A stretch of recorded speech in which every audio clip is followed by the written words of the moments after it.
reconvene the meeting of September 25th, 2012. Roll call. The record will reflect that all members of council are present. Closed session report. There's no closed session report this evening. Thank you. I'd like you all to rise for the Pledge of Allegiance led by Councilman Hill and remain standing for the invocation by Mr. Frank Carpenter. Please follow me. I pledge of allegiance. I pledge allegiance to the flag of the United States of America and to the republic for which it stands, one nation, under God, indivisible, with liberty and justice for all. Please bow your heads and join me in an invocation. Heavenly Father, thank you for this fair city and these public servants who serve it so well. We thank you for the blessing of living and working here. What a beautiful place it is. We ask that you would give us wisdom tonight, that you would give us patience with one another, and that things may go as you would have it tonight. We thank you, again, for this city and these people and the participation of these citizens. Amen. Thank you. Presentations. Our first presentation is always a happy one. A library check from the Newport Beach Public Library Foundation. And we have... Good evening, Mayor and Council. I'm Cynthia Cowell. I'm the director of the library. This is my favorite time of the year, actually. It's better than Christmas and all those good things because I get to come and present a check to you from the foundation. And before Tracy Keys, who's the executive director of the foundation, comes up, I want to tell you just a little bit of what they're going to buy for us. And then she's going to tell you how much she's giving us to pay for it. They are completing a radio frequency tagging project on all of the library holdings. They're giving us a whole bunch of new Microsoft devices that are not the devices themselves, but e-books and a whole platform for them. They're giving us 30 tablet computers such as iPads with apps and accessories, promotional items, a membership in the prestigious Urban Libraries Council group. They're funding the literacy program. They're giving us a literacy station for young children. And they're funding books and more books and programs. So with that, I'm going to invite Tracy Keys to come up and tell you exactly how much she's giving us to pay for all those goodies. It's my privilege to present a check for $220,000. Thank you.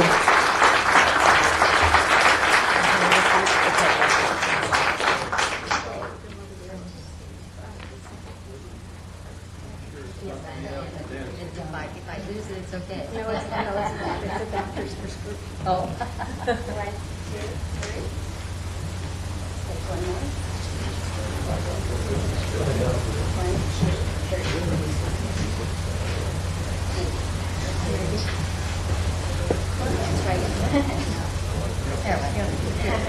I will take that. Thank you very much. Thank you.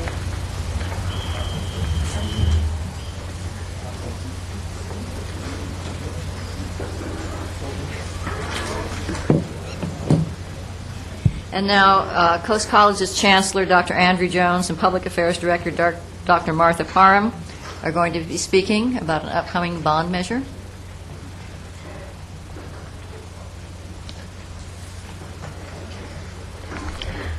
Hello, thank you so much for having us. My name is Martha Parham. I'm the District Director of Public Affairs, Marketing, and Government Relations for the Coast Community College District. Dr. Jones could not be with us this evening, but I did bring reinforcements. Dr. Dennis Harkins is the president of Orange Coast College. Before I get started, I just wanted to reassure everyone that I am not here to ask for any sort of endorsement or ask you to vote on any measure. Just simply want to give you some information regarding what's going on at our colleges and what our Board of Trustees has decided to do.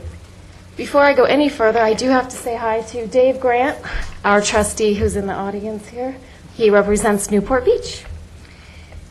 Many of you know that the cost of education, especially higher education in recent years, has increased many-fold, as much as 6 times. It costs to go to a UC or CSU as it does to go to a community college. So as a result, more local students are relying more on our colleges now than they ever have in the past. In doing so, they save as much as $35,000 toward their degree. Our colleges, Orange Coast, has been around since 1947, serving this community with high-quality and affordable education, and hopefully our students are obtaining high-quality jobs after they graduate. We all know the economy's taken a little dip lately, and our job training and workforce preparation, if you don't know, helps to provide students with training opportunities that allow them to be job ready for high-paying jobs. I also like to brag that community colleges train nearly 80% of first responders in the state of California and indeed in the United States. So 80% of your firefighters, police officers, nurses, EMTs come from our community colleges. Not necessarily our 3, but you get the point. And but we also train students for automotive engineering, automation, biotechnology, computer-aided design. And I like to brag, so sorry, Dennis, I'm going to take your thunder here, that just recently an Orange Coast College culinary student graduate won Top Chef Just Desserts. And you all know OCC has one of the only rowing teams for community colleges. In the last year alone, though, I will say that the state has taken away from our 3 colleges alone $10 million off the top. So we can no longer rely on Sacramento to adequately fund our local colleges. By replacing outdated classrooms with energy-efficient buildings, creating a technology endowment funds, more of our general fund dollars can be spent in the classroom where they need to be. So our board has approved a bond measure for the November ballot, and I just want to let you know that should it pass, the bond measure will provide for upgrades of technology, support for active military and returning veterans, and on another bragging note, which I like to do, our Coastline Community College currently serves over 18,000 active military that are deployed in Afghanistan on submarines, and they're taking classes and earning a college degree while they're deployed. We'd like to be able to continue to do that. And of course, repair and upgrade aging classrooms. So we're happy to provide more information about that, but I'd like to turn it over to Dennis Harkins to talk a little bit specifically about Orange Coast. Well, first of all, I'd like to put in context that this measure is one that was based on the Orange Coast College, but more importantly, the Coast Community College District Strategic Plan. This is the second notable plan for the college. The first was done 2002, called the 2010 plan. This is a 2020 plan. One remarkable thing about this is that there was actually a plan, and the plan was followed, and I think it was well executed by the college. Orange Coast College, as you know, is the largest single transfer institution in the state, responsible for more college students going to higher education. Most of you here probably have some connection, either attended or have family members over 3 generations that attended. This bond is one that will set us up for the next century, and it helps us create a modern, vital element to support the community, support economic development. We hope to have an entrepreneurial area. We hope to strengthen our sciences and other things that are necessary. We appreciate what you do in the community, and we're proud to be a partner. We look forward to your continued success, and we'd like to be part of that through making a better educated California. Thank you. Thank you so much. Thank you very much. And now is Esther Lofgren here.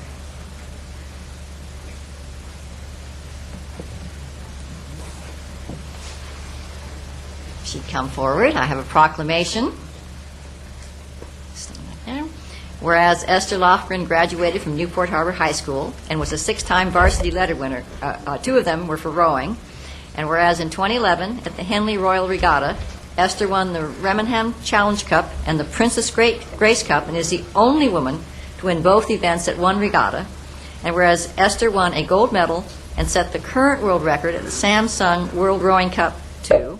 And whereas Esther is currently ranked number 9 in the top 10 female rowers in the world by World Rowing, the international governing body board of rowing.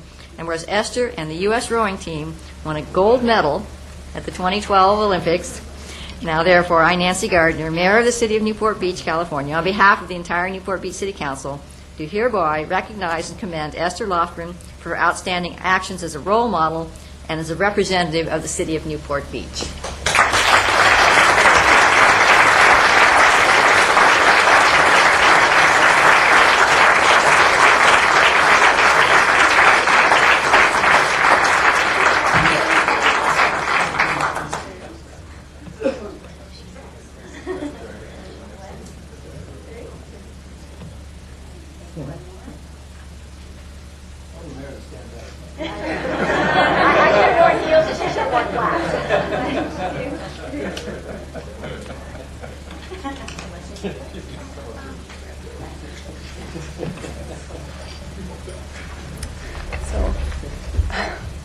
Mayor and City Council, thank you very much. It was an honor to represent both our country and the city of Newport Beach this summer.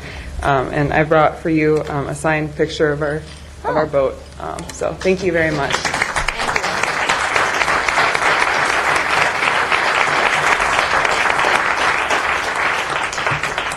I think that my suggestion to the Olympic Committee is that they give you a small one, too, because it'd be fun to wear it all the time, but that, I mean, maybe not that one. It's maybe a Christmas ornament. Oh, yeah, that'd be good, too. Thank you, and congratulations.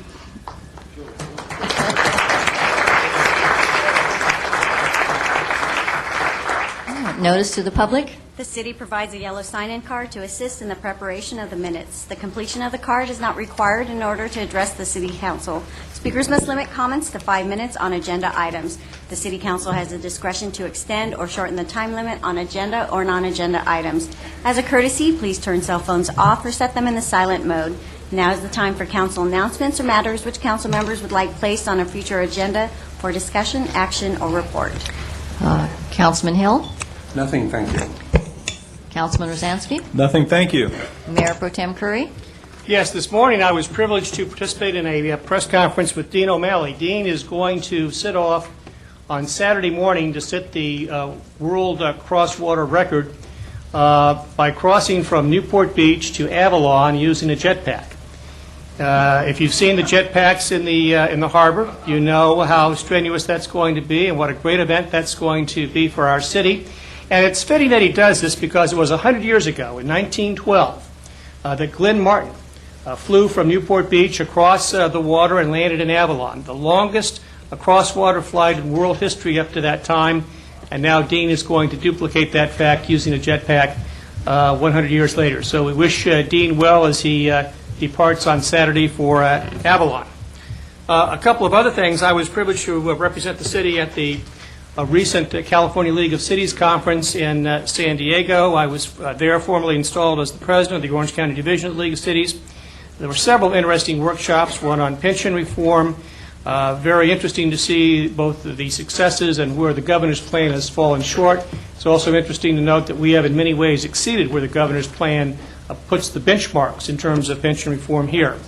A lot of discussion about labor relations and the fact that across the state, what we're seeing is that the public sector unions, police and fire in particular, are now working with their cities cooperatively and collaboratively to achieve the kind of agreements that we've achieved here in Newport Beach to both preserve public services while reducing ongoing structural costs related to those agreements. And then a lot of discussion with other city leaders about budgets and using shared services and other techniques to maximize the value for each taxpayer's dollar. So it was a very effective conference, in my opinion. And then, of course, over the weekend, we celebrated the Taste of Newport, and I congratulate the Chamber of Commerce for another great event, bringing recognition to our city. Thank you. Councilwoman Daigle. Yes, community members and cycling advocates have requested that they do a memorial ride in Newport Beach, and the mayor asked me to be the lead for the council in having this ride. The ride is going to take place on Sunday, October 30th at 8 a.m. We're still firming up the location, but there's a banner on the television where you can get more information. They'll also have a Facebook page and a website. Now, there's going to be a fundraising component to the ride, and the purpose of the funds are going to be for Bicycle Safety Improvement Fund. And central to cycling advocacy and activism is creating awareness that we're on the road. And this is done through signage, through road markings. Through the leadership of Mayor Gardner, she formed the committee, the Bike Safety Committee. They have been evaluating various improvements. And after looking at the list from Public Works, they're very extensive. There's been substantial and significant work completed to date, and I think the city is going to be releasing that information and more of that information. So the purpose of the fund will be to support more improvements. We have a bunch in the pipeline, And so at the October 9th council meeting, the council will need to consider 3 business items. The first is the city has set up the fund. It's called Bicycle Safety Improvement Fund. And the council will consider a match to the funds that are raised by the community. So the initial proposal would be 3-to-1, 3 city, 1 community, and let me explain a little bit about that breakdown. The city already has budget dollars, and we're already getting grants. So if we put a cap on it of $450,000, I think we're covered. And so then the community would be raising $150,000. And I think we do need to put a cap on it in case a big check were to come in. Then the second item that we need to look at is special event fees, and to have the council consider a waiver of that. And the recreation staff will be supporting and planning the event. We'll have our police there and our fire, and so we're going to talk about consideration of waiving the event. And then the third item is, after communicating with the mayor, the city manager, and the public works department, we've identified a need. And let me be clear, this need is going to exist in February of 2013 or June of 2013 or October of 2012. And that is, these bike safety improvements are both a challenge and a diversion for our staff. And we have lots of other projects in the pipeline. And so staff is going to come forward with a proposal, or kind of a resource plan of, who can be working on this, and do we need to add a consultant here and there.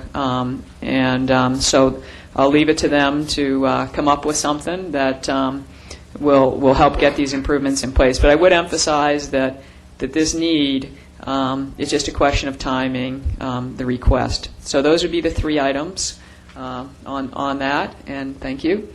And then I had one other announcement, another potential project for the community. I attended the My Ocean annual event, and they are in the process of they will be installing some boom technology in Huntington Beach, and it was technology developed from oil spills in the Gulf, and it's going to be used to sweep debris in the flood channel. And so they've suggested that this may be something that the city can take advantage of in our back bay. So that happened as well. Thank you. Councilman Hinn? Yes, 2 announcements. First off, a fun one. The Balboa Theater Foundation will be sponsoring a Beach Fest, which is a day-long series of concerts, and at the Balboa, at the Peninsula Park on Balboa Peninsula, down by the Balboa Pier, and that will be on Saturday, October the 13th. Tickets are run from $45 to $200. Proceeds go to the benefit of moving forward with the Balboa Theater renovation, which is a key objective here for us in the revitalization of the Balboa Village area. So I really encourage all of our residents and their friends, come on down to the beach, have a wonderful day. It's going to be great music and a lot of fun, beginning at about 1 p.m. until about 10 p.m. that night. So we hope to see you down there. I know I'll be there. Then the second, I'm very gratified, this is very personally gratifying to me, to receive on behalf of our city an award. It is the Golden Hub of Innovation Award, presented by the Association of California Cities to the City of Newport Beach for public safety, and this is in specific relation to the work that the city has done in changing the culture and the event, if you will, of 4th of July on the peninsula in West Newport. We've made tremendous progress making that a family-friendly affair. Our police department has been hugely supportive of that, helping lead a strategic change over a period of 4 or 5 years. We're still in the middle of that process. We've still got a ways to go. We're going to keep going.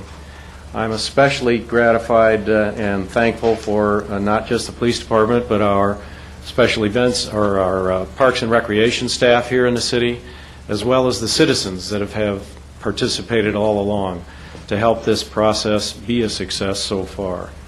So It's been a particularly important personal objective of mine, and I'm very happy to see this recognition, which really is on behalf of all of those folks that I mentioned.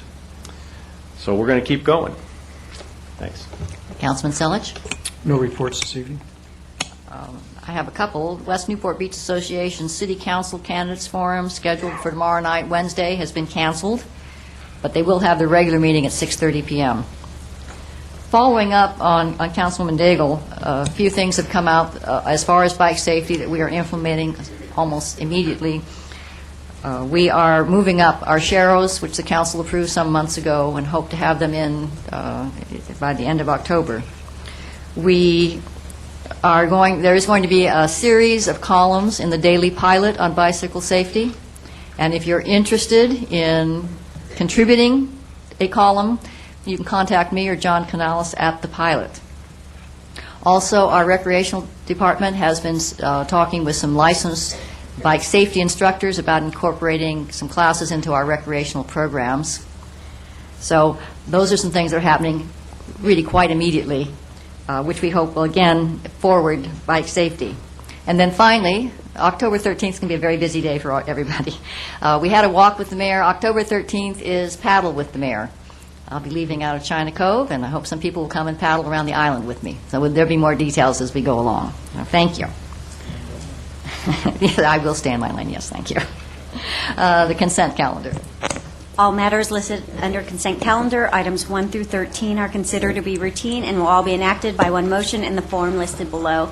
Council members have received detailed staff reports on each of the items recommending an action. There will be no separate discussion of these items prior to the time the City Council votes on the motion unless members of the City Council, staff, or the public request specific items to be discussed and or removed from the consent calendar for separate action. Members of the public who wish to discuss a consent calendar item should come forward to the lectern upon invitation by the mayor and state their name and item number. If the optional sign-in card has been completed, it should be placed in the box provided at the podium. Councilwoman Daigle. Number 12. Number 12. Councilman Henn. I have nothing to pull. Councilman Selich. I have nothing. Councilman Hill. Nothing. Councilman Brzezinski. Nothing, thank you. Mayor Pro Tem Curry. No items. I have none. Staff. No, you've already got 12. That was one we would pull as well. All right. Is anyone from the public have an item they would like removed? Mayor Gardner, my name is Jim Mosher. I'd like to speak about number 3. Is there any other member of the public who would like to have an item removed from the consent calendar for further discussion? I'll bring it back for motion. I move the approval of the consent calendar with the exception of items 3 and 12. Second. Please vote. Prior to reading the vote, I'll read the title for item 5, resolution number 2012-82, a resolution of the City Council of the City of Newport Beach requesting a grant for installation of public pump-out facilities from the Department of Boating and Waterways. With that, the motion carries unanimously. All right, thank you. Mr. Mosher, number 3. Thank you, Mayor Gardner and members of the council. My name again is Jim Mosher. This item is an ordinance that was going to be introduced on the consent calendar about the local modifications that we make to the statewide California Fire Code. This particular one deals with the requirement for high-rise buildings to have air piping in them, which is to be used so firefighters can recharge their breathing apparatus. Obviously, the lives of our firefighters are very important to our fire management, but oddly, this particular measure is one that they requested be added as a local modification to our fire code, and now they're asking that it be removed. So I hope you really understand what their request is and feel comfortable with it. Beyond that, there seems to have been some kind of a technical miscommunication between the fire department and the city attorney's office, because the original version of this that came out Thursday night was withdrawn and a new version was submitted on Friday. And actually out in the lobby is a very slightly different one that at least now shows that the city attorney reviewed it. And my real reason for talking about this is not so much about this measure, which I hope you will evaluate and vote properly on, but I really wanted to comment about something that may not have come to your attention, which seems to be another miscommunication, it appears, or possible mix-up involving modifications to our fire code. If I could wind you back to October 27th, 2009, the six of you who were on the council at that time moved an ordinance also on the consent calendar called Ordinance 2009-23. That ordinance put into our fire code approximately a page worth of regulations about the operation of the beach fire rings. That section of the modified fire code was called Section 307.4.2.1. The staff report for that indicated that the new ordinance had been reviewed by the police department, the recreation department, and what was then called general services, but there's no indication that it was ever reviewed by the fire department. And a year later, on November 6, 2010, when the new statewide 2010 fire code came out, and you adopted that as Ordinance 2010-24, apparently the fire department was unaware of those new regulations about fire rings. I don't know if that's true or not, but in any event, when the new fire code was adopted, that local modification, Section 307.4.2.1, that some of our staff had put quite a lot of effort into, disappeared and is not currently in our fire code. So I just wanted to bring that to your attention and make sure you deal carefully with this new local modification. Thank you. Thank you. Mayor Pro Tem Curry? Well, I move approval of the item. All right. Is there any other public comment on this issue? All right. Councilman? I seconded it. Second. All right. Please vote. Prior to reading the vote, I'll read the title for ordinance number 2012-21, an ordinance of the City Council of the City of Newport Beach repealing Section 9.04.060 of the Newport Beach Municipal Code and adopting a new Section 9.04.060 of Title 9, Chapter 9.04 to remove Section 610, breathing air replenishment systems, bars. With that, the motion carries unanimously. All right. And item number 12, Councilwoman Daigle? Yes, at our study session, we reviewed and discussed the city's response to a grand jury that convened on the delivery of emergency medical services in the county. And so we had to respond to their various findings and recommendations. And as a follow-up to our discussion earlier today, the city manager drafted together a few sentences to address how the council can integrate our fiscal sustainability plan, or a provision of that plan, which is we look at contracting out where cost effective and appropriate. So how about if I turn it over to the city manager and he can explain that provision. All right. Thank you, Councilmember Daigle. You have before you a red line version. The public has it as well, that would look at page 8 of the report that's in your packet, and basically the underlined version in the response adds the language that Ms. Daigle was referring to, and I did prepare this with the assistance of Chief Poster. Okay. Any other comments? I would move the item. Second. Second with the additional language. Okay, thank you.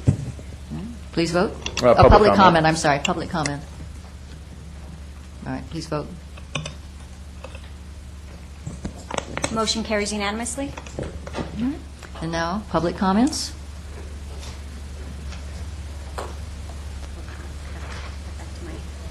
Public comments are invited on non-agenda items generally considered to be within the subject matter jurisdiction of the City Council. Speakers must limit comments to 3 minutes. Before speaking, please state your name for the record. All right. Please don't start my time till I'm ready. Thank you. Dan Purcell, Corona Del Mar. I'm here this evening to talk about mobility infrastructure, but not infrastructure like you have for cars and trucks, other types of mobility infrastructure.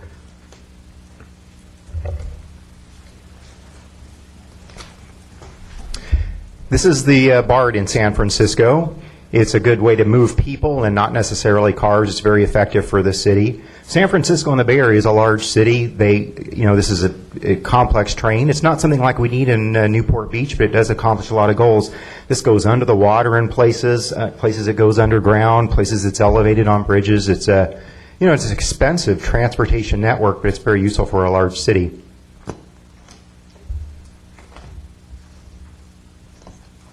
This is the cable car. It's not a part of the BART. as we look forward to creating better infrastructure for people other than cars and trucks, we're going to need a plan. One plan could be the mobility accountability plan. The word accountability makes you a little squeamish in the stomach. We could call it the mobility action plan.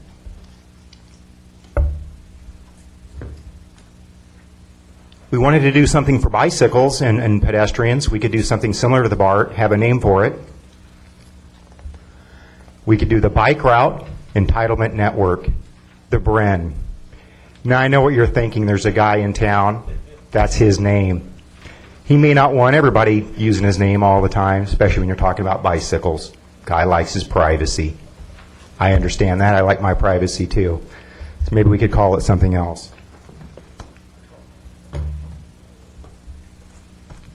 We could call it the BRAIN, the Bike Route Arterial Infrastructure Network.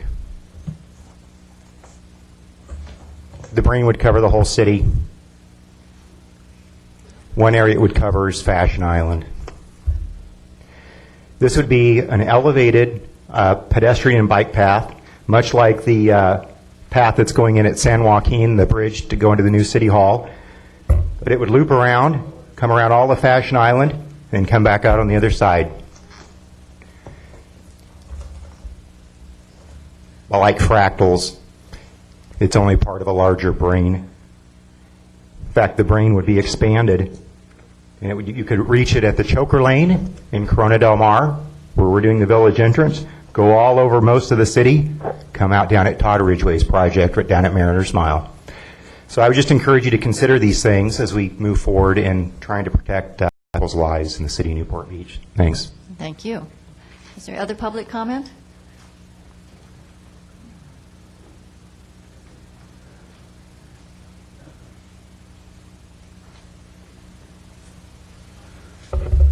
My name is John Christensen. I'm a 40-year resident of Newport Beach and an avid cyclist. I spoke at the safety committee meeting. I'm here to just implore the city council to elevate the priority of safe cycling in Newport Beach. I know, because I've had this experience too, when you drive and you go, oh, that darn cyclist is slowing me down. And it's easy to dismiss cycling and cyclists and say, I wish the cyclists weren't a problem in the city and I wish they'd just go away.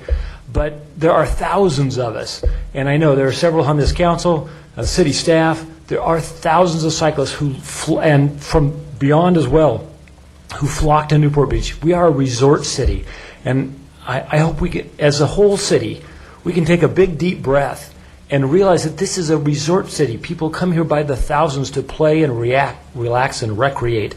And our road system is like a series of linked freeways and freeway on and off ramps. And if we took this mentality with a little bit short of elevated bikeways and cable cars, but if we just said, let's slow things down, let's all slow down, enjoy this resort city in which we live, and make it safe for cyclists. If we made that a priority and a value statement that says, when this city is safe for cyclists, it will be a better city for everyone, because we'll all be happier and enjoying our lives more. And many more people will be cycling, which is a beautiful thing for obesity, a national problem. But people are scared to death right now. I talk to people every day in the last several weeks who are afraid to ride their bicycles. And that's an indictment of the city. When people are afraid to go outside of their homes in anything less than a 4,000-pound armored vehicle, we're really missing the point. So on behalf of the 150 people who showed up for the Bicycle Safety Committee, as you know, Mayor Gardner, sobbing, crying, imploring the city, make this a priority. Spend the money to save lives. 8 lives in the last 3 years, shocking. It should be shocking. I made the point there that if that has been 8 children killed in some fashion in our city, we'd have helicopters flying overhead, we'd have policemen on every street corner, the entire city would be up in arms. Well, we've lost 8 really good people. One of them a very close friend of mine, and obviously we can't make the world perfectly safe, we can't stop all accidents. But the speeds on our roads are astronomical, and we need to change our mindset about speeds in Newport Beach. Reduce the freeway mentality and make it a resort recreational mentality. And all of our lives would be better. Thank you very much. Thank you.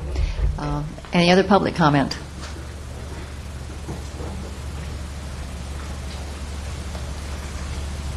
Denise Oberman, Newport resident, Mayor Gardner, members of the council. I'm here to talk about the proposed amendments to the city charter, and I realize that's not coming up for a while, but there are some things that are of concern to me that are overarching and relate to some of the things that the public is here to express concerns about. The charter amendments that are proposed are, the staff states, are just clean up and ask the constituents to vote on them in a single bundled vote.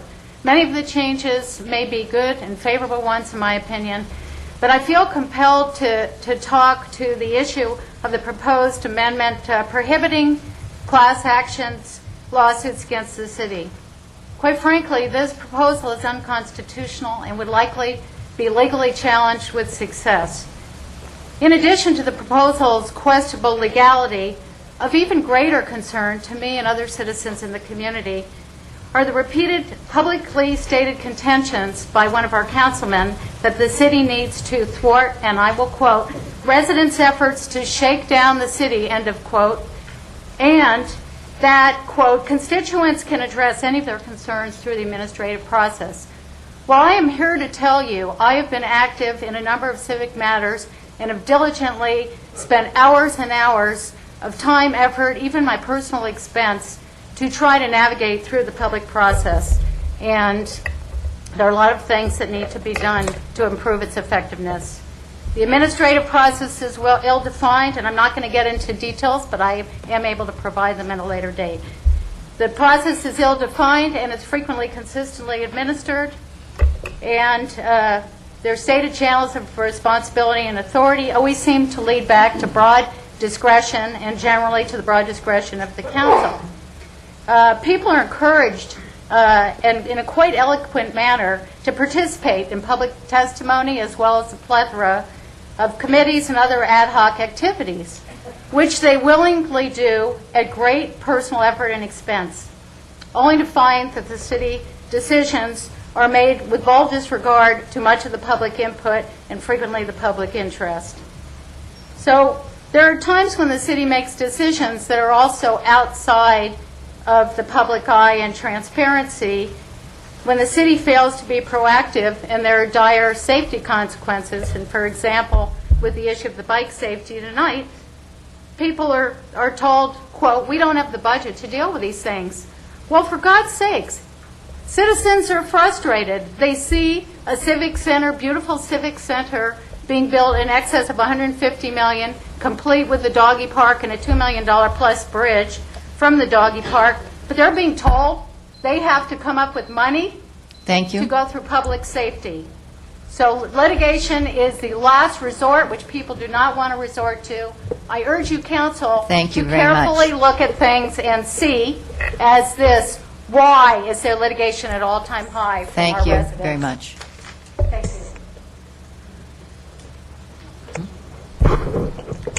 Good evening, Mayor and Council members. Most of you know, my name is George Schroeder. Most of you know I'm on the Board of Directors of Speak Up Newport. My purpose for coming tonight is to announce what our next meeting will be. It'll be 2 weeks from tomorrow night, October the 10th. Our topic is bicycling in Newport Beach, what you need to know. We don't have all these speakers lined up yet, but we do expect to have a pretty good panel and very good information how we can share the roads, and I do appreciate the things that are being done, and we just need to get as much good information out there as possible. So anybody who has concerns about bicycling in Newport Beach, October the 10th, Newport Beach Yacht Club, 5:30. The information is available at our website, speakupnewport.org. Thank you. Thank you. Mayor? Councilwoman Daigle? Can I just make a clarification of a mischaracterization by the previous speaker, and that was that residents have to raise money for these bike safety improvements. We have funds, and the residents asked to raise money. So we're simply responding to their desire to raise money. Thank you. Madam Mayor and members of the council, Rod Hendrickson.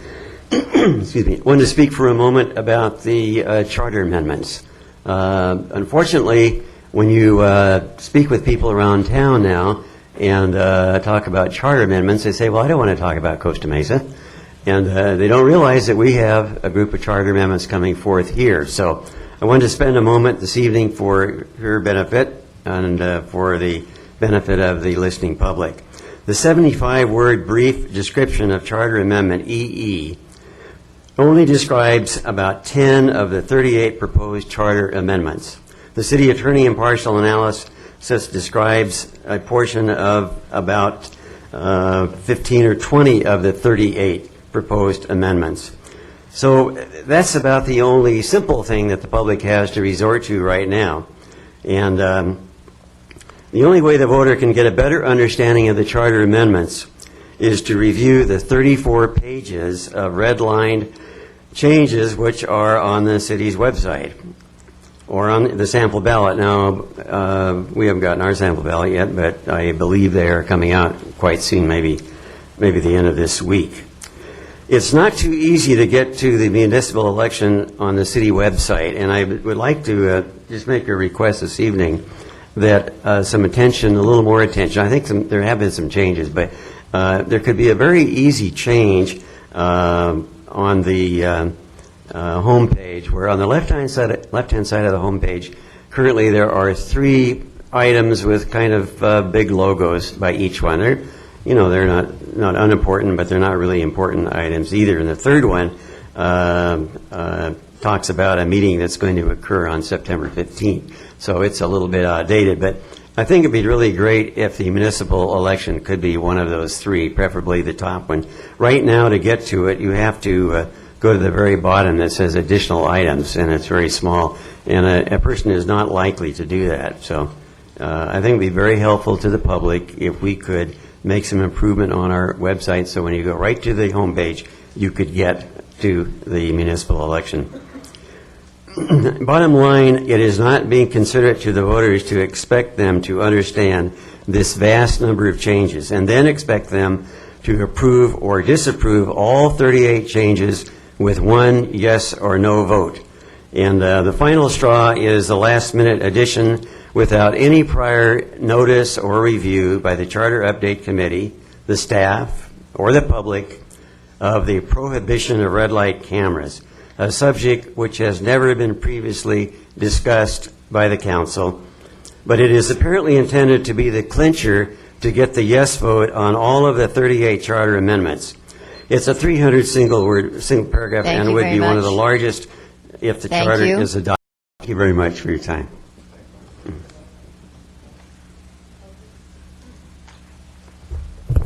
I guess, is this right? Okay. Hi, I'm Novelle Hendrickson, and I'm here to talk about the charter update. I happen to be present at a few of those meetings. The Charter Update Committee had 6 1.5-hour meetings, and they were 1.5-hour meetings, and they were, the 5 of them dealt with the red line copy, which you will see in your pamphlet, of 43 charter sections, with crossed out portions of each along with new words provided by the staff. The chairman announced that the committee would do batches of 10 on May 31st, 10 on the 7th of June, and 9 on the June 14th, leaving the other 14 to the last. These were the red ones. There were green, red, and yellow. Copies of the manager's red line copy, as well as Exhibit 2B, was extensive, and the committee got this at the first meeting on the 25th. It gave language of the charter that we do have now that was done in 2010, so this is 2 years later that we're doing more, and many of them use the word, the change reflects the current practices of the city. Well, I wondered about that as I tried to proceed and see what the charter was about. This is the charter. It's very small. It has about 25 half pages, and this one has been used quite a bit. You can get them from the clerk. They're $3.50, and this one has been worn going to the meetings.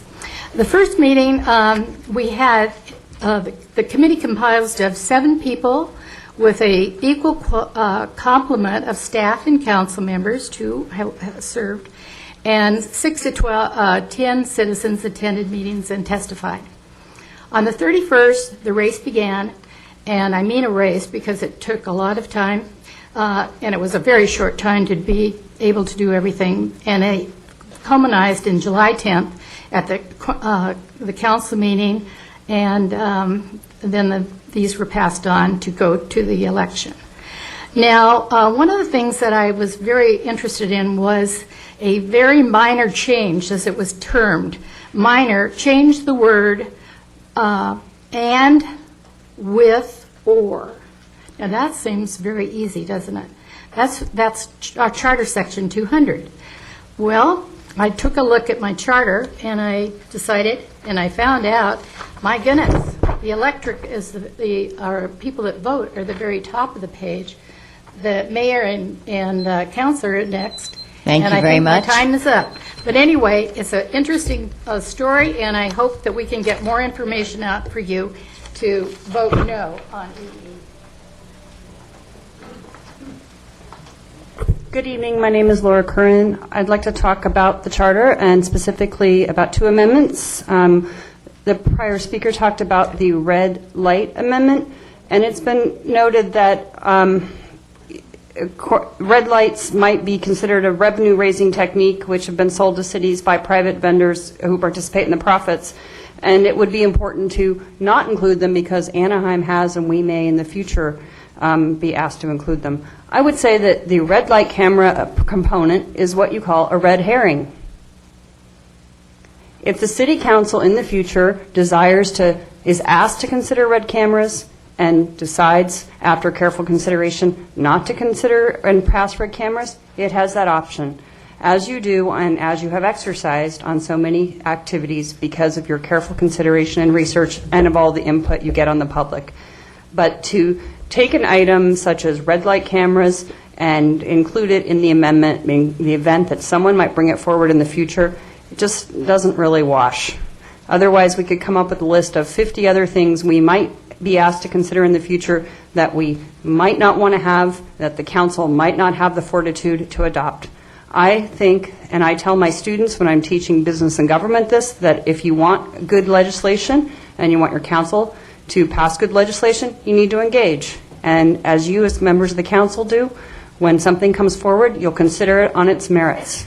And so that's what we should do with this red light provision. It's a red herring, and it should be removed. Thank you. Thank you.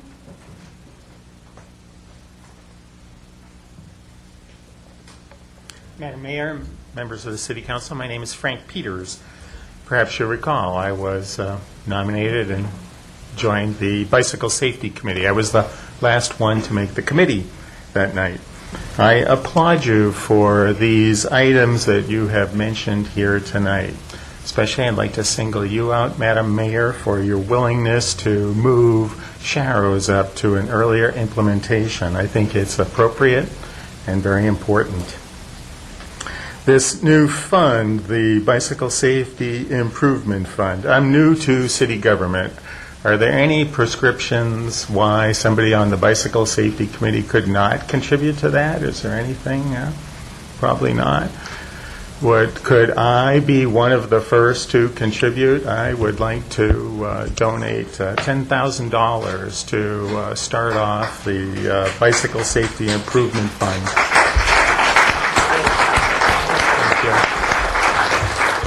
Well, Frank, Now, we have had our differences, but that's putting your money where your mouth is in a big way. Thank you very much. And that's why we need a cap. That's why we need a cap. Now, thank you for this support. I'm going to need it. My wife is watching at home. She didn't know. Now, may I briefly just comment? I might take the long way home. Is the memorial ride. As a bicycle advocate, I go to many events around the country to learn how to be the most effective bicycle advocate I can be. And one speaker that I sat in on one time told us to distinguish between hardware and software. And software are the items like memorial rides, where There's a tremendous opportunity to bring the community together, for people to, feel good about their activity, and yet at the same time, it's so fleeting. It passes so quickly. It takes up our time. So, of course, on the committee, we're committed to working on the hard issues, and that's very important for us. I'd like to take my last few moments to just invite the public who might be watching tonight that we have a meeting coming up soon, next Monday, at 4:30 p.m. at October 1st in the Central Library, chaired by Madam Mayor. Please join me as we dig into some really serious and important improvements for bicycle safety. Thank you. Thank you. Other public comment?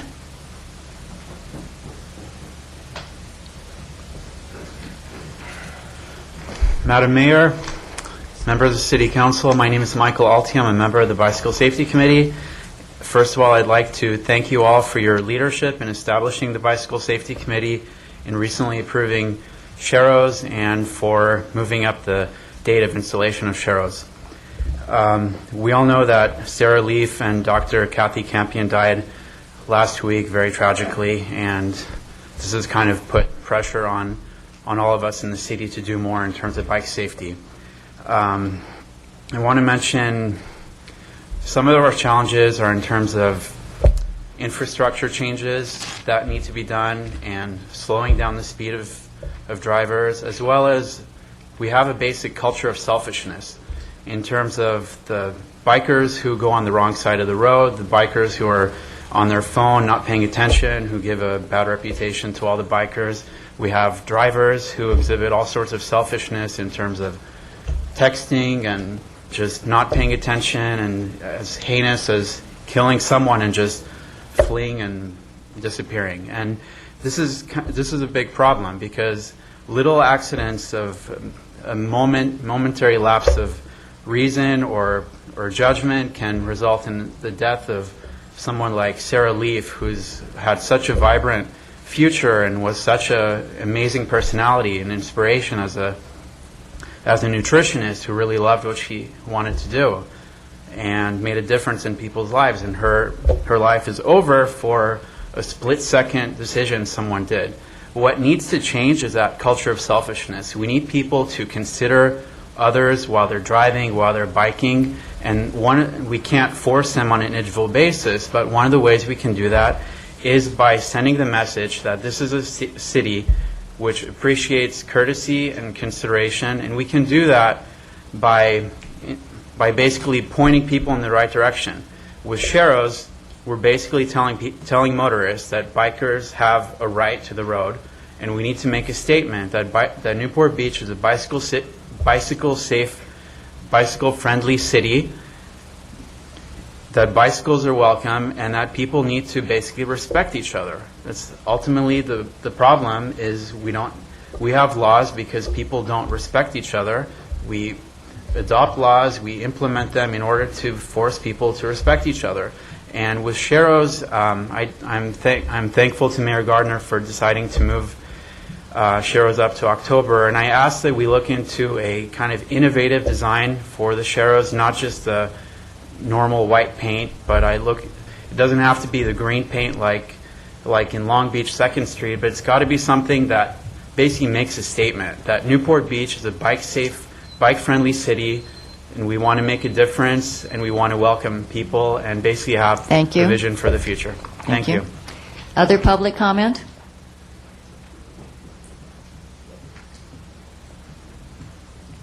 Good evening. Nice to meet you, Mayor Gardner, and nice to see you, Councilman Henn, and the rest of the rest of our council people here. We appreciate everything that you do for the community. I am asking for your help. We have a lot of teachers. We have a lot of parents. We specifically have a lot of children very afraid of going to school in our communities, specifically in Newport Heights Elementary School. Unfortunately, my inspiration is my daughter. She wanted me to come here and speak to you. I've been speaking to the Newport Mesa Unified School District for over a year. When we put our trust in all teachers and leaders, and no parent wants to drive away from a school and not know if their child is going to be safe. Could you give us your name? I'm sorry, Kimberly Mims, P.O. Box 1642 in Newport Beach, California, and that's 92659. And there actually has been a website started for our community and other communities around the nation. It's under YouTube. It's under Bullying Warrior, BULLYINGWARRIOR. We have lost a lot of top teachers because they have come forward in the complaint claim process. We've lost a lot of parents as well. Our story is very simple and easy. Unfortunately, at Newport Heights Elementary School, back February 4th, 2011, I reported the teacher bringing her child into the classroom, fifth grade teacher bringing her child in on taxpayer dollars. The office manager was bringing this baby in and taking it back and forth to the classroom. I never imagined my worst horror story would be when I reported it confidentially at the time to the principal who was there. I wanted to thank you, Mr. Henn. You were very kind to meet with me over a year ago. And we all know that school policies were broken. Department of Education had me speak back on June 14th, 2011. For me speaking, it only made it more unsafe for my child to be in the school. But what I'm here for now is for change. It shouldn't matter people, or they don't have a voice because everybody has a voice. It shouldn't matter where we live, what we drive, who we know. Everybody has equal education and deserves it. My story with my child is she had her grades not given to her. She was held against her will. She was called horrible names in front of other children in the classroom, only for coming forward to report this. It was protected all the way to the top, up to the superintendent, Jeffrey Hubbard, who's no longer there. If you go back on 2013-2011, I was edited out for almost 2 months. Another great teacher was edited out because they didn't want to get it to the public, in many people's opinion, including my own. And also another parent that was very concerned. Mrs. Ketchum came in January and spoke to. Thank you very much. But we want to have a safer, transparent community for everyone, and we want you all to be able to participate and help Thank you. and make a difference to keep our schools safe for everyone, including our children, especially, and our teachers. Thank you. Nice to meet you. Thank you. You do understand that we are not the school board and do not have any authority with the schools. No, I'm aware of that, but we're all community members, Yes. and we all care Right. about our community, and especially our children. All right, thank you. Thank you, ma'am. Nice to meet you. Other public comment? All right, Thank you. seeing none. Now time for oral reports. I'm sorry, are you? One more public comment. I had trouble getting out of my seat. I apologize. Robert Hawkins, no on Measure EE. To follow up with what Denise Oberman was talking about, the ban or prohibition on class action lawsuits. It is the new change to Section 1114, Claims and Demands. Class claims and representative actions are prohibited and may not be pursued against the city, including but not limited to a claim for a refund of taxes and or fees. A similar state law, actually, from the state of New York, was declared by the United States Supreme Court as unconstitutional, period. And this was Antonin Scalia. This is not some left-wing justice. In addition, the case that the committee relied upon,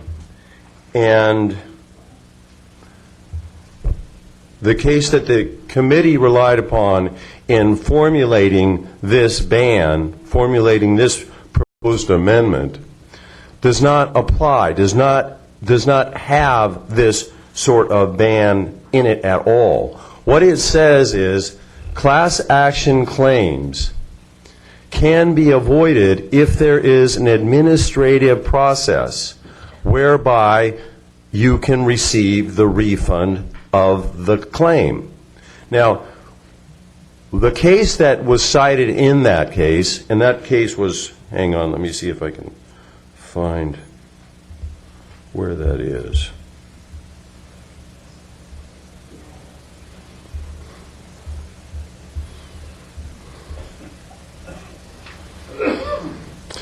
Yes, this is Arden versus the City of Los Angeles. 52 Cal 4th 241. That case does not stand for the proposition that you can ban class actions. What it stands for is that if there is an administrative process which limits the claimants, in that case, limits the claimants to individuals rather than classes, you can avoid a class action claim. We aren't doing that here. We are attempting to ban class actions completely. Now, with respect to the prevailing law, we also believe that it is preempted under the federal rules of civil procedure as well as the state's tort claim statute. So this is a big, big problem, and we urge you to vote no. Thank you. On Measure EE. Thank you. Thank you. Now, one more time. Any other public comment? All right. Okay. Mayor Pro Tem Curry? Yeah, I just want to ask the city attorney, you heard Mr. Harkin's comments. You know, one of the things in our fiscal sustainability plan is a strategy to protect the city and the taxpayers against exposure to shakedown lawsuits, mostly brought by people trying to get money.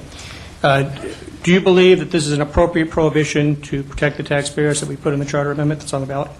I do. You know, not to disparage my own profession, but some lawyers band together and come up with artificial claims to basically generate their own attorney's fees. I'm sure Mr. Hawkins has seen that. He's an attorney that works here in town. The Supreme Court authorized this type of charter, charter provision in the Arden case, and I think it's completely appropriate. I don't know about yourself, but I've, over the last 10 years, received at least 3 or 4 notices where some class action attorney is basically offering, has gotten me $1 from some company. Now, I'm sure they made hundreds of thousands of dollars, whereas, I guess I would get $1 if I'd fill out the paperwork and send it back in, but I never have. All right. Now it's time for oral reports from the City Council. Councilman Hill? No report tonight. Councilman Rosansky? Nothing, thank you. Mayor Pro Tem Curry? No report. Councilwoman Daigle? Yes, our Citizens Aviation Committee met on Monday at the Central Library, and one of the next steps for the FAA and TRACON, the air traffic controller people, is to design what's called RALs, and that's going to be for departure north. Given our community's experience with Strel, which was departures east, we're looking at retaining a consultant, someone that really knows the process and can help us provide input that would be considered by the federal government. So that should be coming to the council at some point. I don't think anybody has more acronyms than you. Okay. Councilman Henn? Well, I have one. The NRC, that is the Neighborhood Revitalization Committee, met for perhaps its last time on Thursday, September the 13th in the City Council chambers here for the purpose of cleaning up 2 further recommendation items that are actually included in the agenda this evening on the Balboa Village Citizens Advisory Panel recommendations. Those 2 items were to agree upon a governance structure, that is a committee that might look after the implementation of the recommendations, however they are passed by council tonight, as well as to approve a draft citizen survey regarding a residential parking permit program. And so those 2 things were concluded and are included in tonight's recommendations. Thank you. Thank you. Councilman Selich? Thank you, Mayor. The council referred to the Building Committee the renaming of Avocado Street to Civic Center Drive, and the Building Committee reviewed that and found that it would create numerous problems. It didn't make sense to cut the street up into at least 2 segments. All of it couldn't feasibly be named Civic Center Drive, and there would be a lot of inconvenience to businesses that were located on Avocado. The Building Committee had been looking at naming the entrance into City Hall or Civic Center, something of that nature, and in taking a look at it in the bigger picture, the committee came up with the recommendation that we rename Farallon Civic Center Drive between Newport Center Drive and Avocado. The advantages to that are there are no businesses that have an address on Farallon, and so the only address on that street now will be the Civic Center, and so be renamed Civic Center Drive. Thank you. Very clever. All right. Moving in. I'm going to follow up, Mayor Gardner, on Mr. Selich's comment. That we have a process whereby the council would authorize that renaming of the street. If I'm remembering it correctly, I think it goes to the Planning Department and Planning Commission possibly, but we'll bring that up to you quickly here. All right, thank you.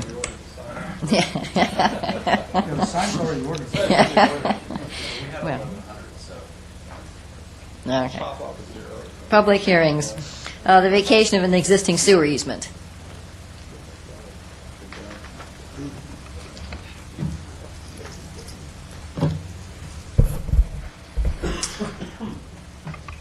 Good evening, Mayor, Council. Item 14 tonight is an item that we're asking your permission to vacate existing sewer easements. These sewer easements became available with the construction of Mariners Point development on the corner of Coast Highway and Dover Drive.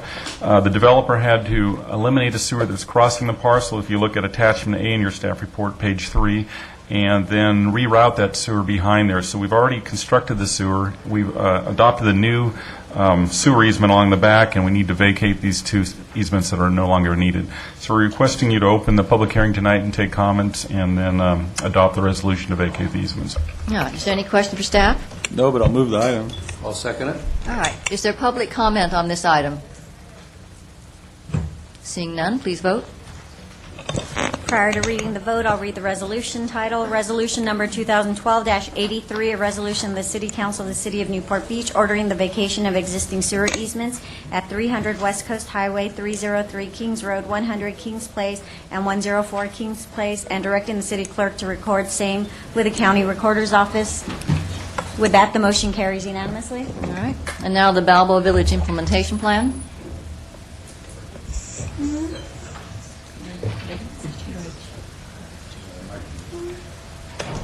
Mayor Gardner, members of the City Council, pleased to present to you this evening the Balboa Village Implementation Plan. This was an effort that really started in 2011 with the City Council Revitalization Priority. The Council created the Revitalization Committee, and the committee then created several CAPs, or Citizens Advisory Panels. One of the areas was Balboa Village, and this is the culmination of that effort. We had 10 public meetings, and the purpose was to set a new vision, develop implementation strategy to try to revitalize that village.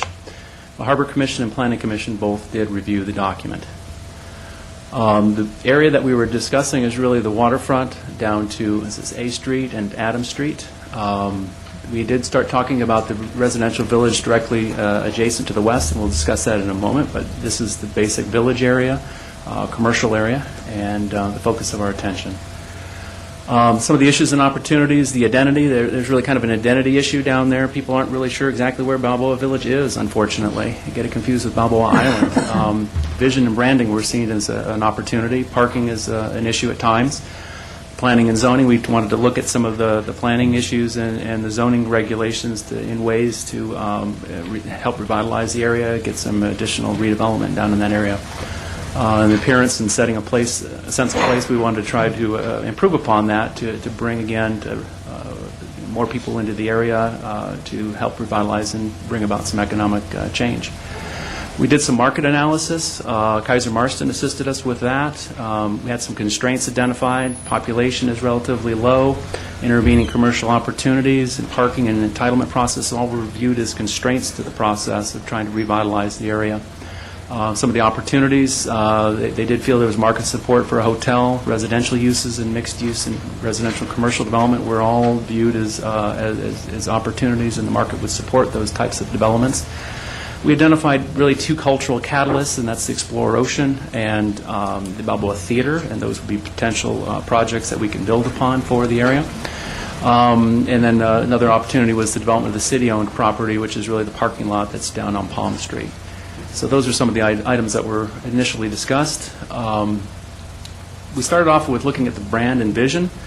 Visit Newport Beach assisted us with this, and sort of the brand name that was kind of floated, the strong candidate was Balboa Village Fun Zone. We also looked at a brand promise statement, which is really to identify and show what the village delivers today. And we also worked on a brand vision statement, which would use as a point of reference to show where the village is going. and will help guide future decisions. And those are both in the document there. They're a little too long to put up on the slide to read. One of the recommendations is really to kind of expand upon the village fund zone. As we all know, the fund zone is really down here where between Palm Street and Washington along Bayfront, where Explore Ocean is making their plans, and the Nautical Museum currently exists. And the Palm Street parking lot is right here in the center of the district. And the thought is really to expand and this name and brand the entire village area, commercial area, from Adams Street down to A Street. That would affect wayfinding signage, as you can see here in the slide, would need to change a little bit depending upon what that direction is. Some other economic development recommendations: develop and implement a commercial facade program to help kind of spruce up some of the buildings. Develop targeted tenant attraction program. I think we might want to wait on that. That was one of the recommendations from the Neighborhood Revitalization Committee, and maybe implement that at a later stage. But then again, to hopefully identify tenants that might fit that district and kind of help build upon and create a better sense of place. Support new cultural amenities, Explore Ocean and Balboa Theater. Other item is to develop an off-peak special events initiative for the village, where we would bring concerts in the park. I know we're seeing some of those with the theater, or maybe a car show or other events that the community might sponsor to help bring people in the off-season.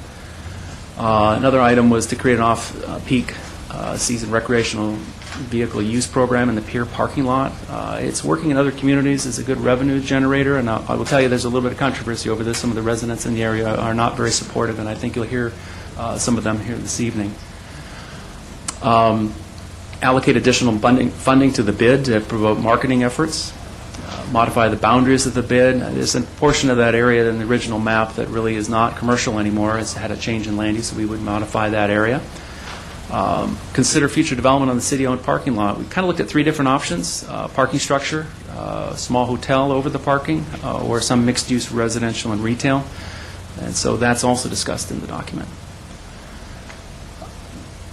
The plan does involve a variety of parking initiatives, and I think the principal thing I wanted to stress is that we're looking to try to maximize the efficiency of use of the existing spaces before we go ahead and build new ones. I think what we learned is that additional parking resources are very expensive, and what we found is that we have a large supply. It's mostly public. It's underutilized except for the summer season, as we all know. Current pricing practices really discourage the off-street parking facilities, and so part of this would be to change that and to modify it such that we incentivize folks who are parking in the public spaces where we want them to, rather than the residential areas. We found parking turnover is low, and basically we found that adequate parking does exist for existing and future commercial uses if it's properly managed, and I think that's really the key. And I think we all recognize that during the summer season, on those busy weekend and holidays, there isn't enough parking, and there's really nothing that we can do about that. Parking management, as I said, part of the strategy is to look at and remove time limits for the metered spaces, and implement demand-based pricing, again, to incentivize people to park where we want them to. Establish commercial parking benefit district, which is really just to take the revenues from parking that are generated in that district and then spend them back in the district on improvements, commercial rehab, parking, wayfinding signs, and the like. Establish an employee parking permit program so that maybe those employees who do work in that district are now parking in the commercial lots rather than the residential areas or in front of certain businesses. Another item that we worked with residents quite extensively with on the CAP is to establish a residential parking permit program. And that's really this area to the west of the village. This is Adams Street here, and then this is the residential area, Harbor Island and Balboa Boulevard. This is 7th Street here. And what we're looking here to do is to try to address the parking spillover from the district that would occur potentially into this area that exists today or might expand in the future, and it would be an overnight program just to deal with the overnight hours. I had a question about that. I know that you're going to do some more outreach on that, but why was 4 o'clock picked? I mean, trying to get people not to stay at the beach or something? 4 o'clock seems awfully early for an overnight program. Well, this was a resident-driven request. The Central Newport Association and some of the residents there were kind of spearheading this effort. 4 o'clock was really picked so that the residents might have a place to park when they get home from work, and that was really what we found. So I think maybe some of those folks are in the audience, and they might provide a little more insight on that as we go forward. And was there discussion about, I mean, I know that some of the houses down there are old and they have a different structure, but when we talked about it in Crone Del Mar, one of the things we said, if we ever did it, you'd have to, if you have a garage, you'd have to prove you could put your car in it. I mean, was there any discussion of some of the ramifications and requirements? I don't think that was actually discussed directly, although it's something that we could definitely look at. We do have a lot of older, non-conforming homes in the area that don't have parking, or they have one-car garages. But I think as we move forward with the program, that's something that we could definitely explore. Well, I think so. I mean, I don't know about Balboa, but I know in Crone Del Mar, if everybody parked their car and took the boxes out of their garages and parked their cars there, we would have probably adequate street parking for a long time. So that might be something to consider. Thank you. Okay. Moving on, parking management. Again, we're looking to create a shared parking district, which would basically allow this district to manage on and off-street parking as a single resource. So new parking made available, it would be made available to the public and maybe not exclusively used by that property owner. In essence, there may be some sort of lease arrangement there, but again, to manage it as a collective resource.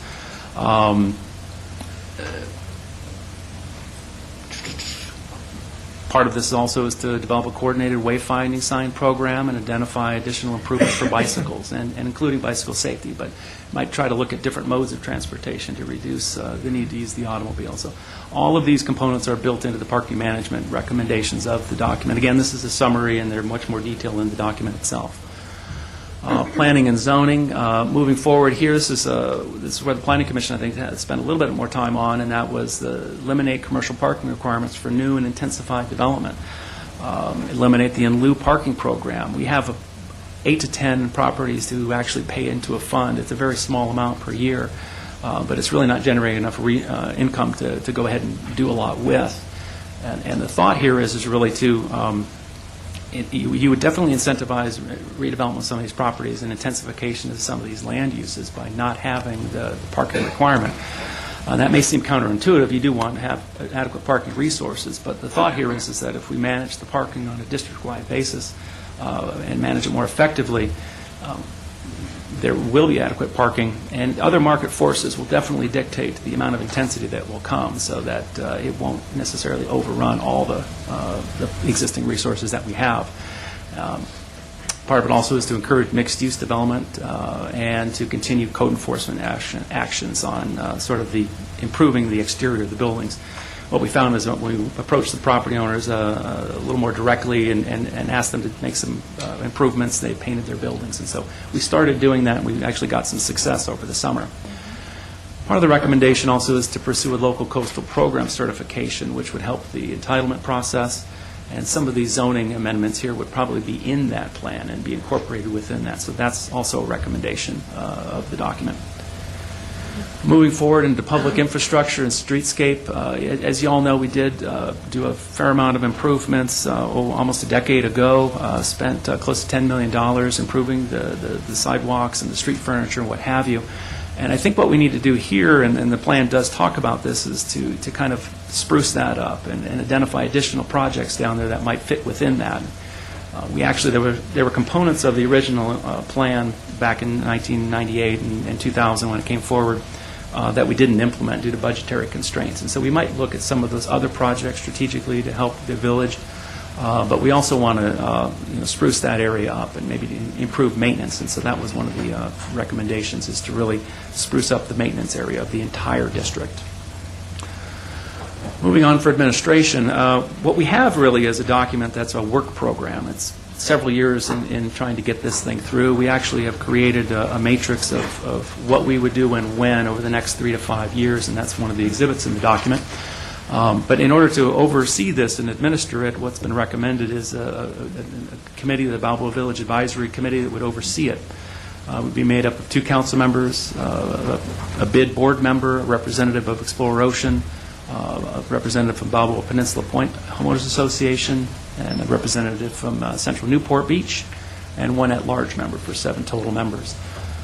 And so that's part of the recommendation this evening is to adopt the resolution to create the committee. What we'll do is we'll come back and constitute that and move forward as we go. So the recommendation, as I touched upon, is again to approve the plan. There are several recommendations in the staff report that the NRC put forward. We would want to include those, obviously, to create the committee. And then what's also in the back is a resident survey. As I indicated, the thought is to do that overnight residential parking program. And one of the requirements of the municipal code is that the majority of the residents have to want it. And so what we wanted to do is to set this survey out, see what kind of resident support that we get over the next couple of weeks, and then we would report back to the council as we go forward. So what we'd like is the council's endorsement of sending that out. So the next steps, again, to constitute the committee, the recommendation would basically open that up, and we would do the city clerk would advertise for those available slots, and we would move forward with that and have those meetings. And with the committee's help, we would refine the work program that's already in the document, kind of work on those priorities, identify those future needs for funding, because there will be. Each one of these projects will necessitate some additional funding. As well, it's probably about a 2 to 5 year effort that we're looking at here. And develop recommendations and specific future city council actions. We'll bring those back because there are some ordinance amendments that would have to come back for council authorization. And so what I'd like to do is thank the CAP for all their efforts and the NRC this has been over a year to put this together. I'm available for any questions that the council may have. Councilman Henn? Yes, thank you, Mayor Gardner. This has been one of my highest personal priorities since I've been on council, to figure out a way for there to be revitalization in Balboa Village. We've got another agenda item tonight that's going to talk about the other end of the peninsula. I am especially proud of the fact that the recommendations that you see here tonight and included in great detail with the attachments, 98% of those recommendations were generated by a citizen-driven committee. I attended the meetings, but there were 5 citizens that went through this process with tremendous support from staff, Kim Brandt and Jim Campbell, and the consultant that led the process, Cindy Nelson. Tremendous support from staff, but I'm especially thankful that this is a citizen-driven set of recommendations, almost in its entirety. I appreciate very much the help and input of my fellow council members on the Neighborhood Revitalization Committee, who also helped shape this and who had input into the governance structure going forward. However we land upon the final recommendations approved this evening, I'm very anxious for this process to move forward. We've taken a year to get to this point.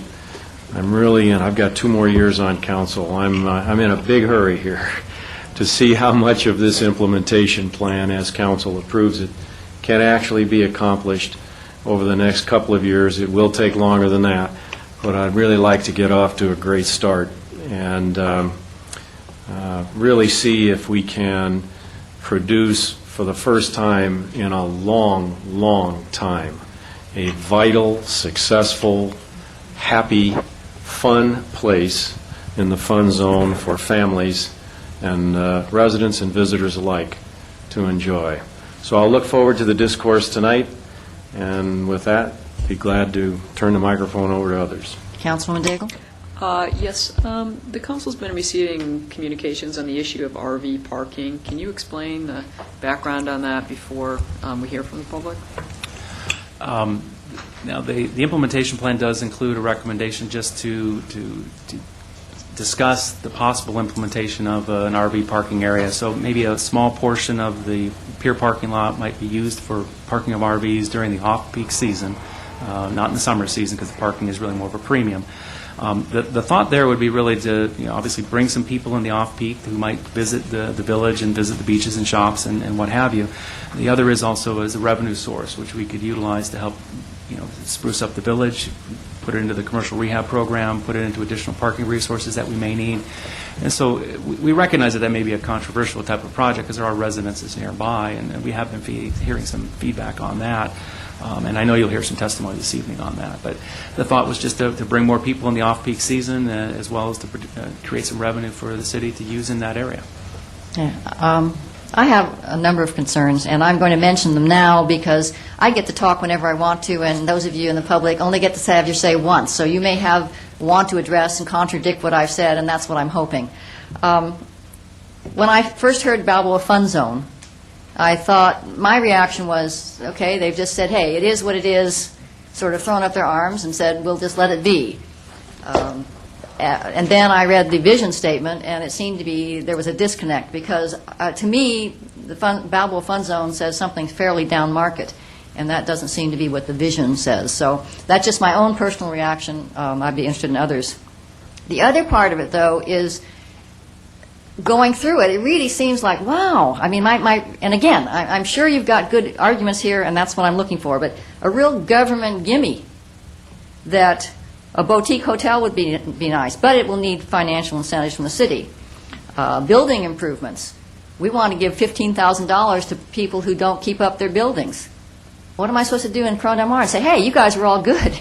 You've all maintained your buildings and you get squat. So how do we make that not something that sets a precedent for everybody just neglect their buildings and think that the city's going to come along? Streetscape. We're still spending $200,000 to pay off that previous one, so we really need to get this right if we're going to do more streetscape.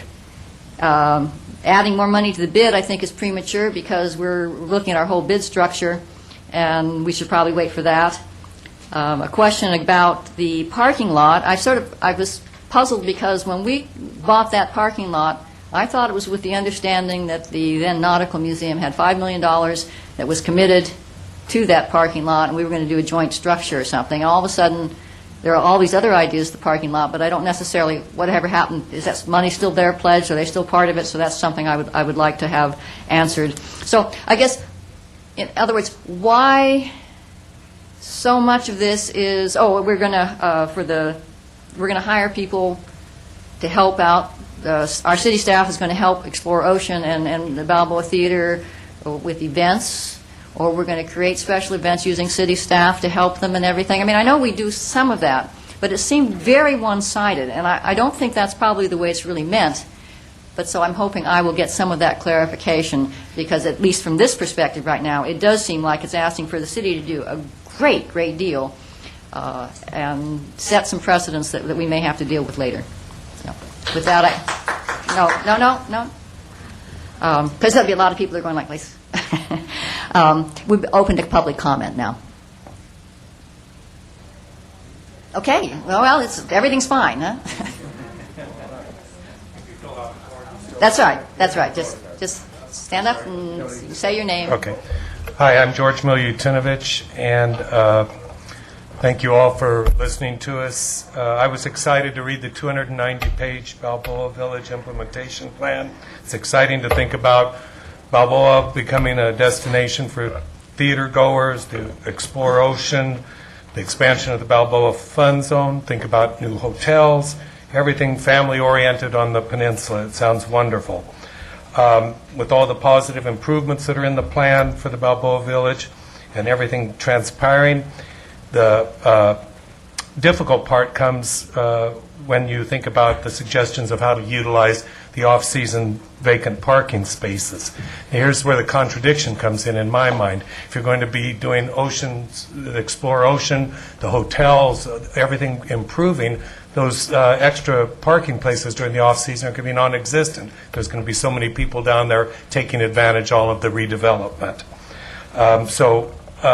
For those reasons, we already have an issue. My concern is that the peninsula, the Balboa area is going to turn into a giant parking lot.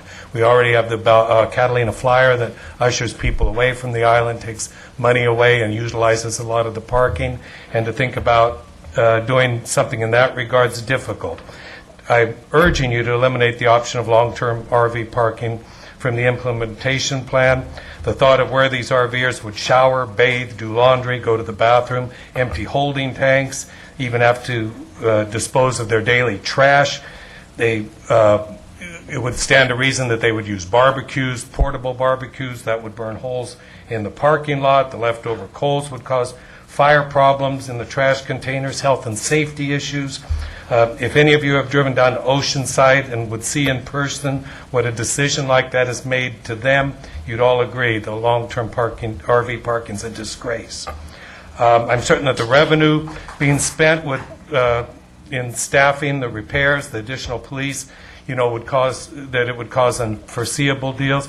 The plan calls for $800,000 in tax dollars to be spent on infrastructure to allow 35 to 40 RVs. I mean, that's ridiculous. If everything comes the way it's supposed to be, the lots will be full anyway. I understand that leaving the RV issue in the implementation plan does not ensure that it will come to fruition. However, I am well aware of what happens when residents do not take a stand and ask their elected officials to protect them from the inevitable. For example, Newport Beach Municipal Code prohibits smoking within 100 feet of oceanfront walk, yet at the Balboa Cigar Lounge is allowed to open, operate inside and outside of their retail space, all within the 100-foot limitation. Countless calls to code enforcement, police, health department, ABC have not improved the situation. The business continues to operate without regard to Newport Beach laws, and residents, beachgoers, are forced to accept illegal behavior. I know that the tax dollars are difficult. Everyone's having a difficult time. Police is overwhelmed. I think that unless this is removed, it'll just add to further problems in the area. So I implore you to remove this item from the plan. Thank you very much. All right. Thank you. Let's establish some ground rules. We're not going to have applause every time. We'll just listen to everybody equally. Good evening, Mayor, Council, Lori Morris, West Newport. I didn't even read most of this. I had no idea it was so all-encompassing. I did see that it was on the agenda. I didn't figure it was going to be such an amazing amount of items that would be a giveaway. I'm with you, Mayor. I think this is incredible. I was at the West Newport Revitalization Committee meetings, and we weren't even allowed to talk about new bus benches. We were worried about safety of the beachgoers going back and forth across the street. We couldn't even talk about getting blinky lights, like they have in Corona del Mar, where you press the button and so people don't get run over in the streets. What we talked about was flowers and trees and, these minimal things that would, spruce up the area. But this is an incredible amount of giveaway. Now, I know there are people here for other reasons. They have, these issues with the smoking, the RV parking, which I had no idea was even considered down here. That would be, I can't even imagine allowing that. But for myself, I think that each of these CAP meetings had an agenda all their own. Everybody's was different. The same guy was in charge of some of them, but then, they got to talk about other stuff. These guys got to talk about other stuff. There's no cohesiveness. So, no, I don't. This stuff is amazing to me. I hope that others agree. Thank you. Thank you. I just want to remark on your T-shirt. I was involved in putting on that race. Yes. That's a keepsake. That was back when I could still run. 9 operations later, the doc says no. Good evening, Don Beatty. I live at. Could you bring up the slide on the parking permit boundaries, please? If it's easy. I live at 6th and Bay and have been at that property since 19. Lights, please. Oh. No, it's not. No. Don't worry. There we go. And I'll take off my hat. Been at that property since 1938. 6th and Bay, you see, is a block within the west boundaries of the proposed RPPP. Lots of PPs there. At that place, I don't live in the fun zone. And the survey was weak in its naming section, and I've made comments to this before. And I know Councilman Mike Henn has heard my comments. Probably this is 6 times, so time for a quick cat nap. I'm for a limited parking permit pilot program, but it should be for summer only, such as Newport Isle. I'm not now, nor ever have been affected by overnight commercial parking. What I'm affected by, of course, is the regular summer beach traffic and renters and functions, because I'm close to one of the yacht clubs. This proposed boundary is too far west and should be on or between Medina and Cypress. The parking permit district cannot include Bay Island. Some of the reasons is they have their own parking facility, no public streets to be impacted. You have to cross a bridge, and to cross a bridge is not by any common sense or geometric definition adjacent to impacted area, and it would simply be a perk to more well-off residents, in my opinion, as would allowing 4 permits per residence. 3 permits is a stretch in my mind, and 4 borders on the absurd and a nod to the more well-off. Finally, I think everything to do with RPPP should be pulled out from any other Balboa revitalization action, because I think the parking permit program does have, from now on, and will have a life of its own and should be dealt with separately and not possibly hinder or conflict with any of the revitalization proposals or concepts. Thank you. Thank you. Other public comment?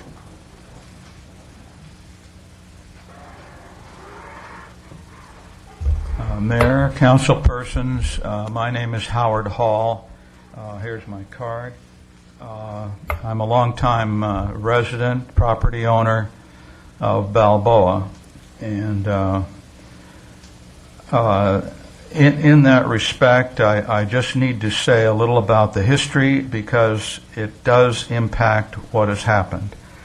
I and my family have been observing Balboa for over 10 decades. My grandfather got here in 1910. That doesn't sound like much in today's world of consultants, city staff, and panel members with the authority to impose changes in a community without regard to logical reasons for doing so. Even parking permit committees are given power way beyond public support should warrant.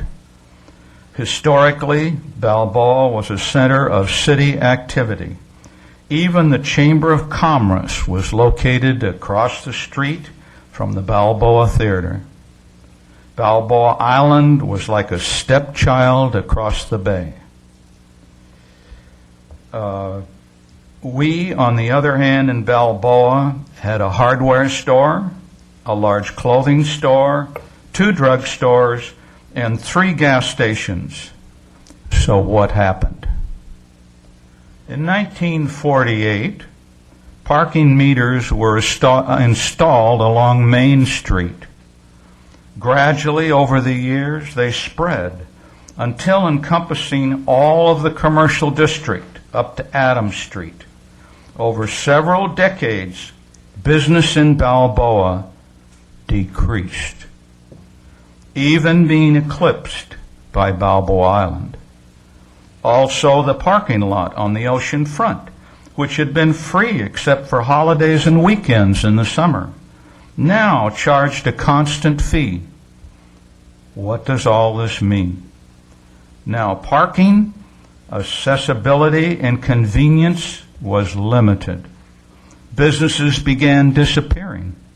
Of course, the Chamber of Commerce moved out. The winters became harder because less local people frequented the local shops.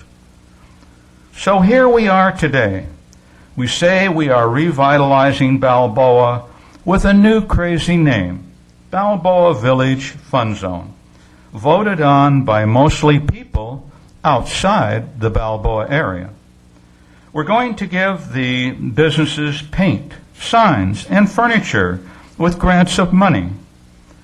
The residential permit parking district is expanded from 2 blocks to 10 blocks for overnight parking, even though most of these blocks aren't even affected by the commercial parking in Balboa.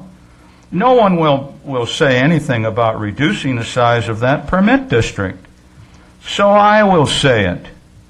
It is a travesty, an injustice to create a parking permit district this big when most of the people are not affected by commercial parking from the business area. How can a revitalization plan for Balboa be so devoid of increasing customers for businesses, especially in the winter months? Now we're being asked via a new questionnaire, again, whether we would like or not like an overnight parking permit. Who will be asked? All the people living between Adams Street and 7th Street will be asked, even though those of us in the East Newport area aren't even affected by the commercial parking in Balboa. How anyone in their right mind can call this a good plan for Balboa in its present form is beyond me, and I hope beyond you. My recommendations still stand. Do away with the parking meters and create 2-hour parking limits on street parking between Adams and Main Street. This would coincide with what successful Balboa Island does on Marine Avenue. Number 2, reduce the parking permit district in the residential area to the area between Adams Street and Medina Way. Thank you very much. Your time is up. This makes sense. All right, Thank you. you. Next, please. All right, is anybody, if we can move it along, be ready to move right up here, maybe fill in the front row if you have a comment. And Hi, thank you. Tom Pollack, representing Explorer Ocean. I just want to echo Councilman Mike Henn's sentiments supporting the implementation plan. I also wanted to call just briefly to the Council's attention some new information that we have regarding Explorer Ocean's parking requirements. We hired AECOM, an economic consulting firm. That report came in after the Kaiser Marston report and the Nelson Nygaard report, and I just wanted, the staff was unaware of that, and I just wanted to submit that to you tonight. Thank you. Okay, thank you. Next, please. Oh, yeah, you don't have to run. Okay, I'm going to be brief. I know you don't believe that, but I am. First of all, I do think we are stuck in the throes of change. I'd like to commend Councilman Henn and the others that have been working on this. We are, for whatever the series and set of reasons, we are in a state of decline in Balboa Village, in the Balboa Peninsula, also in the Lido Village, and we're going to need change to drive improvements. I think we've got to hit, and we really need a good planning effort, because what the success will be is going to be a mix between commercial and recreational activity in the centers, and then also to protect the integrity of the residential areas that are very close by and along the Balboa corridor. So I would just like to say very quickly, I do think that a residential parking permit component does make sense, and I think that's a concept that we need to remember. I don't know the exact boundaries. I haven't studied it enough. But I do think it's a concept that needs to be expanded to other areas where it's desirable to preserve the residential component and to insulate the residents from the commercial centers. Secondly, I would like to say that it is going to be challenging to go through a revitalization, and I think some uses have been planned, and there's no assurance of success, but it is going to take some commitment and some level of city facilitation. I don't know that it requires the level that's contemplated in the implementation plan, but it's probably going to take some. And then lastly, I'd like to say we're also sitting on a delicate balance in this area of having to manage the level of transiency that we have that creates certain kinds of public safety and health risks. We can't physically accommodate the volume of transiency that we have, and there are other issues that occur within a community as a result of excess transiency. So I would request that we not move forward with the recreational vehicles in the parking lot. That is going to be an automatic segue, no pun intended, into a transient situation, and it's going to have impacts that overflow into both the commercial area that we're desiring to upgrade and revitalize and the residential community. Thank you. Thank you. Mayor Gardner and members of the council, my name is Jim Mosier. I don't live in Balboa. I admire Ms. Oberman's passion. I do not support this implementation plan. I picked 3 pages out of this very large staff report. First is handwritten page 23, which is describing, but I can't say I totally understand it, the incentive program with incentives of up to $50,000 per property, if I'm seeing this right. And I'm actually confused about what the action is that you might be taking tonight, because when I turn this over to handwritten page 24, it says that this depends on further decisions made by the City Council moving forward with the incentive or not. I don't quite know whether you're approving it or not approving it tonight. I'm very cautious about the idea of governmental, or appropriateness even, of government incentivizing private businesses, and I certainly don't think it's appropriate to incentivize one area of the city at the expense of all the other taxpayers in the city. The second page I picked out is about the so-called new Balboa Village Advisory Committee. I'm also confused about this. We seem to have a Balboa Village Business Improvement District. We have this new committee, and then there's a reference in here that we're going to have a parking benefit district with its own governing board. How all these 3 work together, I do not know. And none of these seem to be following the very wise directives that we find in the city charter as to how boards and commissions should be formed, that among other things would hold that the bylaws of these committees are on file with the city clerk so everybody knows what rules they're operating under. I don't see any of that here.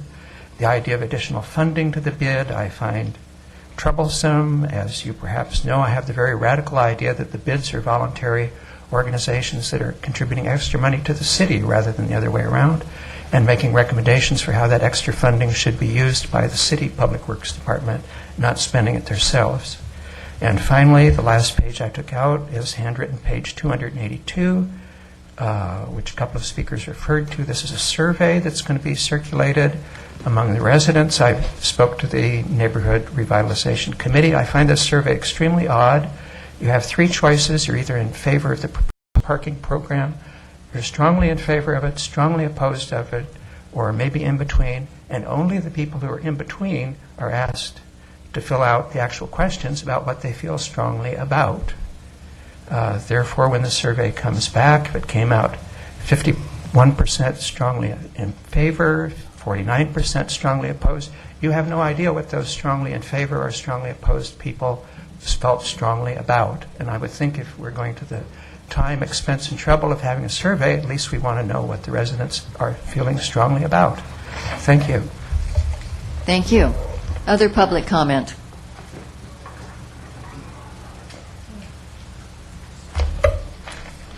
My name is Jim Stratton, and Mayor Gardner and councilmen. I'm a resident of the area west of Balboa Village. I'm a member of the Central Newport Beach Citizens CMBCA. Past member of Community the Association. BB's Citizens Advisory Panel, and I'm the chairman of the West Balboa Village Parking Committee. I speak in support of moving forward with the revitalization plan brought to you by the Neighborhood Revitalization Committee. I'm excited at the prospect of what this plan can bring to the Balboa Village. In particular, I look forward to the results of the proposed survey regarding resident permit parking west of the village.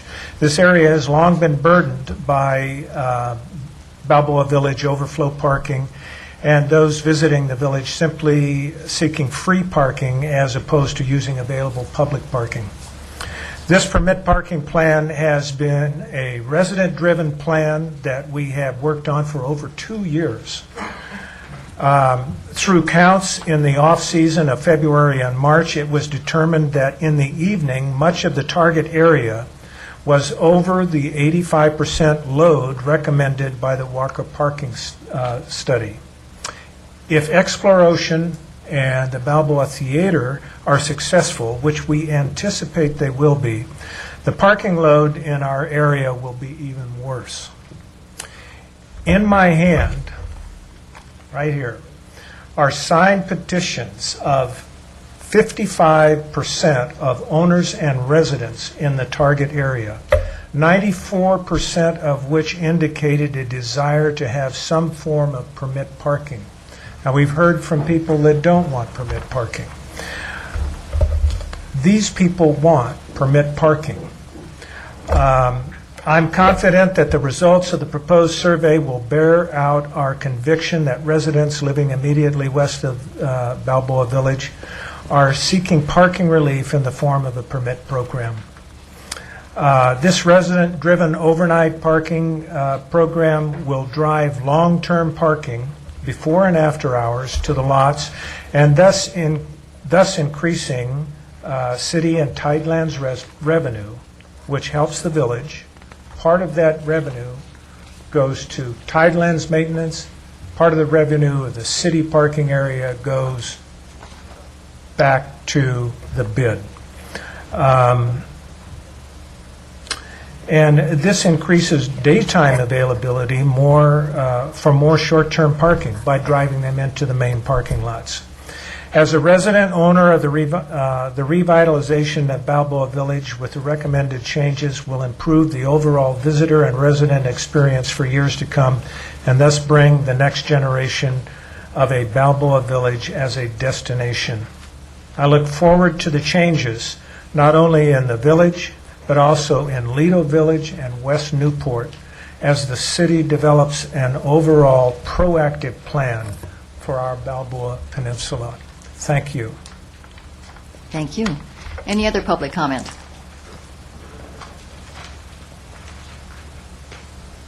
Hi, Mayor Gardner. My name is Paula Curran.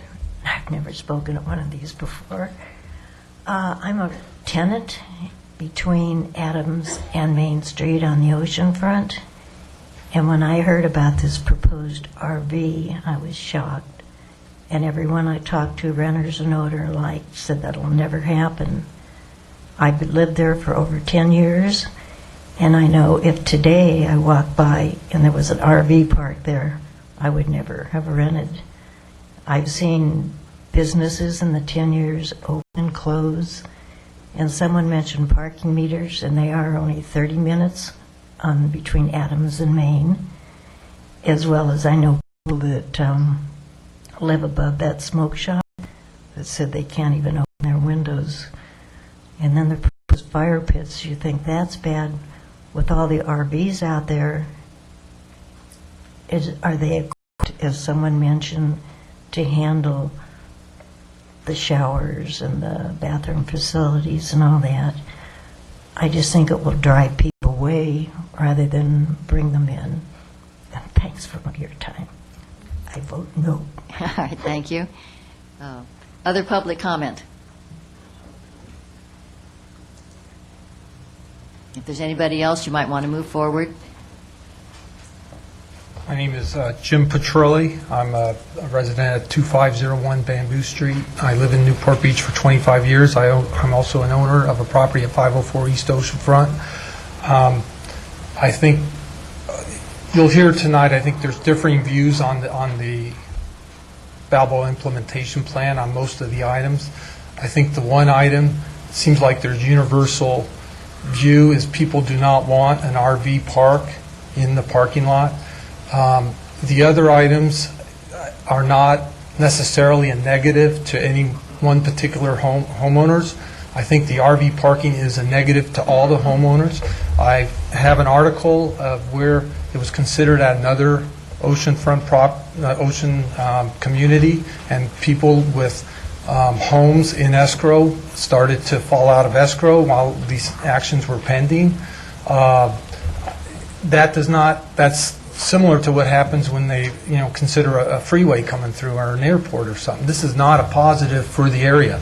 The problem with leaving this in the plan right now is it's going to put a burden on all us owners down there that we will have to. I've talked to both the real estate attorney and the title officer, and they both feel that by having this in the plan, that this would cause a disclosure to potential buyers or renters. You just heard that's one of my tenants there.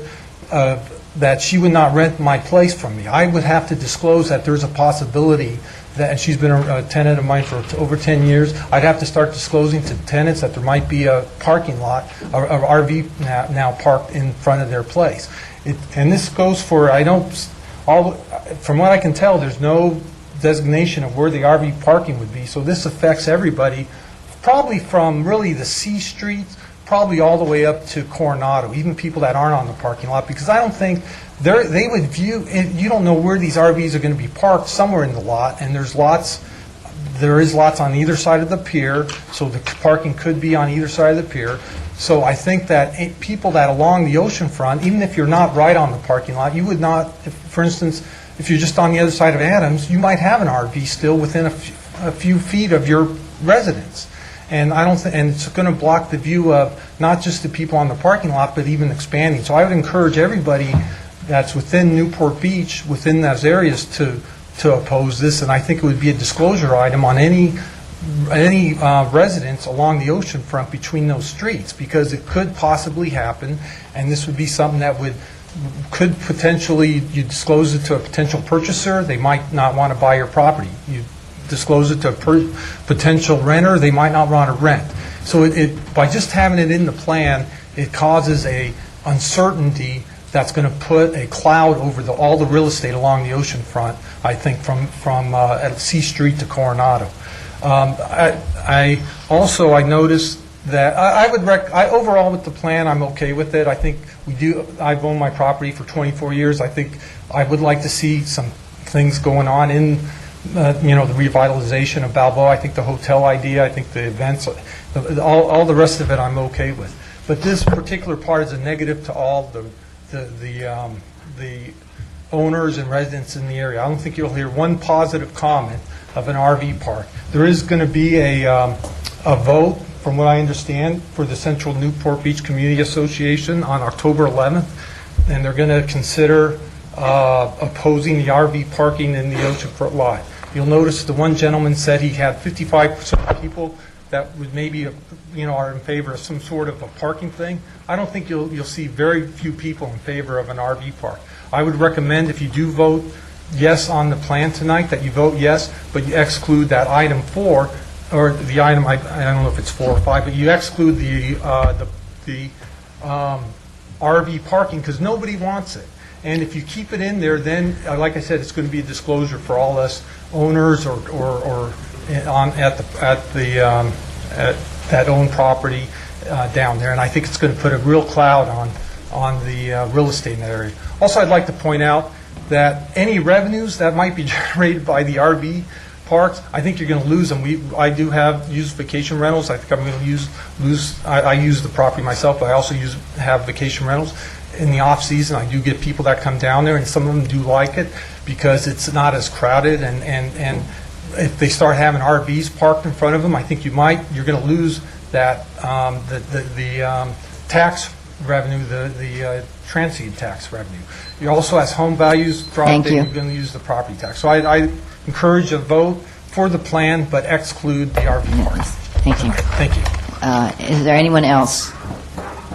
Hi. My name is Rustam Contractor. I live on the oceanfront property there. And the RV parking is a very bad idea in the sense that we pay a lot of property taxes, and we are on the first floor. So we could see right on top of the parking area there. And any parking, RV parking would be a bad idea. I think the very fact that we pay a lot of property taxes, we should have some say in the matter, and RV parking should not be allowed there. Thank you. Thank you.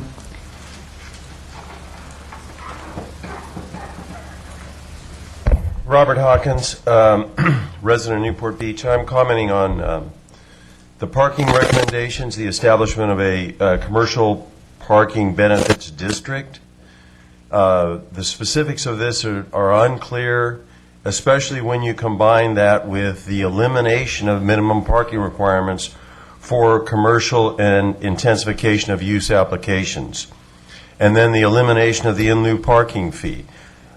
This area has already received $3.2 million for the Balboa Market parking.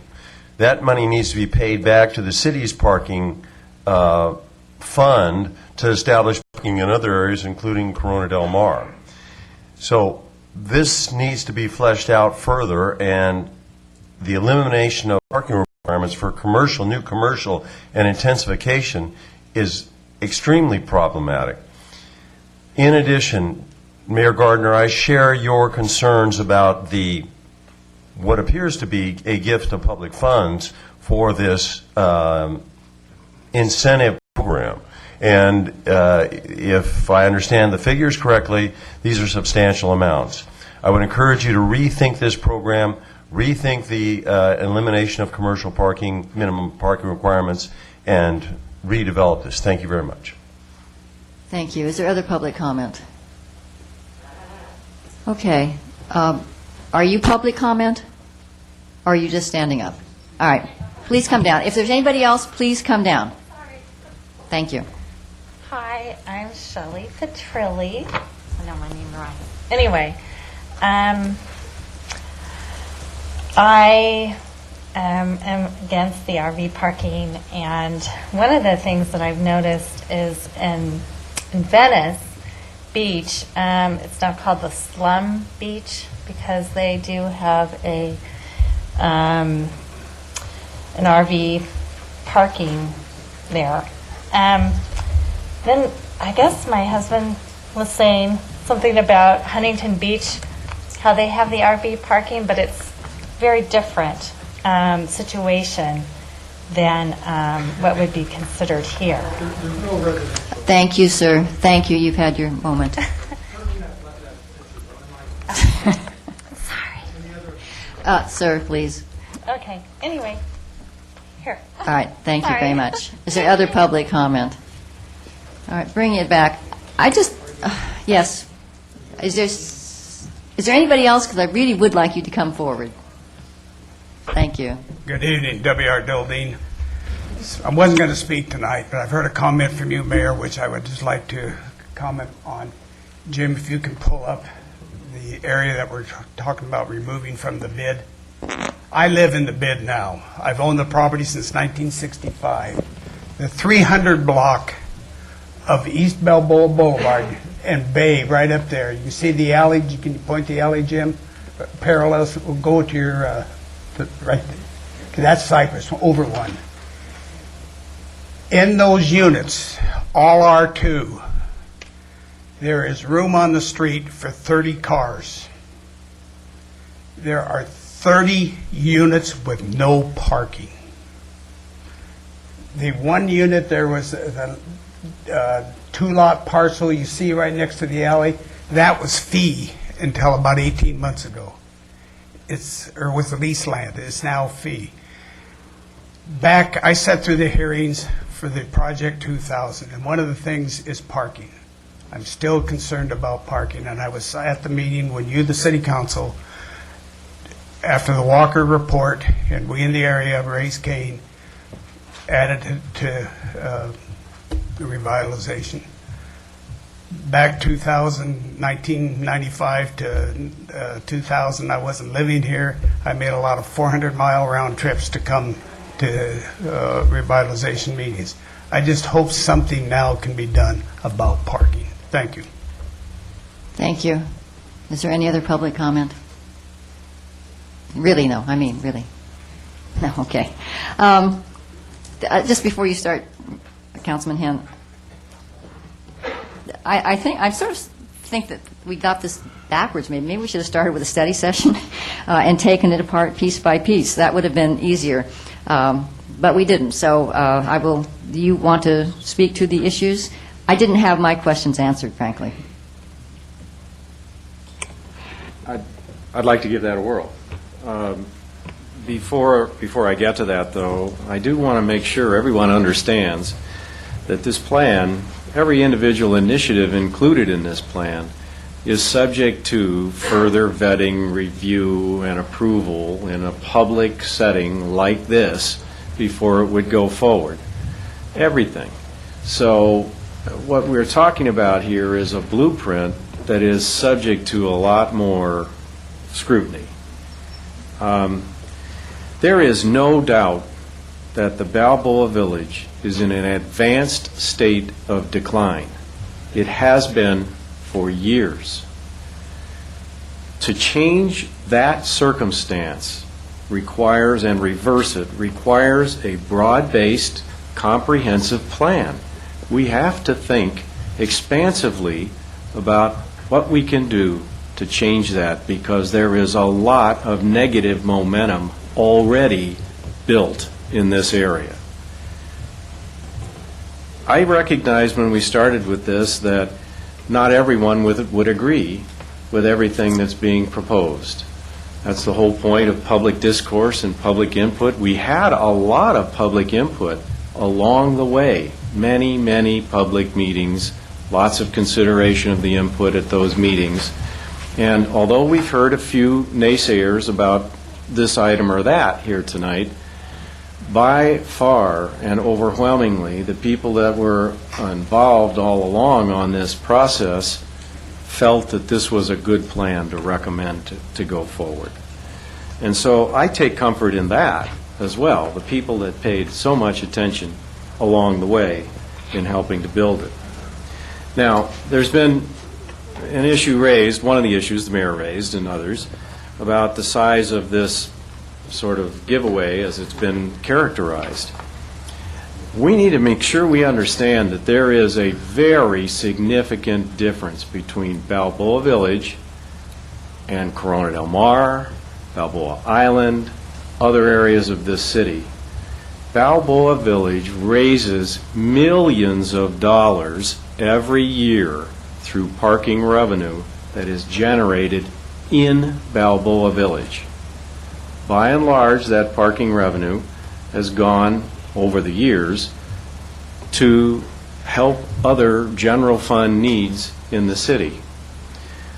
We are earning more revenue in Balboa Village today and will next year again because of changes that we've made in parking.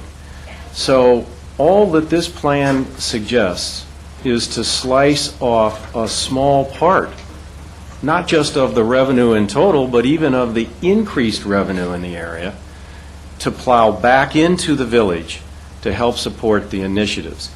This is very realistically a self-funded plan by Balboa Village.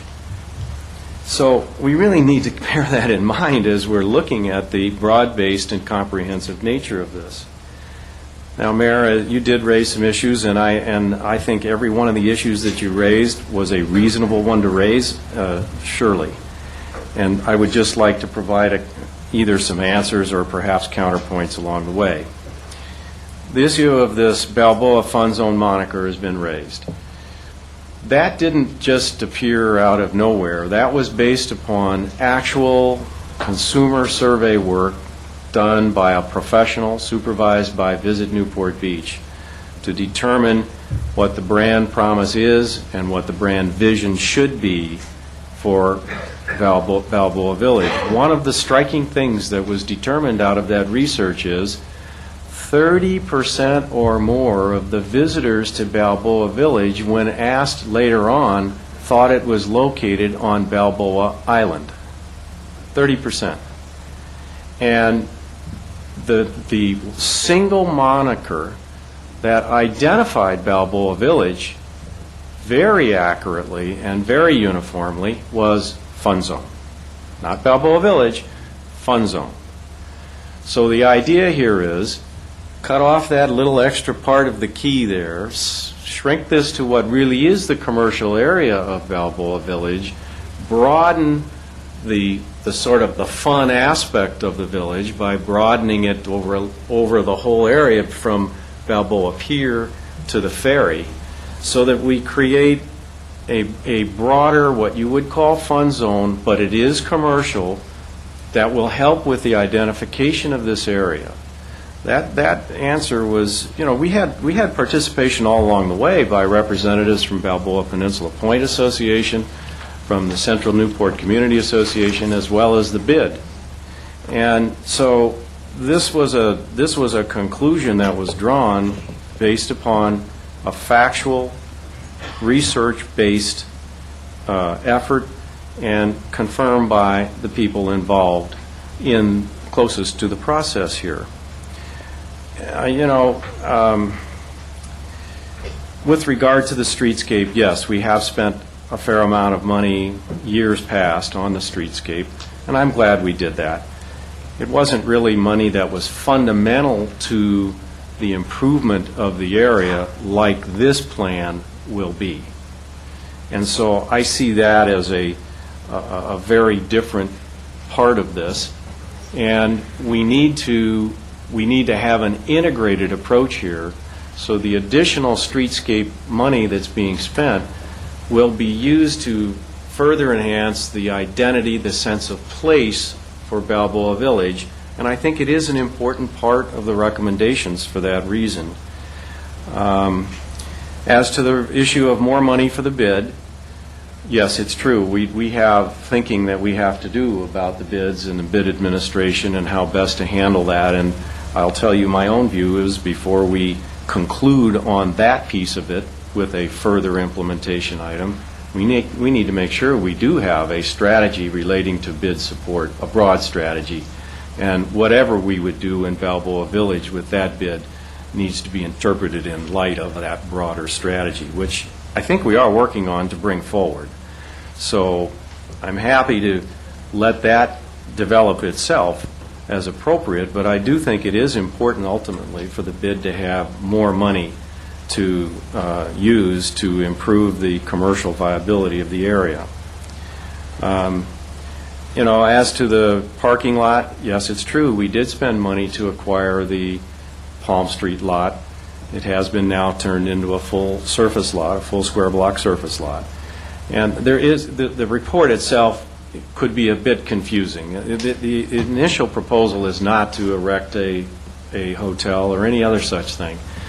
The issue here is we need to wait and see what happens with exploration in particular before we dedicate that lot for any other purpose than additional parking.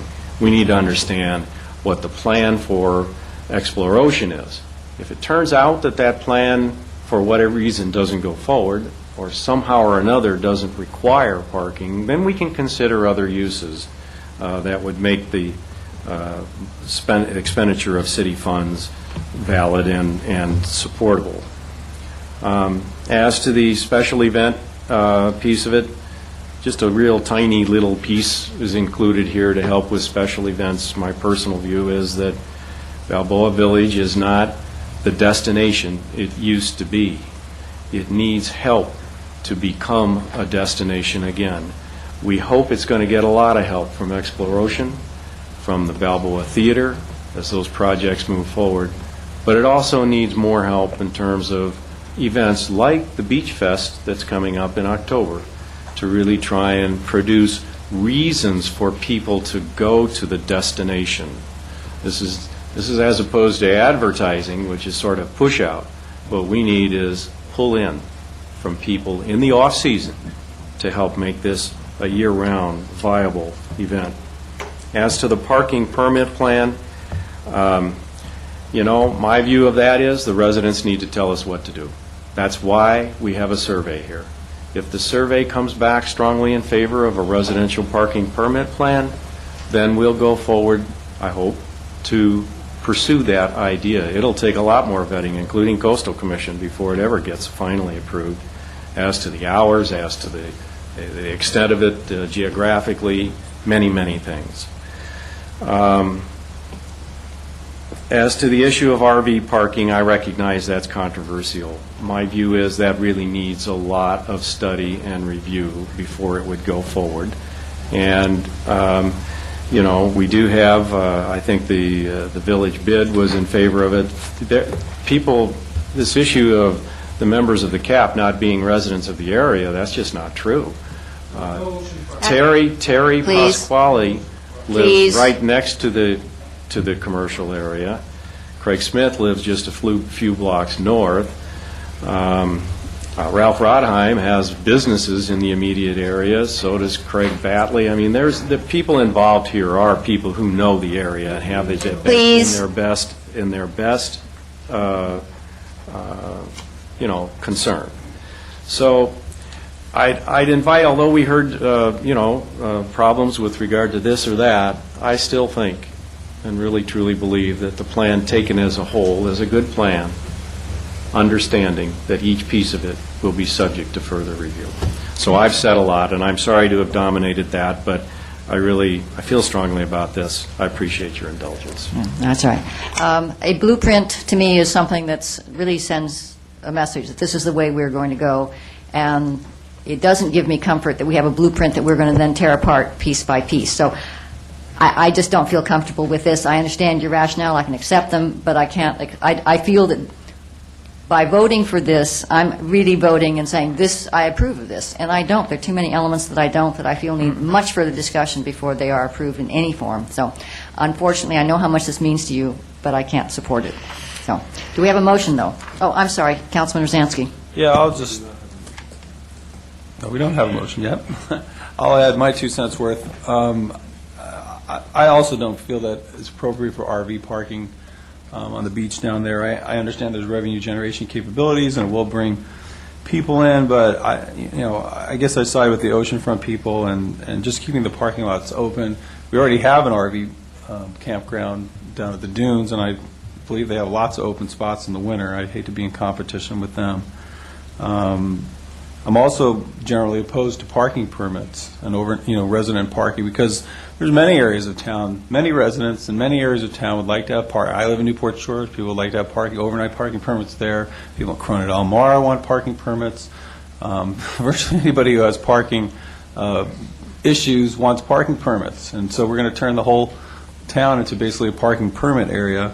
I understand they have situations down there on the peninsula, but it's the same challenges that all the beachfront areas experience in the summer, and in the winter there's no problem, and there's plenty of open parking. So we're dealing with a parking problem that exists admittedly on weekends and a few busy holiday time periods, but generally there's enough parking. So I would suggest, I encourage the parking management plan and looking at other alternatives suggested in the report, but I'm not in favor of parking permits. And as far as the name goes, I guess I agree with Nancy as well that, not that I think that Fun Zone is a bad name, but if you're branding the whole peninsula down there as the Fun Zone, or I don't know why you would do that. I would suggest that maybe you call it the Balboa Peninsula Fun Zone and leave Balboa Village for the residences and things like that, and kind of differentiate the area that way. I don't know if there's any consideration given to other names or if that was one of them, but that would be my suggestion, is that you brand it that way, because branding is important. And I always think of that area as the Fun Zone. I don't think that's a bad thing, but I can understand where people down at Peninsula Point or the surrounding areas might not want to be considered their home as the Fun Zone. So if you change that name. So I guess I kind of agree with Nancy that if this is the blueprint, and the city council is going to give its vote of confidence or in the plan today, and with the understanding that all these things are going to come back eventually, and probably come back after I'm off of city council, I guess I'm not real supportive of some of these elements as well. Councilman Hill? Yeah, I look at this as an issue of semantics, potentially. We're being called upon to adopt a resolution, and the current language is approving the Balboa Village implementation plan. I think implementation plan is in conflict with what the real intent is. I would have a tendency to call it more of a master plan, which is a living document and adjusts every time a decision is made and a change is made. And so what I would suggest is, number one, we look at approving this or parts of it as a master plan, not an implementation plan. The second thing is that we're being asked to create a Balboa Village Advisory Committee that will continue to oversee and look at this and look at the various elements and bring those to the council for consideration. I think that is certainly acceptable. Asking the mayor to appoint 2 members to that, I think that's acceptable. And asking the city clerk to advertise appropriately, acceptable. And then asking for a parking study. And I think that survey, and I think that a parking study survey is totally acceptable. So I would be willing to support that on one other caveat, and that is that I've given some pretty serious thought personally to the RV suggestion, and I don't think it's appropriate. And so I would be willing to move that we adopt this as a Balboa Village master plan, removing item 6, the RV, and proceed with the other items that we're being asked to approve as well, which is creating the advisory committee, confirming some members on that committee, directing the clerk to advertise, and to proceed with the parking survey study. I'll second that motion. Mayor Pro Tem Curry? Well, I think I'm going to support that motion. I agree with what's been said here regarding the RV parking. I just don't think that's appropriate for this area. I don't know what stops anybody from parking their RV there overnight now as it is, frankly. There's not a lot of demand for it, and I don't think it's going to be helpful to the neighborhood, so I agree with the recommendation to take it out of the proposal. I do think we need to make investment in these neighborhoods. The fact of it is that no neighborhood thrives if we don't make investment in it. Now, frankly, in the capital plan, we have very little investment going on now on the east side of the city. But in 2007, we built a community center, and in 2010, we rebuilt the Oasis Center, and we're getting ready to build a major community center in West Newport. Those are major investments that we put in our neighborhoods. We're doing one this year. It's going to be in central Newport with the new city hall and the park and the library expansion and the parking structure. So those are the investments that we make that revitalize our community and keep us strong and vibrant. And, you know, it's unreasonable to believe that the Balboa Village Fund Zone is going to revitalize itself without some form of investment to make that happen.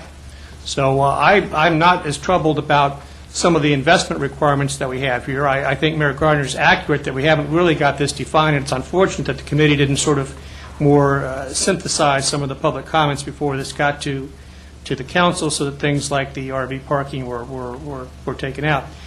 But I do believe it's important to move forward in a concept of a master plan so that this can be amended and this can be modified in response to the community, and we have a chance to see what the Coastal Commission says about these parking restrictions, for example, and move forward so that the Balboa Village becomes a vibrant economic part of our community. Councilwoman Daigle? I think that's good that the RV park has been taken off the table, because otherwise there's going to be opponents continuing to come and object. So maybe there's less opponents at the start in terms of that. The way I look at the redevelopment, the private redevelopment of these areas, is if we can make adjustments to the zoning, then that may bring in an investment. But when the city pours money into special events and facade improvements and those types of things, it's really a Band-Aid. I mean, there's no motivation of the private owner to invest money. You do more park benches and more trees. That doesn't necessarily bring private investment. So I think the zoning based changes are good, but I am also concerned about some of the giveaways, and I think that we do have to be fair and consistent. You know, the argument, well, they have strong parking, only goes so far. There's massive automobile sales and other parts of the city that are really producing strong revenue. We have resorts in other parts of the city. So I think actually when you look at the analysis of where revenue is coming from in the city, it's that Corona Del Mar, Newport Coast areas and up by the airport is strong as well. So we have put a lot of money into the peninsula. When Todd Ridgway was mayor, councilman, we spent almost $10 million on all these pavement and tree improvements, and it didn't seem to change. So I'd like to know how this plan, how these improvements are going to stimulate investment that prior public dollars were obviously unable to achieve. So I'd be interested in knowing that. Thank you. Councilman Selich? Well, a lot of hard work's gone into this by the Citizens Advisory Panel, and there's a lot more work to be done on it. And I think it's important that we move it on from where its present state is and allow the new governance structure to take this this plan and refine it. All of these things are not going to survive the vetting process, I don't believe, or they may be modified, but if we don't take a step now to move this thing along, we'll just continue to delay things happening out there. So I'll be supporting the motion, and I think that it's a good step that we're taking to move ahead, because we do need to invest in this area. We're all one city here, and as Councilman Curry said, we need to invest in areas of the city, and this is certainly an area that needs some investment in it, and so I'll be supporting the motion. Thank you. I feel that we are making commitments. If we hadn't said in this blueprint how we were going to fund some of these things, I think I could more easily support it, because I think the concepts are good. I certainly don't think there's anything wrong with trying to clean up the town and the buildings, but to say that we think that the city's going to pay for it, I think we need further discussion. So let's take a vote. All in favor and all opposed. Prior to reading the vote, I'll read the resolution titles. Resolution number 2012-84, resolution of the City Council of the City of Newport Beach approving the Balboa Village Master Plan.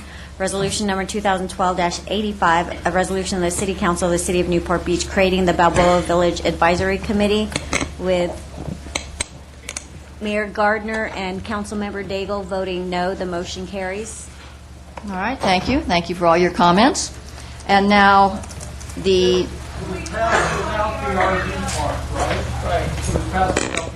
The RV park was removed. Let's be clear about that. All right. Thank you. Number 16, annual monitoring review of the Newport Coast. Yes, thank you, Mayor Gardner. We just need to change our PowerPoint presentation and bring up Kay Smith. This is the annual monitoring report for the development agreement that has to do with the Newport Coast. It's with the between the City of Newport Beach and the Irvine Company. And how long is the staff presentation? It can be as very brief as you would like it to be. How much information does everyone feel he or she needs? Okay. We're going for the shorter version. Well, very simply, this annual review occurs in October. You last reviewed it in 2011. You found that the applicant, the Irvine Company, was in substantial compliance with the terms of the agreement. Staff has made the same conclusion this year. They have submitted a detailed compliance report, and we'd be happy to go into further details. I do believe we do have from... Dan, I'm sorry. Oh, there he is. Dan Miller from the Irvine Company to answer any specific questions. All right. Any questions or further information necessary? I don't think so. All right. Do we have a motion? Move approval of the item. I'll second. Is there public comment on this item? Seeing none, please vote. Motion carries unanimously. You're usually very lucky if you come after a long one. Number 17, the Community Development Block Grant. Mayor Gardner, this is a continuation of annual reports that are required for different reasons. This is to comply with our HUD funding. We have with us tonight our consultant, Clint Whitehead, who can provide a presentation to the City Council regarding our CDBG, which is our Community Development Block Grant funds, and how they're allocated and how they conform with federal law. Move approval of the item. Is there a second? Second. Does anyone have questions for staff or our consultant on this? It's a fairly conclusive report that we have in here. Is there public comment on this item? Seeing none, please vote. Motion carries unanimously. You could have phoned that one in, huh? All right. To current business and our model lease template. I believe that this is there's been a request to continue this. Councilman Henn, I know you have been working on this. Do you have anything you want to say at the onset? No, I think what we should do is allow for public comment. I will be moving to continue it, but I'd like to have the benefit of the public comment about the lease template, and as a part of that, the index that's proposed. Those are the key items that we would like to get a public input on, and then that'll give us time to digest that public input before we come back for an action item. Okay. Is there public comment. Wait, before- I'm sorry, go ahead, Councilman Rosansky. Just a quick question. I know I left it to the public or to the marina operators that if they had comments on the index, to please submit them to us early. Did we receive any comments on the index from the public? I did receive some general and some specific comments about the marinas in the index and the estimations of gross that we made, and those were done usually face-to-face or on the phone or in meetings. But nothing in writing? Not to my recollection. Thank you. Okay. All right, public comment on this item. Would anyone like to speak on it? Mayor, my name's Jerry Conrad, and I've got a significant investment in 3388 Violito, and I'm looking seriously with the DART Development Group at Lido Village, and just simply want to go on record with you that we see the rental program as being a major deterrent to our investing serious development money in Lido Village and in the surrounding area. Wait, hold on. The lease for the marinas you're talking of? Yes. Okay.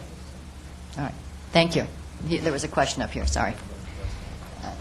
Other public comment? The infamous Duffy. Well, I was going to announce it. Duffy of Newport Beach. I had to get up here before someone else put words in my mouth. Did you bring the plaque with you this time? Got the plaque coming. I'm going to be real brief. I read this. Well, I read the lease. You probably gave me a D-, C+ on the thing. It's hard to understand. And I know, Dave, we talked about something simple that would work for all of us. This isn't going to work for us. This document is, in my opinion, was written totally for a different purpose. For a government city to own the upside. You can tell almost all written all through it. It's designed to protect a city that owns all this infrastructure. Well, we own all that infrastructure, and we don't need to put all these restrictions and demands on us because we've been doing it for years. Rush, we've been doing it for years. I would, not to interrupt you, but I will. Just so that the question I was just asking is, this doesn't even apply to your operation. Are you aware of that? You've got to be kidding me. This applies to the major marinas in the harbor, and you're a business that rents, leases, boats, repairs. You don't lease dock space. This doesn't apply to you. I do lease dock space. I do have a marina. There are boats out in front. My landlord is here to explain it to you further. I also lease from another waterfront place where we have service. We rent slips there. That person is also here. So I don't understand what you're getting at. Bottom line is, if you want us to have a lease, we don't want a lease, but if you want us to have one, this isn't the right way to go about it. It's just way too complicated. Thank you. Thank you.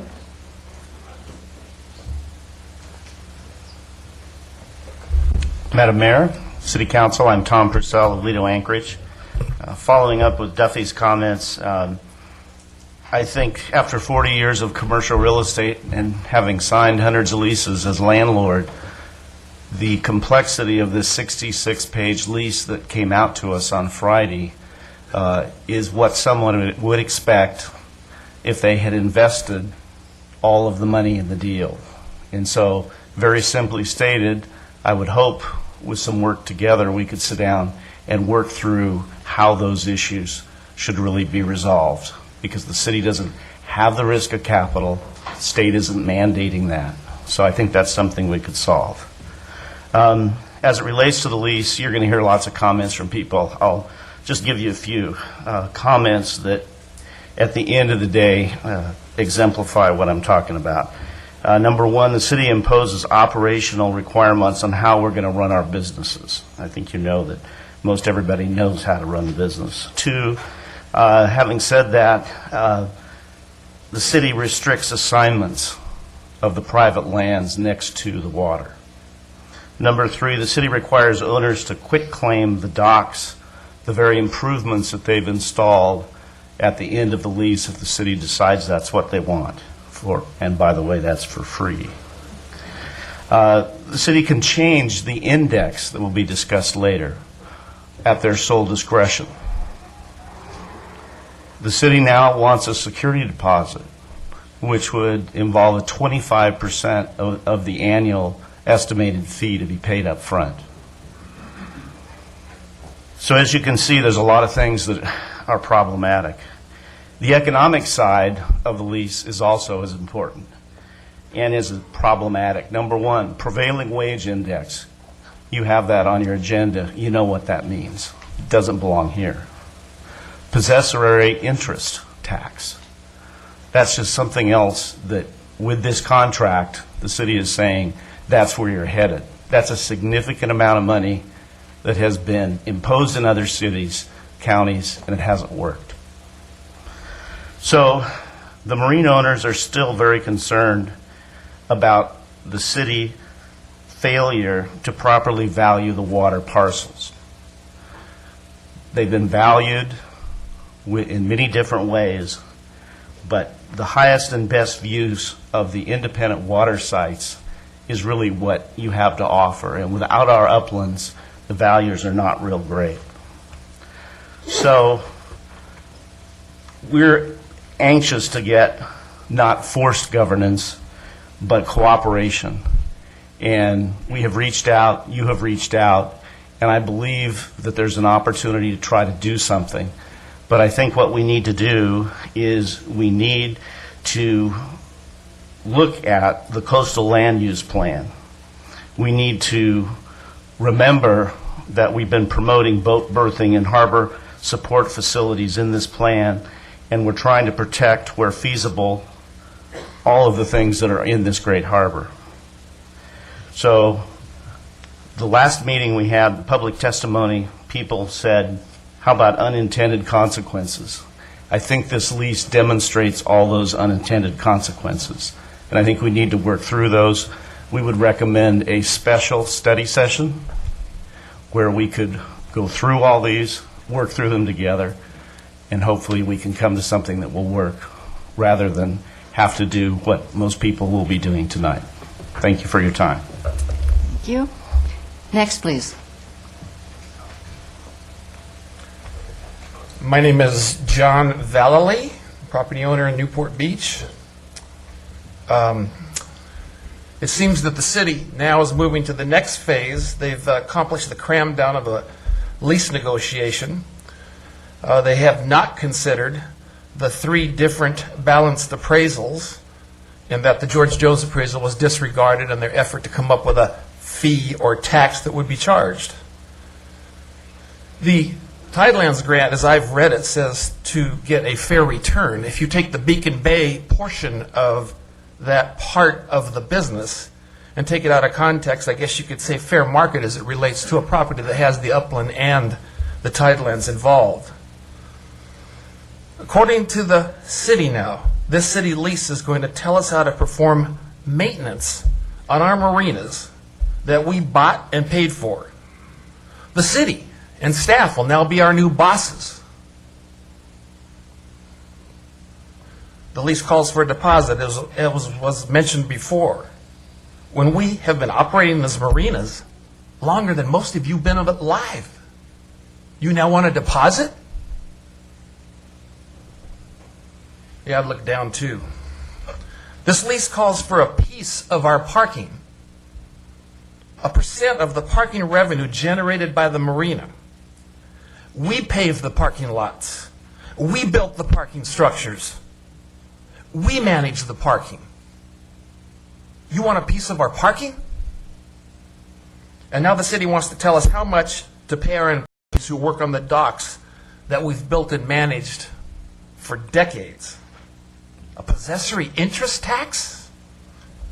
And here's the one that got me.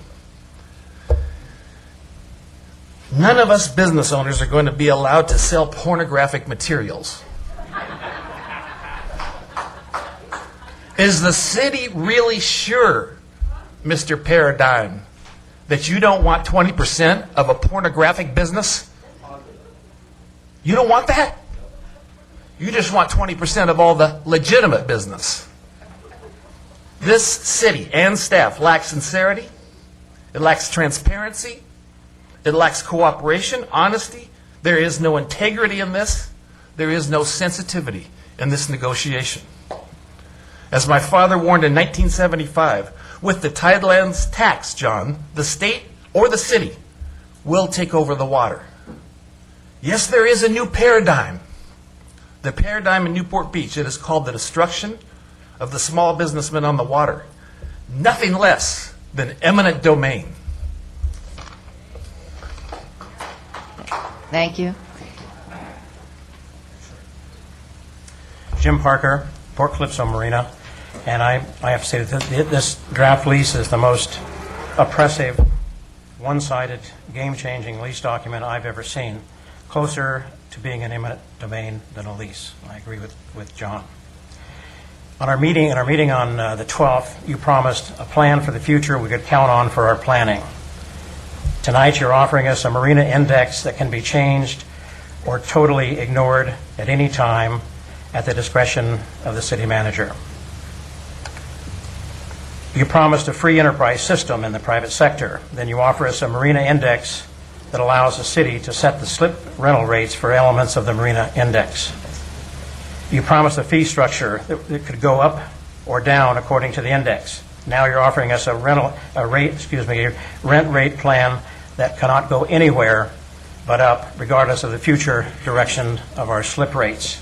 And there's just so much. Every page is replete with problems such as these. In general, there's promises made. I see promises broken, terms unconscionable, terms unacceptable, and we feel, many of us, that you've betrayed our trust. Thank you.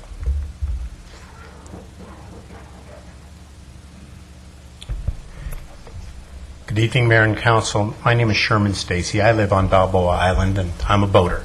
I rent in one of the city's private marinas. I had the opportunity to look at the staff report, and on page 4 where it says setting fair market rent, there are such internal inconsistencies that demonstrate that you're not setting fair market rent, but you're setting monopolist rent. Monopolist rent because you exercise the power of a monopolist in setting these rents. I'll read what it says. The fair market rent may be set by the City Council at any amount, provided the amount is based on an appraisal prepared by a city-selected appraiser and reflective of fair market value. You have those that say it's $1.40, $1.50 a square foot, but you sent the rent at $2.52. I don't understand how you do that unless you've decided you have some greater power and you don't need that appraisal that you say you need, because you adopt a methodology that has never been recognized by any court as a way of arriving at fair value.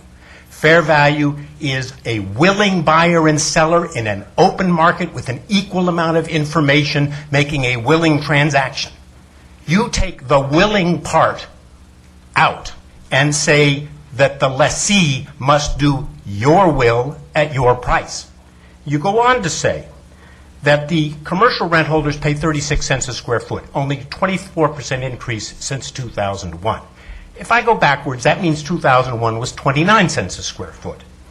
You say that slip rents have gone up 150%. So let's raise our rent 900%. You say this is in response to the inequity, that slip rates have gone up 150%, that you will raise the rent 900%. And you're telling me you're arriving at fair value. 6 times the amount the private marketplace has increased the rent. 6 times as much you tell me is fair value. You cannot reconcile those numbers because they are 30 times the general rate of inflation. And utilizing the index, I believe, is a completely false and illegitimate method of arriving at fair value. The thing that really convinced me was the lease. Because this is a monopolist's lease.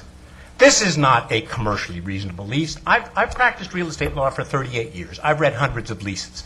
This is a lease given by someone who says, you don't have any choice. You must agree to my terms because I hold all the cards. I mean, Mr. Potter of Potterville would love this lease for his tenants. That's how the city has decided to approach many of the major businesses that have been long-term here. I think it is unreasonable. I think you should simplify whatever lease you might do, and I think you are compelled to arrive at fair value in a traditional method of arriving at fair value, not some way that so obviously, and I don't think if anybody there can tell me how a 900% increase from 2001 to 2014, I realize now it's going to get phased in over a few years, but that's what you're saying the increase should be, how that reflects a fair value increase over that period of time. I wish you would take the time tonight to express that to me. Thank you. Next, please. Good evening. My name is Gary Pickett. I work for Ardell. First of all, I want to applaud all the prior speakers and tell you that I agree with each one of the items that they have said. During the course of this title and fee increase since February 23rd, there have been many things that in my introduction to city government have truly astounded me, but nothing that nauseated me as much as Friday afternoon when I viewed the lease agreement. It is truly unfair.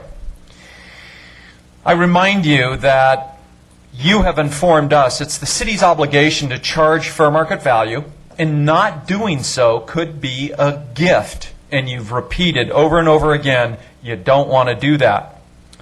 Well, included in the index are two Irvine Company marinas whose rental rates are the highest in the harbor and whose marinas are arguably the most pristine, offer the most benefits and accoutrements, cable TV.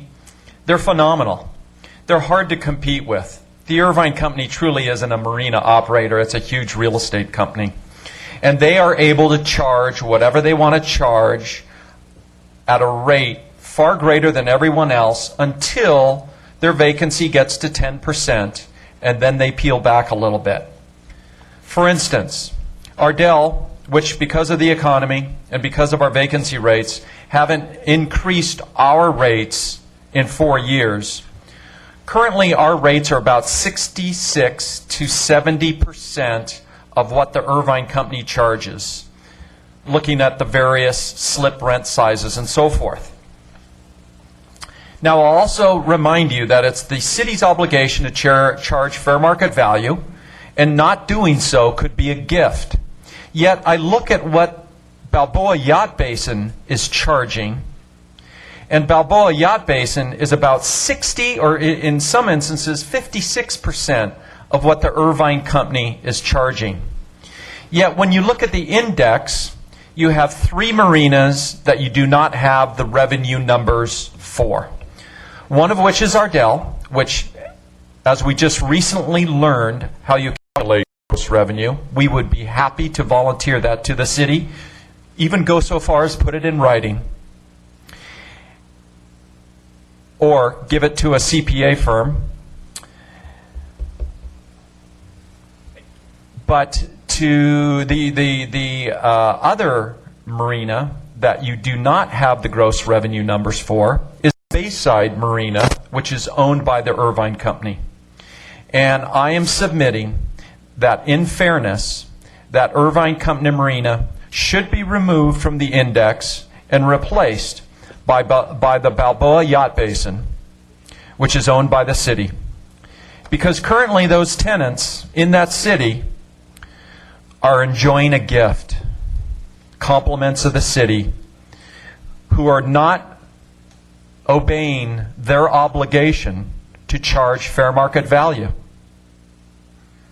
And I think if you do put them in the index, because we both know you want the highest harbors in there, it would motivate the city to charge fair market value to our competitors, you, the city, at Balboa Yacht Basin.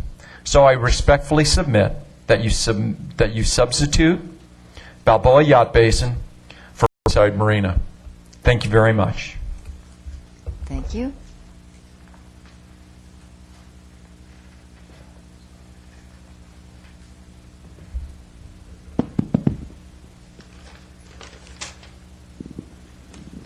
Thank you, David. Good evening, members of the council. My name is Richard Lewis. I'm the president of the Newport Beach Chamber of Commerce. As the representative of the business interest in the city of Newport Beach, we recognize the importance of Newport Harbor as an important driver of our local economy. We also recognize the importance of the small businesses that depend on the harbor, providing services to the boating public and all those who enjoy the many aspects of our harbor. As the operator of the Christmas Boat Parade, which is enjoyed by millions across the country, we also understand the necessity of maintaining the harbor and having the revenue to do so. However, we wish to support the marina operators tonight and confirm that we believe there is a fair and rational rent adjustment that can satisfy the city's desire to charge fair market rent for the use of the tidelands and at the same time be sensitive to the marina operators and soften the impact of significant rent increase, particularly during these difficult economic times. We do not believe that we are quite there yet, and we urge you to continue to work with the marina operators to refine your fee structure and the basis for that proposed fee to more accurately reflect the unique conditions in Newport Harbor that make it different from county-owned harbors and marinas in our area. Thank you very much. Thank you. Other public comment?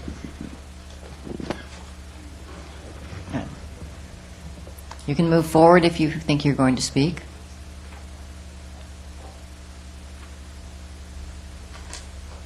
Hi, I'm Scott Schock with Schock Boats. I'm the owner of a family business on the water in Newport Harbor. Our family's been at this business in Newport for 66 years. I am the second generation owner of Schock Boats. I am not a lawyer, but when I read the 66-page proposed lease agreement, it looked more like a land grab than a lease to me. I thought I owned my property.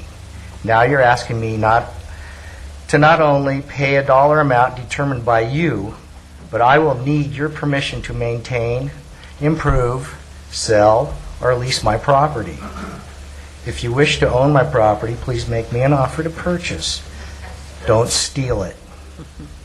I voted for most of you. I trusted you to be good stewards of the funds of this city, and I am not seeing much evidence of this. Thank you.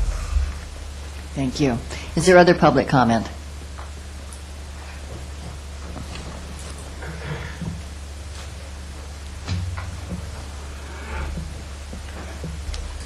Good evening. Gary McKitterick.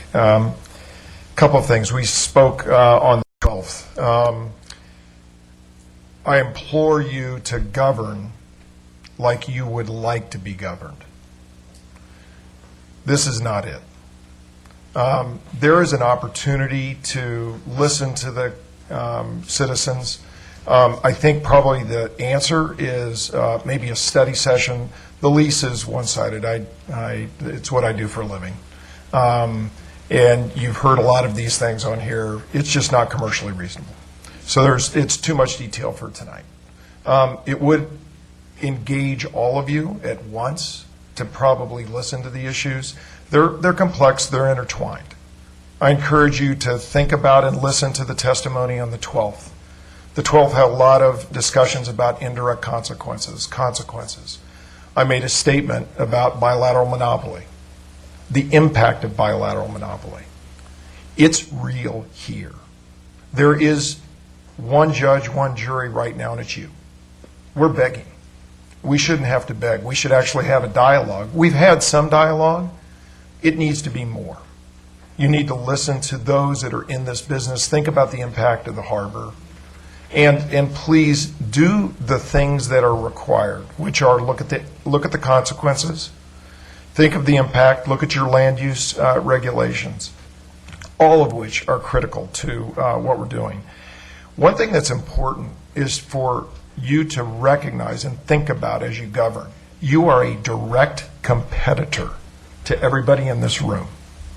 You cannot, in one instance, set the rate for your competitors, and in the next, charge your own rate and not have it indexed with the same. Okay? You just can't do that.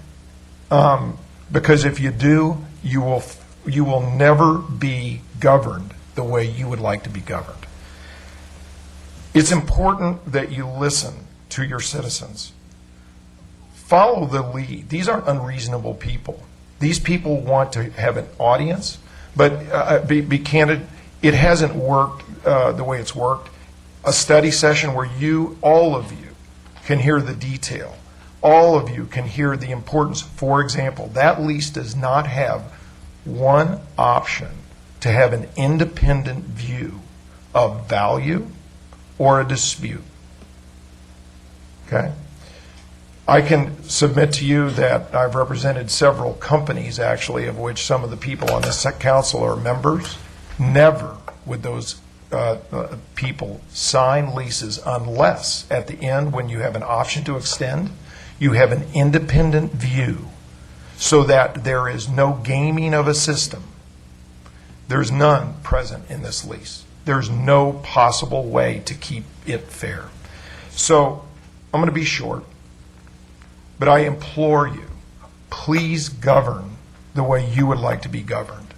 Listen to your citizens. Encourage the dialogue. Mr. Hens reached out to talk about the index. We've got thoughts on the index. It's got to be broader. It's got to be more transparent. At the bottom line is we think you are well in excess of fair market value. Well in excess. And the reason you can is because it's a one-way street. So listen to your citizens. I'd encourage a study session or some other forum so that you can get the detail that you need. These people are reasonable. They want to achieve fair market value, Dave. It's not. The problem is you haven't hit it yet. Thank you. Thank you. Is there other public comment?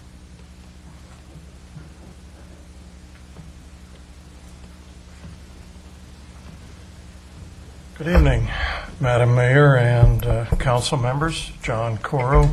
My standing, if you will, to speak here this evening is not that of a marina operator under the current lease situation. It is 12 years of having worked with you and others to try to move this harbor forward. That counts somehow. Member of the Harbor Commission, a current consultant to a non-marina tidelands use that contributes significant benefits to the city, a full-time waterfront property resident of Balboa Island with a private pier, and one of the member owners of BCYC, which happens to be one of the few examples of a successful city tidelands lease in water only that has been used as a benchmark example.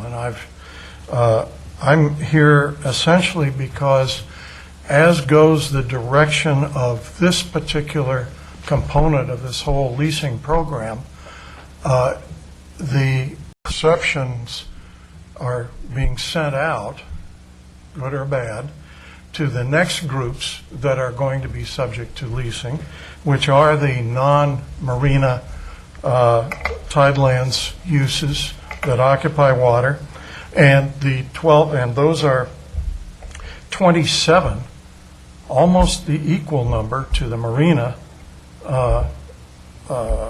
numbers, and are a significant element to the community. They will require a different structure of lease from that is done for the marinas, and finally, the 1,200 private dock owners who are at the tail end of this whole process and are, I'm sure, anxious to find out exactly what direction this is going and what's going to be expected of them, and are hoping that they're going to be a different class, just like the non-marina classes, which amount to about 14 different categories, are hoping that they'll be treated appropriately in terms of their differences between marinas and themselves. This is and it's understood that you're trying to do this in steps. It's a big bite to try to do all three simultaneously, but the problem is that this is the canary in the mine, and when it came rolling out of my late Friday night, and I decided I spent most of Friday night late and Saturday and Sunday going through it because I recognized it as an old friend. This is a type of lease that I have been working with major ports and major marina complexes that are like Marina Del Rey, that require a wholly different form of lease than is appropriate to here. I've worked both sides of that, both for the public agencies and others, and the one thing that this was agreed to be was an extraordinarily effective draconian device for asserting power over large groups of very powerful lessees. That's not what we have in this community. This is a community whose waterfront grew and continues to be a collection of, and don't anybody throw anything at me from behind, small business people. There isn't even a major chain marina operator in this harbor, with the exception of the Irvine Company, whose marinas are largely concentrated here. So this is an inappropriate thing, and we need a different look at this. The index, as has been discussed before, needs some tuning, and we need indices that are unique to the other two categories, and we need some language, some reassurance language from you and others that the vacuum of data for the next categories is being addressed at least in some kind of overlap with the primary leasing activity, because if it remains silent up until you resolve this with the marina operators, the other two waiting in the wings are going to be that much more difficult to deal with. Right. Thank you. Your time is up. You're welcome. Thank you. Is there other public comment?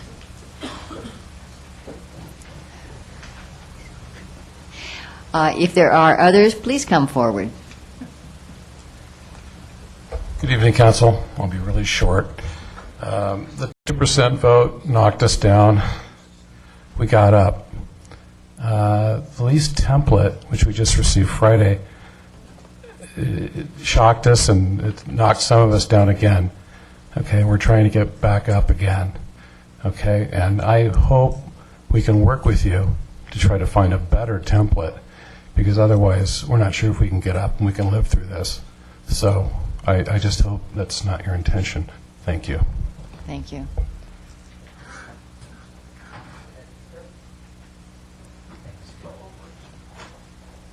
Madam Mayor, my name is Al Lasher. If we get the indication that there is really going to be a serious study session on this, it seems to me we all ought to be reserving our in-depth comments for that time, and if that's the indication, thank you. I don't know that that is the indication, so if you have something to say, you may want to say it now. You can always say it twice.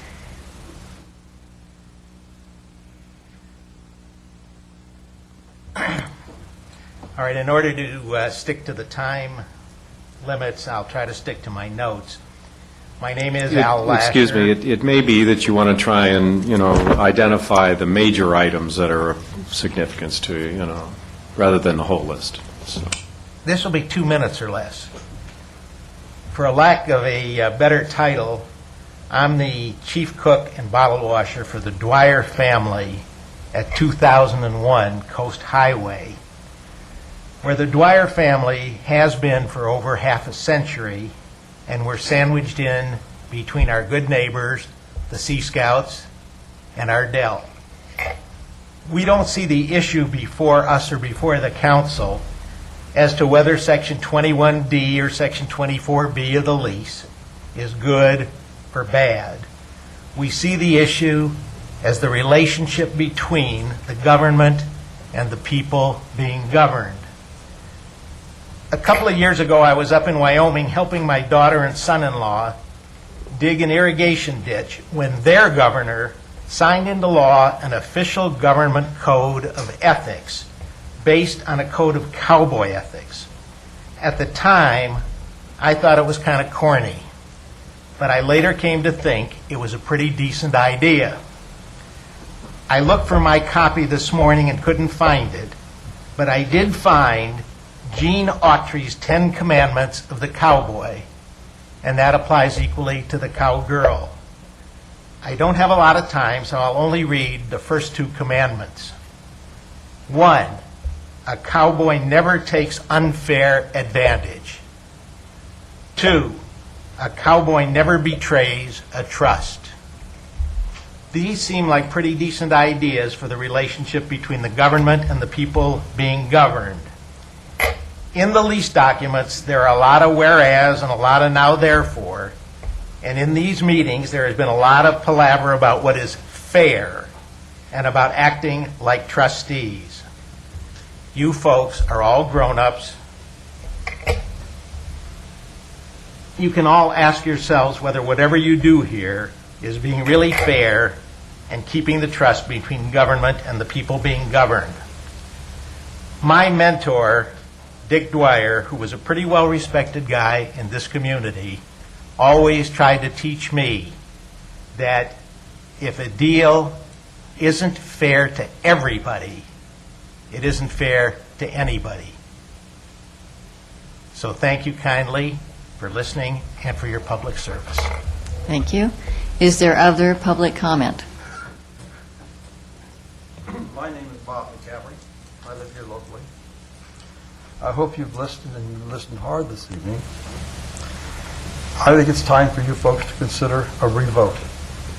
I'd like you to think hard about that right now. Thank you.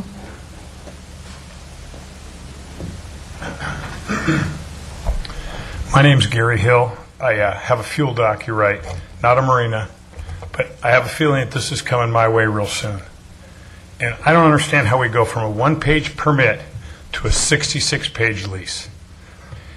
In this lease, if it was coming to me, maybe it's not, maybe you're going to give me a 2-page lease, but I would have to pay a CPA to verify how many gallons I sell a year. I would have to pay for a letter of credit. Now, it seems to me we've had a credit for over 60 years. You've never asked for that. When I sell you a gallon of gas, I don't ask for a letter of credit. You guys are now asking me for a letter of credit, security deposit for the city of Newport Beach? I am going to have to buy insurance. So if we have a storm and it wipes out my fuel dock, by God, you guys are going to get paid rent.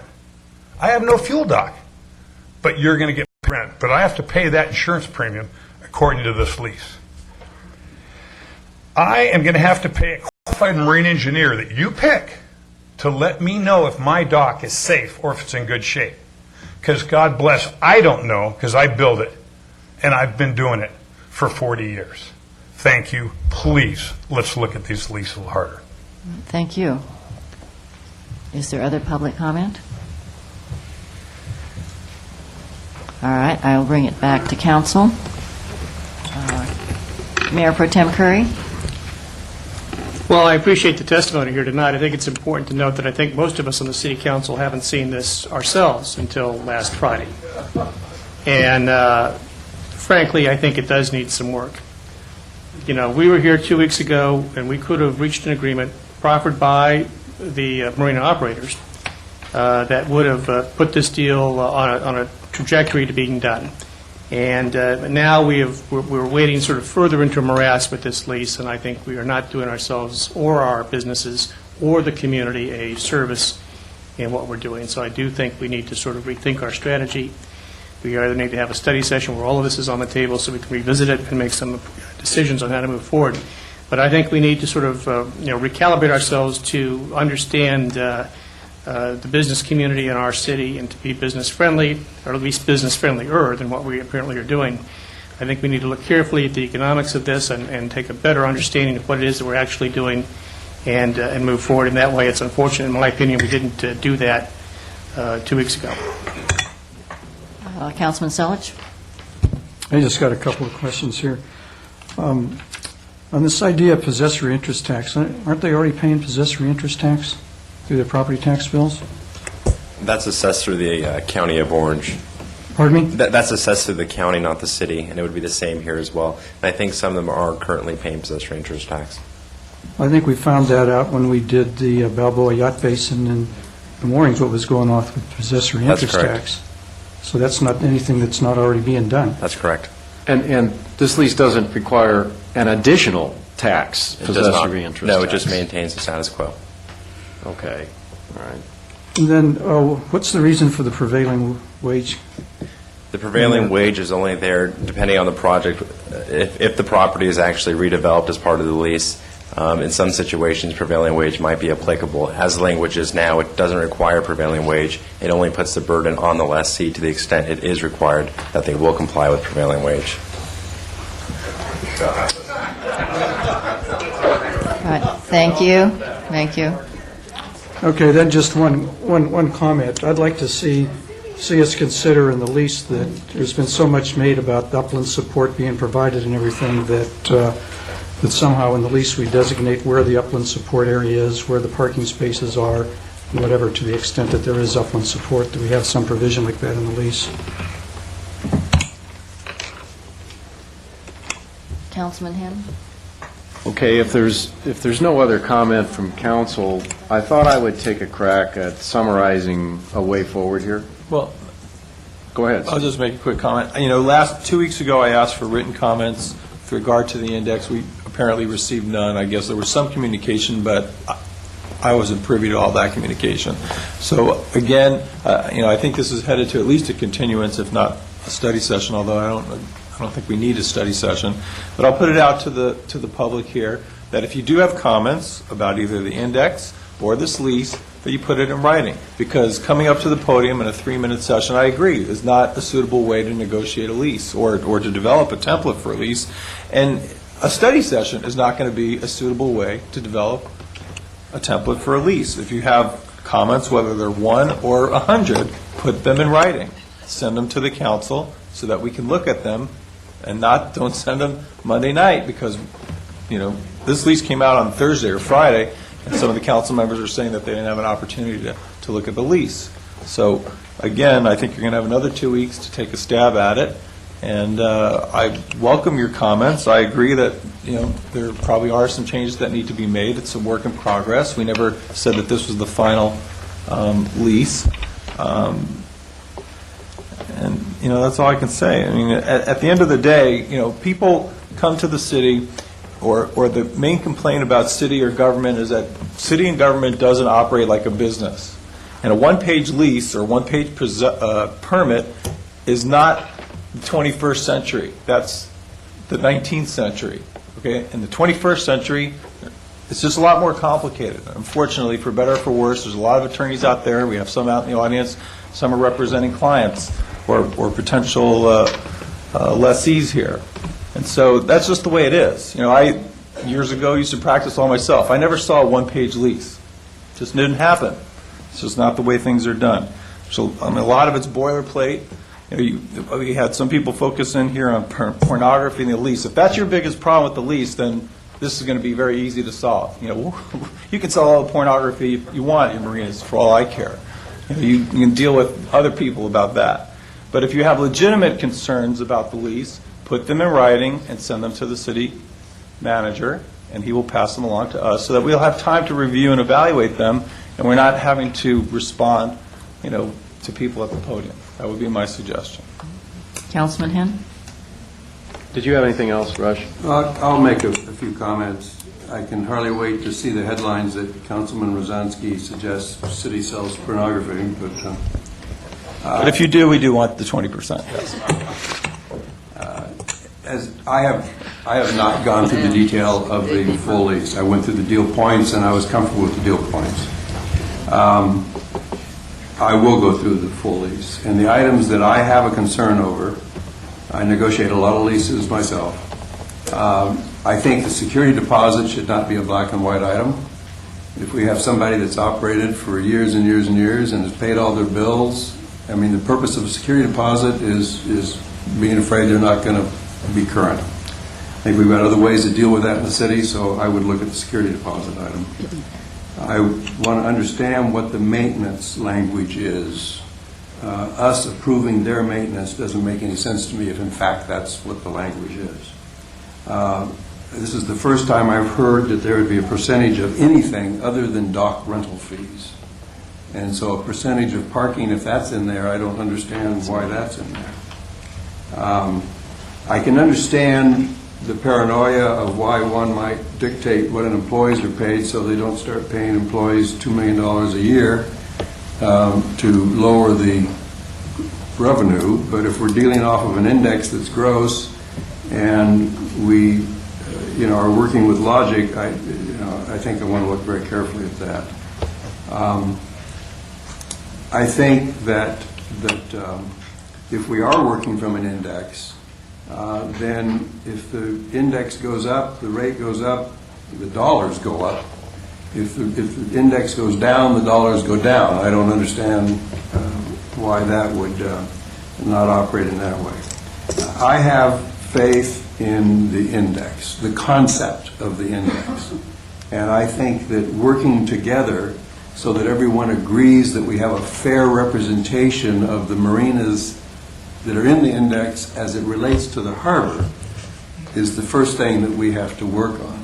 And so it is disappointing that no one came in from the marina industry and said, because we offered that last time, and no one came in and said, I want to sit down and I want to talk about these marinas until we can agree upon what marinas they are. So I think that is on the top of the list as far as I'm concerned. I think that with that, then we can turn to the lease and work on that. And I would agree, a 66-page lease is scary.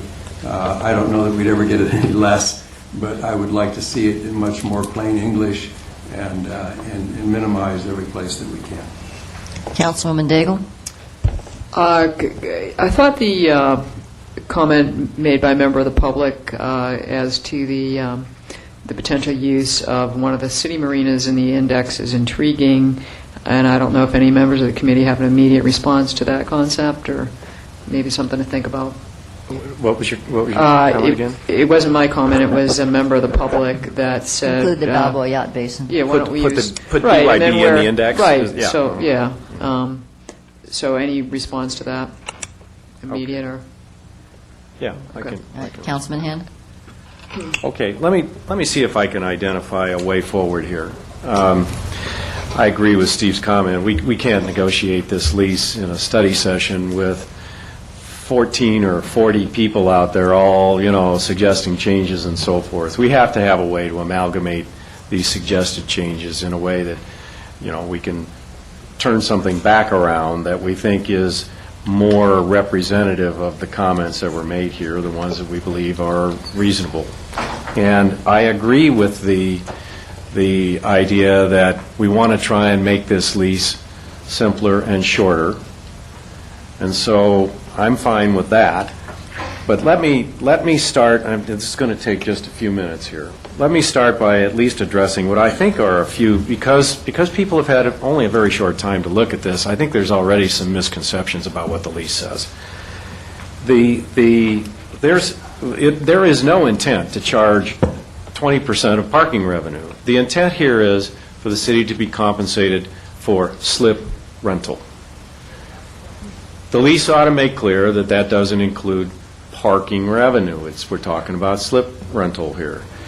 Also, if, for example, there are pass-throughs, non-markup pass-throughs like utilities charges that a marina operator would simply pass straight through. There is no intent for there to be a charge on pass-through expenses like that. I think the way this lease is structured, that's fairly clear on its face, but we can make it more clear if we need to. There was a comment in here about requiring prevailing wage to be paid to dock workers. My understanding of the prevailing wage, to the extent that it needs to stay in the lease, is that it's applicable to construction projects, capital improvement projects, which may not even be applicable for the vast majority of marina operators that would be executing lease. That in fact may fall out of the lease for most operators.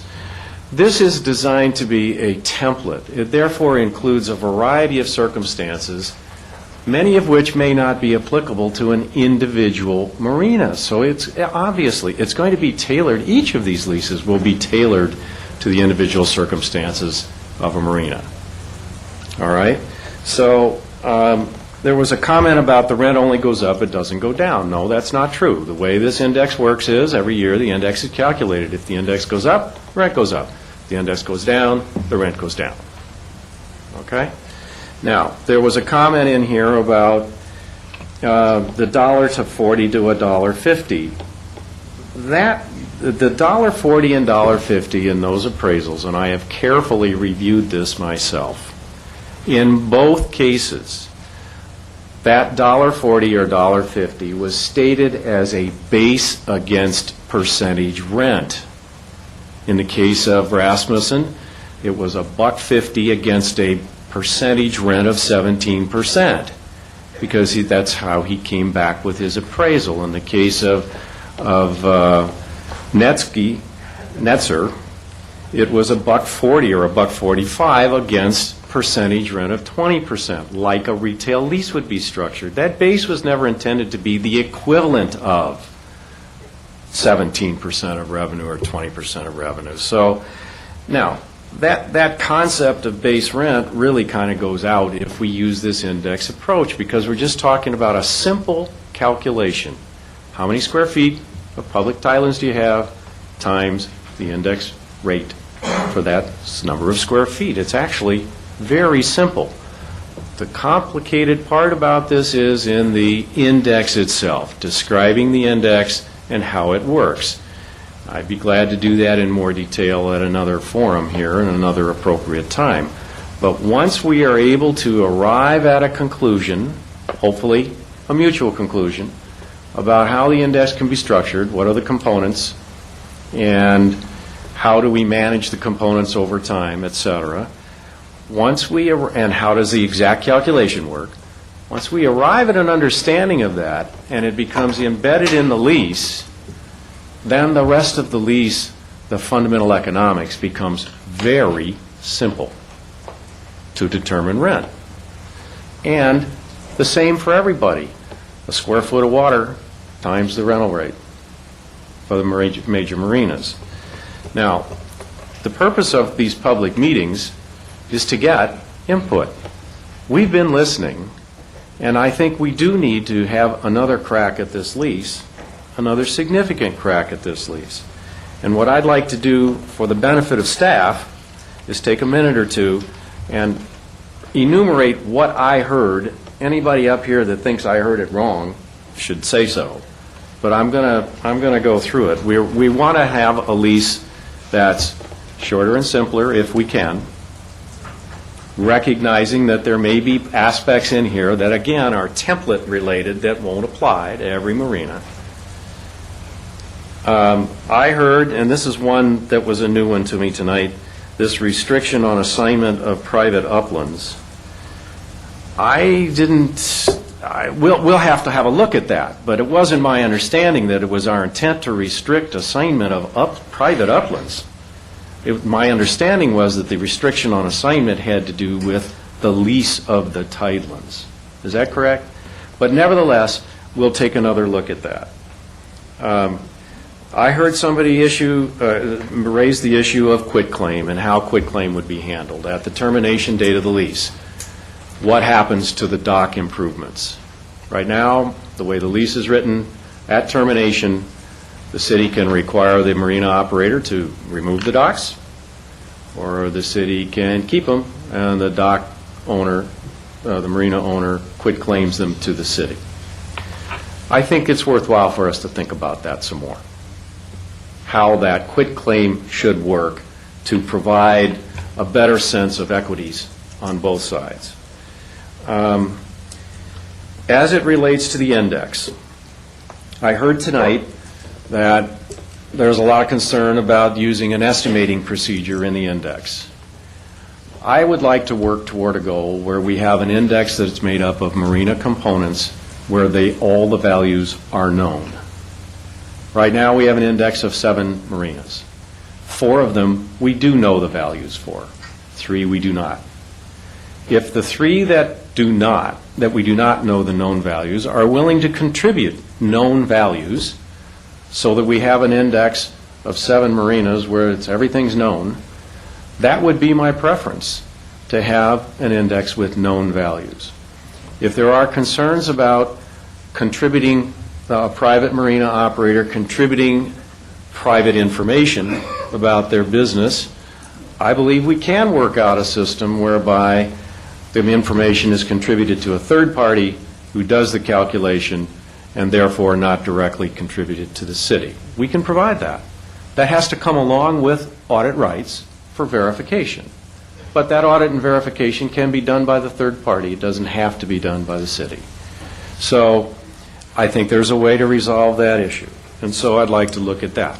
As it relates to the marina components, speaking for myself, and others should speak up if they have a problem with this, I'm willing to discuss what the marina components should be.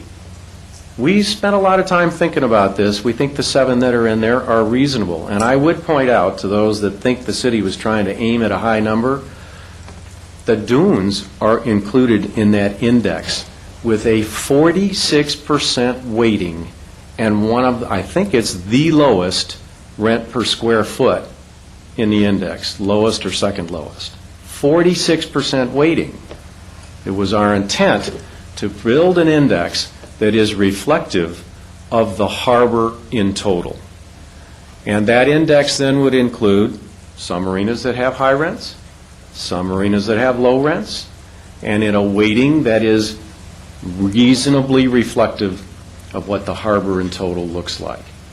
Personally, I think we have one right now that's not far off the mark, but I'm willing to talk about it in terms of either substituting a marina or adding a marina, but with the idea that the components in the index are known values. This talk about security deposit, really, I mean, I've looked at a lot of leases too. I have never seen a lease with anyone in retail that didn't have a security deposit associated with it, including lease renewals for 20-year tenants that paid every single month on time. You know, if that's a big deal, we can look at the security deposit, but honestly, I really don't think it's that big a deal. So, and it's not meant to be a slam on anyone about their reliability or their willingness to pay or the prospect that they will pay. There's no slam at all associated with that. It's a pretty standard lease provision. But we can look at it. This prevailing wage thing we talked about. Possessory interest tax, there was certainly no intent for there to be any more tax associated with possessory interest. I think the intent was to simply codify what is, already the case. Let me drop back to the index for a moment. On this issue of Balboa Yacht Basin being in the index, perhaps in substitution of another component or not, I don't know. Balboa Yacht Basin, I'll just say, is I'm not sure that's an appropriate component for the index. I'm willing to look at it, but for 2 reasons. Balboa Yacht Basin rents are determined based on an index. It's just from a statistical procedure standpoint, it's not good to have an index based on an index. However, there's another reason. When the Balboa Yacht Basin index was structured, It was very clear it was structured to yield a less than market result. So when Gary Pickett raised that issue here, I think he's actually right about that. If we were to include the Balboa Yacht Basin in the index, we ought to have another look at that index in order to make sure that it is reflective of market. So on that basis, maybe it could be included in the components, but I don't know. We can look at that. So let me just, there was another issue that was raised, and that is this issue of determining fair market value. There is a provision in this lease whereby there is a so-called market adjustment date. That was really intended to apply to a lease that had a 25-year term. And that at the end of 25 years, fair is fair, the city ought to have a chance to have another look at what's fair market value, after all, after 25 years. Now, I will agree that the language in there doesn't represent the ordinary way that in a retail lease, for example, a fair market value adjustment would be done. And I think it's fair for us to have a look at that, to see if we can provide a better contractual understanding about how a fair market value rent would be determined at termination of the lease. Now, I'm not too interested in doing that if somebody wants to sign a 5-year lease or a 10-year lease, but if it is a longer-term lease and there is an option to renew, then I think there is good reason to have a provision in there that's fair going both ways to make a determination of what fair market value is. Those were the kind of the big hitters. Let me just page through this real quickly. Councilmember Henn, I had one more you might want to comment on. That's the city manager's right to plug in and out a marina. Yeah. You're right. There is broad discretion here for the city manager in this draft to substitute an index component. I think it is appropriate that we put more restrictions around that, because our intent here is not to be capricious about that, but there will be from time to time reasons to have to substitute a component. A marina might go out of business. We'd have to pick another component. The idea here would be to have language in there that would say we're going to try and pick a component that is similar in operational characteristics to the component that fell out. There may be other reasons why a marina might fall out. And in that event, as long as there's reasonable assurance, we're going to try and select a component that is similar to the one that fell out. I think that's probably a pretty reasonable approach to that gives people some confidence that there won't be mechanicking of the index going forward. I don't want to just pass on this. This will only take me a second to page through here because I've got quite a few notes.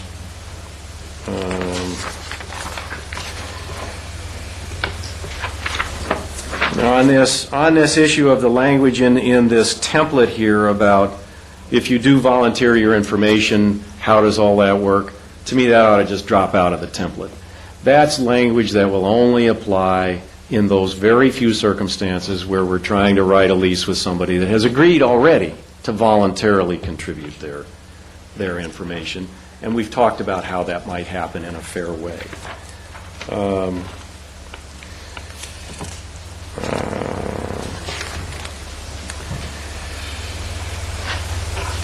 Okay, I think that's, on this issue of maintenance standard.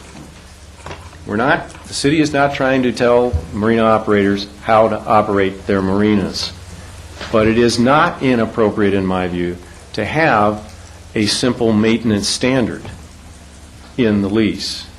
And that was the intent here. Now, maybe we missed the mark on that.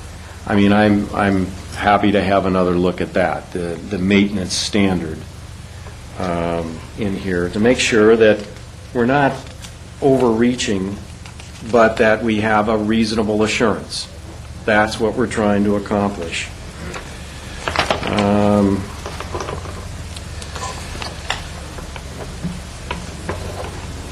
Okay. You know what? That's enough for now. I think you get the point.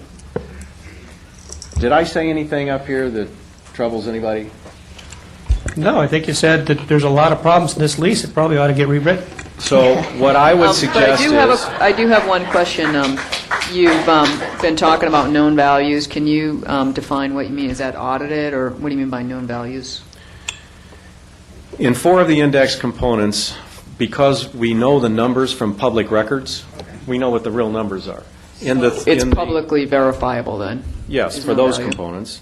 In the case of a private marina that doesn't, there's no public record available of their revenue numbers, we'd have to make sure that that marina contributed, probably on an auditor's letterhead, what that revenue number should be. It would go to a third-party CPA. We'd have to also agree up front what the square footage was applicable to the public tidelands for that marina. So once you agree on all of that, it becomes embedded, it's done, and it's a known value. So I think Councilmember Rosansky had it right. If you have comments beyond what I've mentioned here that you think are of significance in the lease, I'm not talking about little curlicues. I'm talking about things you consider to be substantive and important. You should email them in. And who should they go to? I'll take them. Dave Kiff. As will, I know Michael Torres will take them too, so Michael works on it as well. Dave Kiff and Michael Torres. Shoot them in, and we'll consider it. But you can expect that you're going to see a significantly revised version of this as we address the big items that were mentioned tonight. Okay? So we're here to listen. We're here to take note. And we're going to do that in the context of our responsibilities to represent all the taxpayers and all the residents of Newport Beach. Is there a motion on the floor to continue this already? So with that, I'd like to move to continue this to the next regularly scheduled council. I'll second the motion. Further comment? Do we need any, and a study session may or may not be the right venue, but it seems to me, because what happens is, at least 4 of us don't really see the documents until Friday, and as a result, it's a 72-hour sort of rush to come to some kind of decision on this stuff. Would it be better if we had a forum, either a study session or some other kind of venue, Mike, where we can all sort of have an opportunity to input on this while we're still in the policy-making mode, and then bring it maybe later in the same day to the council meeting so we can take action? Well, we could. Or how should we do that? Sure. I guess it would be my hope that we could turn around a new lease draft. I don't know. I mean, I think it's the 3 of us that probably really need to work on that, Ed and Steve and I. But to turn around a lease draft with more lead time to the rest of council and the public than the 3 days that we had this last time, it's hard to commit on exactly when that would be, but I would hope, at least a week's worth of lead time maybe before the council meeting. And I'm hopeful that with the changes that are made here, that it'll be a document that'll be a lot closer to the mark. So we have a motion to reconsider? I mean, a motion to continue? So my motion is to continue it to the next regularly scheduled meeting. Before you go further, we would have the opportunity, if you chose, to have it also at that study session. I actually looked at a list. We don't have anything set for study session on the night. That would be fine. I think that would be an excellent study idea. session, lease out well in advance, and then also a potential for action that night. Yes, good. All right. Then we have a second on that motion. Councilman Daigle? I would make the point, there was a comment made about 19th century government versus 21st century being more complicated, bigger, and I think that there is a philosophical divide, and some of us are actually okay with that smaller, less intrusive government. So I think that's part of what we're grappling with as well. Thank you. Any other comments? Please vote. The motion carries unanimously. All right, City Hall complex reuse. Madam Mayor, this is a continuation of the discussion that we had on September. Please be quiet on your way out. Thank you. The council last reviewed this subject at your study session on Excuse September me, Kim? 11th. I need to indicate that I have a business relationship with a business in Violito Plaza. Although I do not believe that that constitutes a conflict, I will be recusing myself from this discussion. I'm going to go work on the marina lease.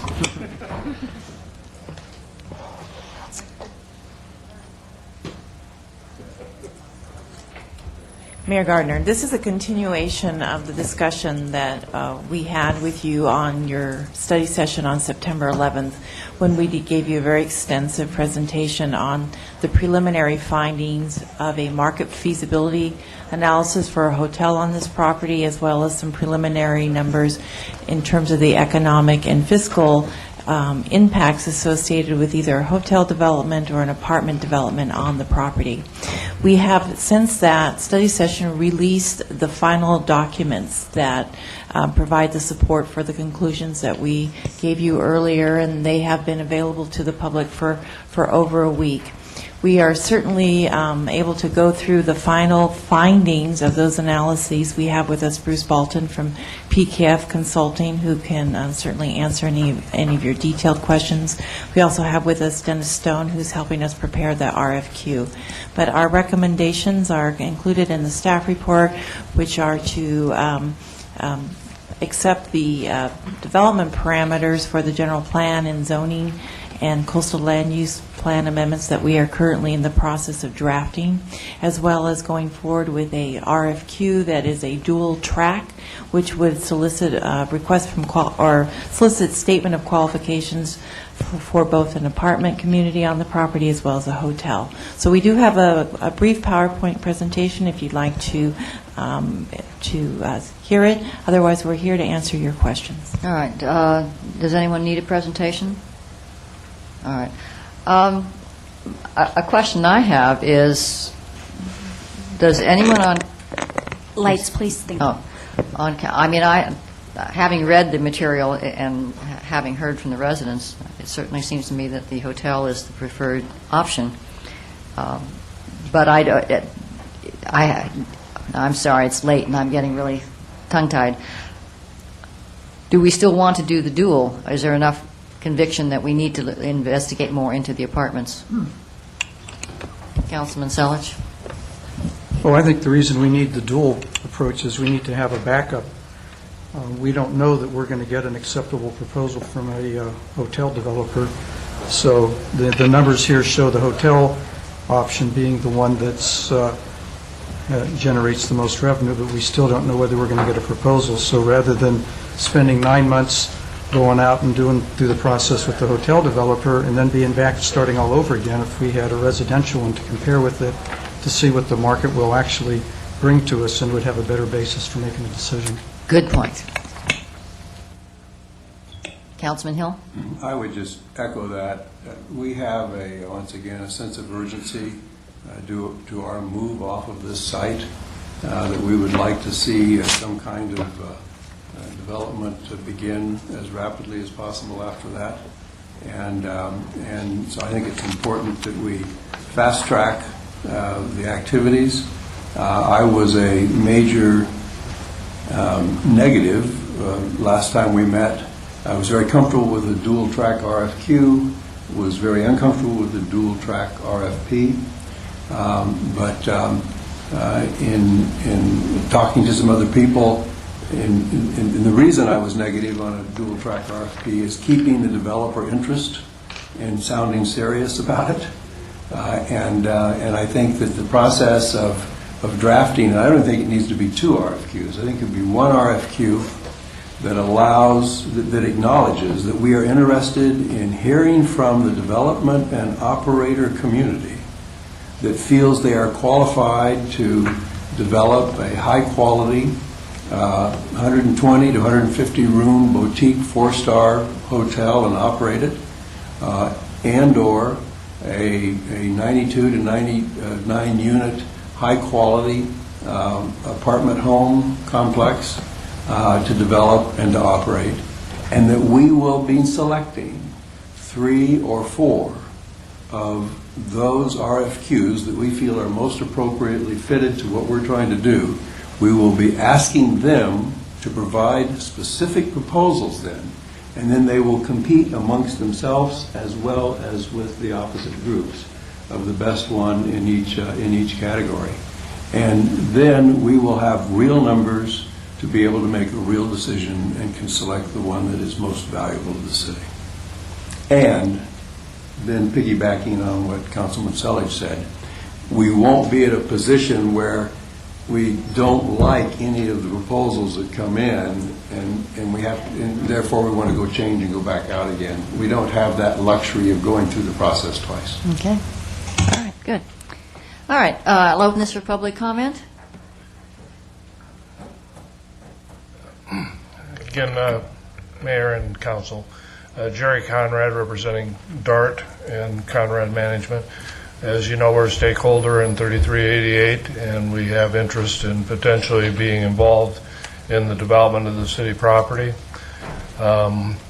We believe that the Lido Village is the primary best location for a boutique hotel type of a solution, and we think that the current city property lends itself more to a development of the apartment type of complex.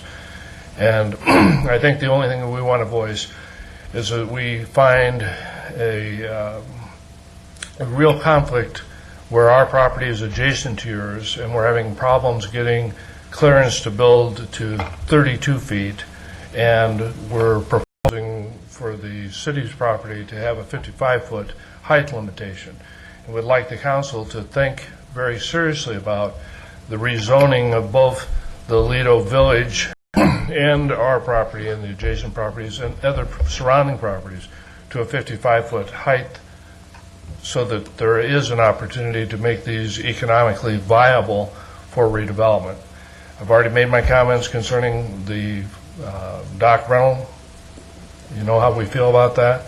We're very vested in this community and would like to see it develop and to become a vibrant area. But at this time, we don't feel as though the city's interest is consistent with ours as an investor. Okay, thank you.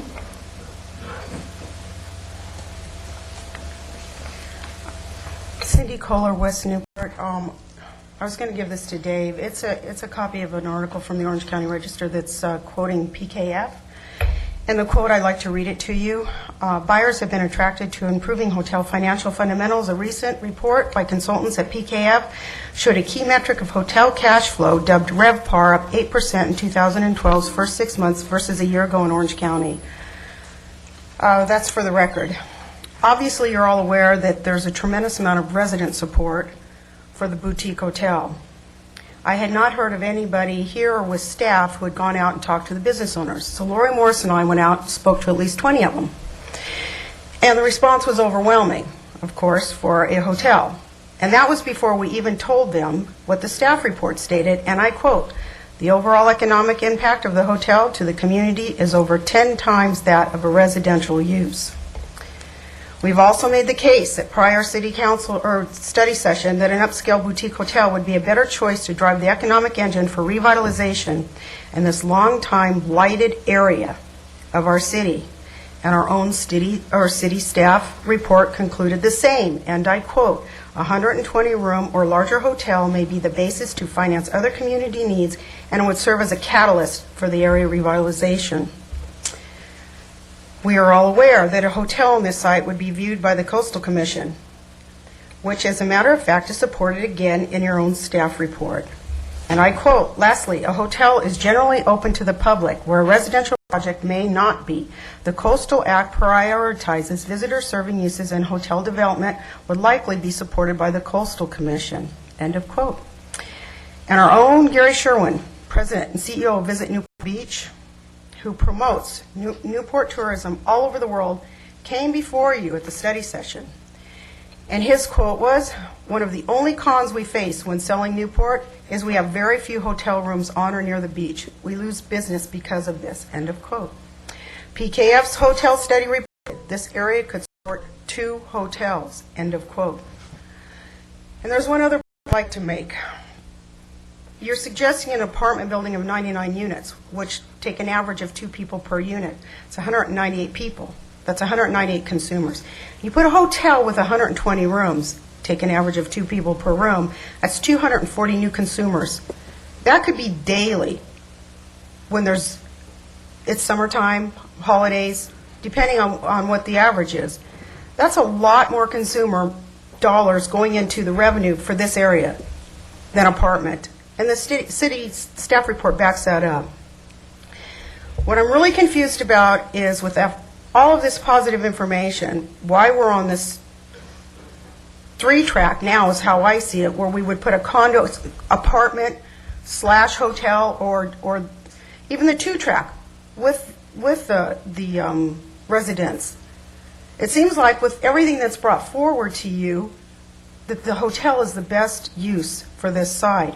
And I'm hoping tonight that you listen to what the residents are saying, the same passion you have for your own constituents in your area, and ask the city staff to vigorously record or recruit RFQs from the hotel developers and work with them to promote this special area in Newport Beach.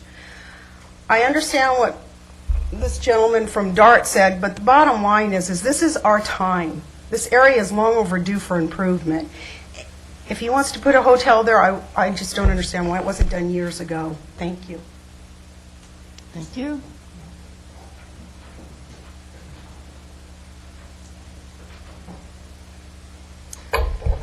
Good evening, Laurie Morris, West Newport. Well, I'm exhausted. How about you guys? We've been worn down by these processes before, but we're tough. We stick it out. We keep going. I would just like to start with reminding the council of some very powerful words spoken by Councilman Curry at the September 11th City Council meeting in regards to a monument sign change. Now remember, this is just a small sign to let visitors know that they are entering Newport Coast. It's at 37 minutes and 10 seconds into that meeting. I won't say the entire quote. You can get it, the point quickly and go and listen for yourself if you so choose. I quote Councilman Curry, "I like the sailboat design, but it really doesn't go in Newport Coast. The sign is one that the community has proposed, is one that is consistent with the Irvine Company architecture, the Irvine Company signage throughout the coast. It's been reviewed by the community, it's supported by the community, and it's consistent with what's used with resorts, that's used in the community center and used throughout the Newport Coast area. And it seems to me that we can substitute our will for what the people want, or we can sort of plow ahead and do it, or we can listen to the community and respond to the community." And that's just over a sign. Now, Councilman Curry's words could not be more true concerning this boutique hotel. The community of West Newport want to see. I would hope Councilman Curry would use this same consideration in regards to an important landmark destination as he did for the monument sign announcing that you're entering Newport Coast. This hotel will be our announcement that you are entering the Balboa Peninsula, and it will be beautiful. My objection is we're pursuing a two-prong approach to this historical piece of property that belongs to the Newport taxpayers. Your own analysis shows that the income would be 10 times more than for the surrounding stakeholders and businesses if a hotel is built rather than workforce housing, not to mention the revenue stream for the city, which sounds like is the most important aspect for most of you council members. Like Cindy Kohler said, we spoke to the 20 businesses. All of them were in support of this. All of them said to us, "Can't believe they haven't done this before. This is amazing. We would love to see this." I was hoping some of them would be here tonight. About 10 of our speakers left about, I don't know, an hour and a half ago. They couldn't stand it. But hopefully the response that we received and getting that, it seems to me that the city should be going out and speaking to them too. Not just, as residents, we shouldn't be going around saying, "Hey, what do you think? What do you think?" Well, come and tell them. Send them emails. I hope they sent emails. I don't understand why it's so difficult that this council takes the one track.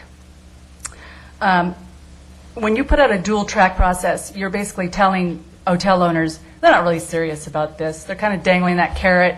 They're going to tell us, yeah, we're thinking about that. But in reality, they know they cannot fight against the Irvine Company. They can't fight against these huge apartment developers. You start pitting them against each other, you know who's going to win. You're going to put out that process. You're going to ask for 4 people to do, bring in these. The hotel developers, they're not going to go that way. Either you want a hotel or you don't. And you have to take it to the Coastal Commission as a one-prong, hardcore, this is what we as a city want to see. We're both feet into this. The community wants this. Let's go forward. And that 2-prong approach is absurd. And it sounds like there's a 3-prong approach, that there's going to be dual apartment and hotels. But I haven't quite figured that one out. But again, you're not going to get these hotel developers to go against, they're just not going to jump into it against people like the Irvine Company. We need to establish a definite approach, create the vision we want to see as an anchor for this community, take it to the interested hotel developers and the Coastal Commission in one cohesive, bulletproof project. Anything else is disingenuous to the public, the hotel developers, and the businesses that surround this golden piece of property. The Peninsula community wants this. We need this. And as Councilman Curry said, you can substitute your will, or you can listen to the community and respond to the community. Thank you. You realize it's very unfair to use a person's words like that. How? Against them? Not against you. For you. Other public comment, please.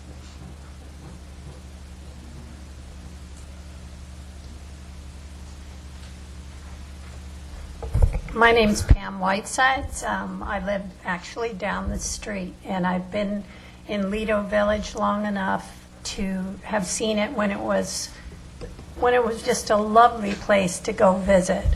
And when we started this process, my understanding was the point was to revitalize the village. And in order to do that, we've got to make the businesses and restaurants successful. And the apartments, they might be nice, but they're going to shop and go to Ross and Costco and Macy's. They're not going to go across the street to the darling shops and like a vacationer will. A vacationer will go there. It's a built-in tourism center that will feed the village. And I hope that you do go the one track for the hotel and bring the village back to life. Thank you. Thank you.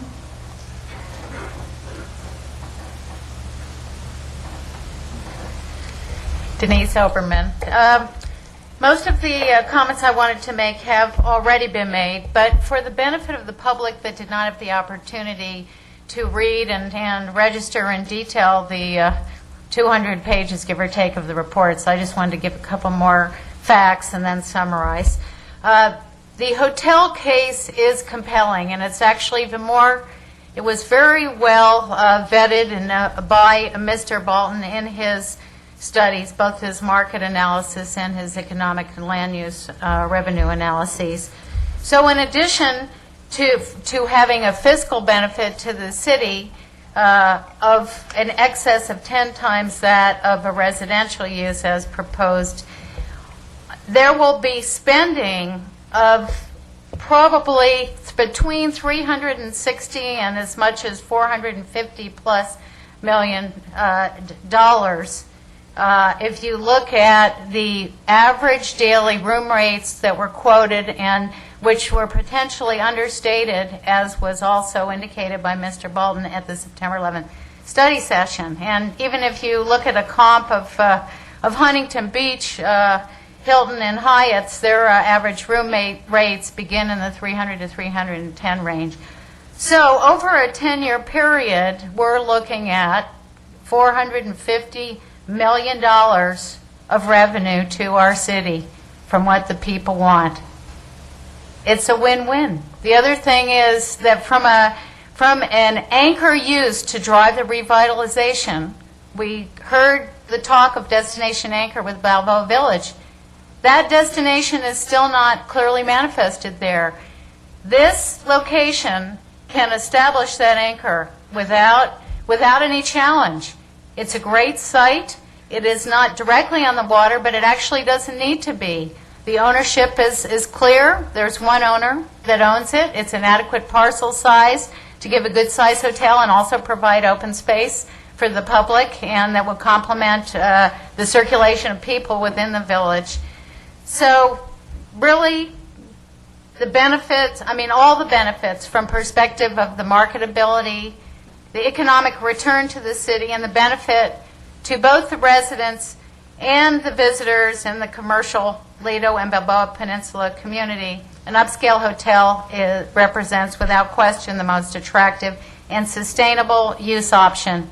One thing we would request that the council move forward with diligence and cast a fairly broad net with a lot of encouragement to hotel developers and operators. And in doing so, I would ask also that we go on the single track and that we not have a so-called backup of a residential use.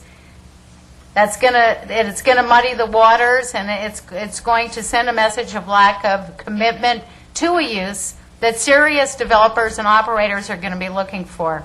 They're not going to be comfortable going into a situation where it seems that the city's just kind of fishing around and being a looky-loo. So we can make a lot more compelling a message if we focus on the hotel, we cast an incisive and a broad net in recruitment and solicitations and outreach on the request for qualifications. And we invite those people along with what they're doing on just this site to share their vision of what they see as a good complement of surrounding uses in the Lido Village area. And we're going to get some great pictures that are going to motivate not only the community and not only the city, but also businesses that are here to enhance what they're already doing, developers that are contemplating and businesses that are contemplating coming here. And they can really help us to get to a right vision and picture of a destination that can really be realized. That's all I have to say. I urge you to move forward without hesitation on the request for queues to developers and operators. Thank you. Good evening, Mayor and Council members. My name is George Schroeder, and I've been following this issue very closely for many, many years. I also did serve on the Citizens Advisory Panel. I do believe that it's possible to, that you are sincere and that it is the right thing to do to study both tracks, because I'm not opposed to residential being here. I know what that would look like, and I don't think it would be a bad fit. A hotel, there's more moving parts than that, and I'm not sure that it's going to be occupied all the time. We can't count on the rents, and a hotel is a business, and we have enough nightlife down here right now with some of the people who enjoy the nightlife down here, keeping the residents awake. So, but I'm not opposed to a hotel, so I think the right thing to do is to study both tracks, and I do believe you've shown to me and any of the residents paying attention that you did get an objective report, and as has been stated here, the report did say that a hotel could work and could generate a lot of income, so I do think you'll be fair going forward looking at both tracks. Thank you very much. Thank you.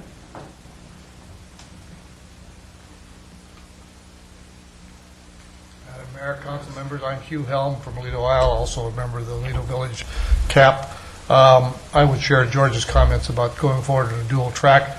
I appreciate the thought that a hotel on the city side could be a spark to the Lido Village project, but I suggest that it's a bit short-sighted, and here I share the views of the DART representative, that a hotel and the marina side is logically the most effective site. So I would urge as we go forward to the RFQ that you do not shut out the option of a hotel on the Marina Village site as the most appropriate site for a hotel. Thank you. Thank you. Other public comment?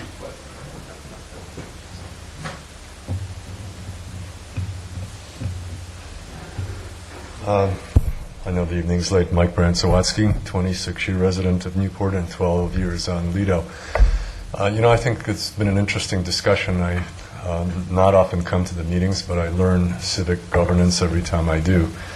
And it seems to me, as an uneducated observer of urban development and how the council has approached the concept of revitalization, certainly on this side, the West Bank, as I call it, of Newport Beach, unfortunately, it's relatively balkanized. It seems to me I've heard revitalization of Mariners Mile, West Newport, Balboa Village, and certainly closest to my heart, Lido Village and this area, City Hall site. I'm just wondering, I would ask the question whether or not the way we elect our representatives by districts doesn't lend itself to a balkanized approach to some of the decisions that are made, particularly around revitalization. Ex-Mayor Henn, Mike's very thoughtful, astute guy. You can tell he studied the marina lease issue. He does a great job. You all do a great job for very little money. But you may need help in an approach to a more conceptual concept. Let's read that. It's late at night, so I'm as tongue-tied as you are, Mayor Gardner. To a broader concept of how redevelopment is done. Many cities have redevelopment agencies. We used to. We seem to approach it council person by council person. Should we not maybe consider linking the redevelopment and revitalization of Balboa Village to the revitalization of at least Lido Village, maybe even the West Newport and Marina Mile concepts? I don't think that time is of the essence, and I respect Mr. Hill, very good architect, and I hear great things about him. But, you know, time is maybe not of the essence. I think the greater good here may be to approach the most valuable resource we have. Newport Beach wouldn't be called beach if it weren't for that 5 miles of golden sand and the west bayfront. It's one of our most valuable resources. It's our most historical resource, and we've squandered it in the last several decades. I think we could look at other models. Look at what Coronado Island has done. Look at what the city of San Diego has done with the Gaslight District or Old Town. Maybe that's what we should call Balboa Village redevelopment, or this whole area. Old Town Newport. Something. I mean, I think a bigger vision is needed than the balkanized approach to revitalization. I won't speak to the hotel issue. I think I'm delighted that the DART representatives are here and have taken an interest and want to invest. I don't know what the thresholds are for a hotel on the water, whether the Coastal Commission would even allow it, whether Vornado would allow it. I do know the city controls this site, and it is a jump start to a more regionalized approach to revitalization of what's been squandered as the most valuable resource in Newport Beach, historically speaking. Thank you. Thank you. Other public comment? All right. Councilman Selich? Well, I hope that we get a good hotel proposal, but we can't count on it. We've got, just because you want a hotel doesn't mean you're going to get one. We've got a site in town that's had a hotel on it for 30-some years, 275 rooms, that no one's been able to do a hotel on. It's exempt from a coastal permit process, and that's the hotel back in the dunes. A lot of cities have hotel sites, and either they get inadequate proposals or they don't get proposals at all. So it's really important to have a backup to a hotel proposal here so that we can compare the two. Hopefully the hotel will come through, but if it doesn't, we'll have a good backup here. And it's not rushing, it's just a prudent way to do business. Well, what about, and I'll ask you and Rush both, since you have experience in the field, what about this argument that if we put out the dual... Well, let me comment on that, because I've been contacted by a couple of hotel developers interested in making proposals on this, and I think we will get some good proposals, or we'll get proposals. I don't know what's going to be in them. We'll get proposals, and I've asked that question, and the response that's come back to me is that knowing that they're competing against that means that they're going to be sharpening their pencils just a little bit more. Would it make sense to indicate, well, I don't know that this is the case, but if it were, that the first choice is a hotel when you go out, letting them know that the council is, or the city is very committed to doing the hotel. We're not just throwing it out there. But as I say, that's sort of assuming that everybody agrees with me that the hotel is the first choice. Councilman Rosansky. Well, yeah, I mean, I've looked at it, and again, just on the preliminary numbers we've seen, I think the hotel is my first choice too, but I won't want to discourage potential apartment builders or from making a proposal because we said this is our first choice. I mean, if you're looking to get activity by telling one, well, you're the stepchild here, I don't think that's going to be, at that point, then you might as well just, I wouldn't even bother. I just put out a hotel proposal. So all right. I wouldn't want to follow that. Mayor Pro Tem Curry? Well, a couple of things. First of all, I was the one who asked that we do the PKF study, and we got data that shows that a hotel works according to the study. And I think the appropriate thing for us to do now is to move forward and get real proposals that show that people are interested in actually doing this as part of a real investment. The hotel is my first choice too, unless we get a proposal that's patently not acceptable to the community or acceptable to the city or economically viable, in which case we would need to look to an alternative, which is why I think at the end of the day it probably makes sense to have an alternative to be able to compare and to have a backup if the hotel idea doesn't work. But I think we need to believe the data we've been given and move forward on it, and I think that's exactly what we're doing with this dual track that gives us the data to make informed decisions. Okay. Do we have a motion? I'll move the staff recommendation. I would second it. Is there further discussion? All right, please vote. With Councilmember Henry recusing himself, the motion carries unanimously. All right, thank you. And now for the implementation of negotiated changes to employee retirement benefits. Mayor Gardner, we do need to note that it's after 11. Yes. And the council has a policy of not hearing things after 11. You could always, I suppose, decide that it's not appropriate at this point. But I think that the next two items are going to go pretty quickly. Is it all right if we continue? We should definitely continue. All right. So I The think coffee's just kicking in now. I'll be up till 1 in the morning anyway, so I might as well continue. I think the next item can be fairly brief. It is authorization by the council to implement some of the changes negotiated associated with the second tier for all of the employee groups, generally all the employee groups. I would move the item, and I would just note a couple of things. It's unfortunate that we do this at such a late hour without any audience or concern, but this is really significant for the city. We're moving from 3 at 60 to 3 at 55 for police, from 3 at 60 to 2 at 50 for fire, and 2 at 50 for lifeguards, which are significant 3 at savings. 50. You keep saying 60. Excuse me, 3 at 50 to 2 at 50, and it's like 2 at 50 for fire. So those are significant changes to pensions for new hires for our city, and then 2 at 60 for miscellaneous, which is also a significant change from the current 2.5 at 55. So I think the council's been very successful through our negotiations in achieving these new pension formulas. All right. I'll second that motion. Okay. Is there public comment?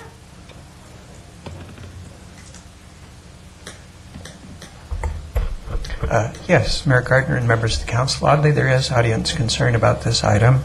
And the comment I wanted to make briefly is how these negotiated changes to the employee retirement benefits relate to you as city employees.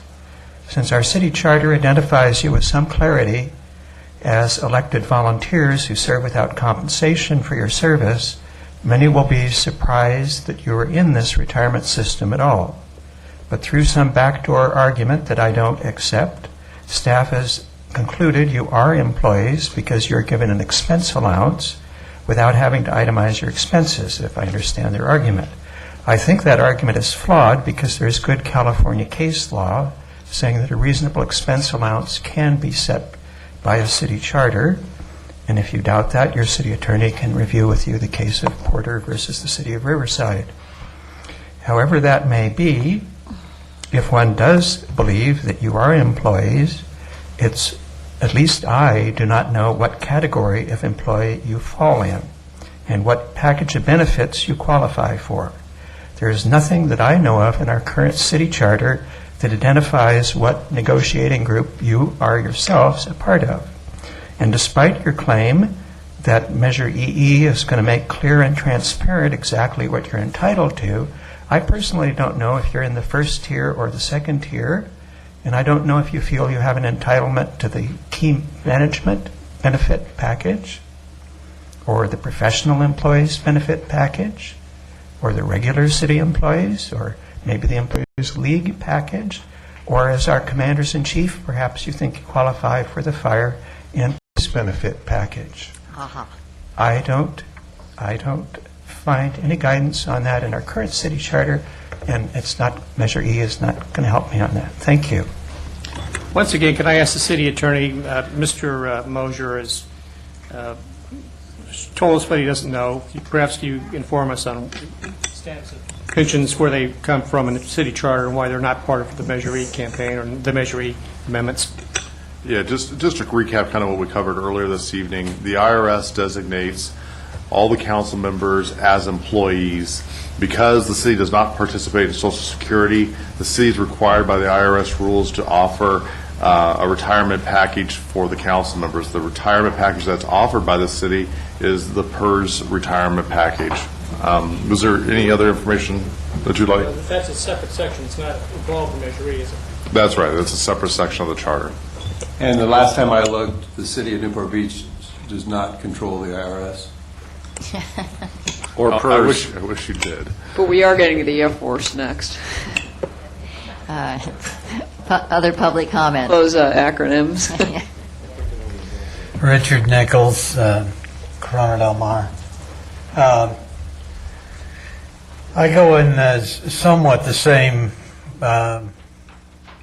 format as was just done. First of all, I would ask, how does Jerry Brown's bill go? Does that cover us? I mean, it apparently serves with all Public Employees Pension Reform Act. This has been passed, my understanding is, and if it does it apply to our employees? Now, as far as the people on City Council, I thought that was an entirely different group, and I didn't realize that they were now employees, and I don't see how they qualify for it, but that's beside the point. I believe that your formulas have too low a level of retirement, so they're retiring too soon. And so now you're getting levels of this, and that's not hopeful for anything you're doing. You need a set retirement form, and I have to say that Governor Brown at least has supplied one that makes more sense. The other thing, I think that the present package seems that the divisions of how the employees are sized and so forth, or where they go, that's reviewable about 6 times before it has to be decided. Even by yourselves, you can't make a decision on that that's not reviewable. I find that this is not really satisfying the last point, and that is you've got a huge pension debt. You refuse to look at it, and this needs to be handled. Now, the way you're looking at doing this with a doubler on it, because you haven't handled anything for 6 years or something, that doesn't make sense either. So I'd like to hear some answers. Well, okay, here's one answer. When you were on the council, you were considered an employee just like we are. You were the same. The IRS thing applied to you just as much as it applied to us. So there's one answer. As far as not doing anything, we have been in negotiations for almost 2 solid years back to back with different kinds, with our different management groups and employee groups, and they are all contributing more towards their pensions than they were 2 years ago. So I don't think you can say that we haven't done anything. Did we get absolutely the perfect numbers? Probably not, but we have to negotiate. We don't get to just say from up here, well, this is what it's going to be. It's a negotiation process with a labor group. Are you under the Brown Act, so to speak? Yes, City Manager, would you explain how that comes into play here? I'd add one thing, Mayor Gardner, to what you said. In addition to what has been negotiated in terms of second tiers and all those things, the city's employees now are paying more than Governor Brown's proposal. And that's where the council has brought this. And yes, the confusing thing, it is confusing, is that we are definitely subject to Governor Brown's new laws for employees hired after January 1, 2013, as all of his employees are, all state employees. So we needed to set aside a second tier for a complex reason associated with lateral people transferring from other PERS agencies. And Governor Brown's pension reform, while a step forward, was not the be-all, end-all. In fact, having to adopt this is a critical part of sustaining our pension reforms that the council has negotiated. Thank you. Do you have anything else? My Mr. question is just how the proposal that you are for catching up on this. Mr. Nichols, I'd be happy to that. talk with you further about this. Okay. It sounds like you'd need a lot of information about it, and I'm happy to do that. Yeah, and I would just add to that, the question of how are we catching up with the pension liability, Dick, when you were on the city council, the employees contributed zero to their pensions. Since you've left, they've now gone to where they're contributing, by the time this contract's fully phased in, $6.6 million.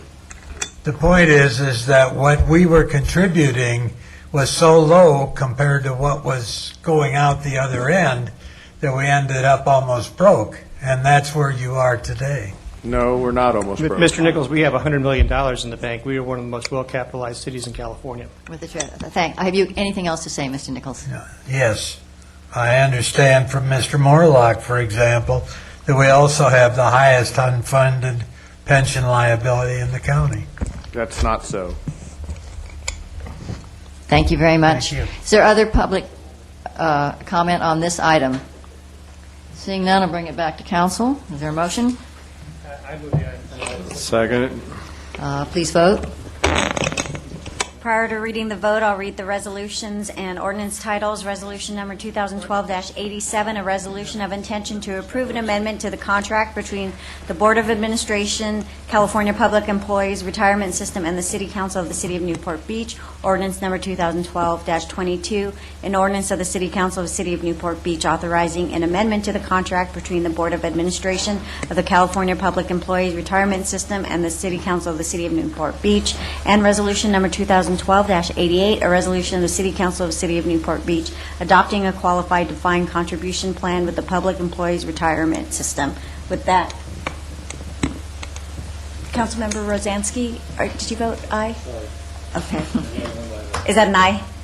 Is that an aye, though? I already hit display.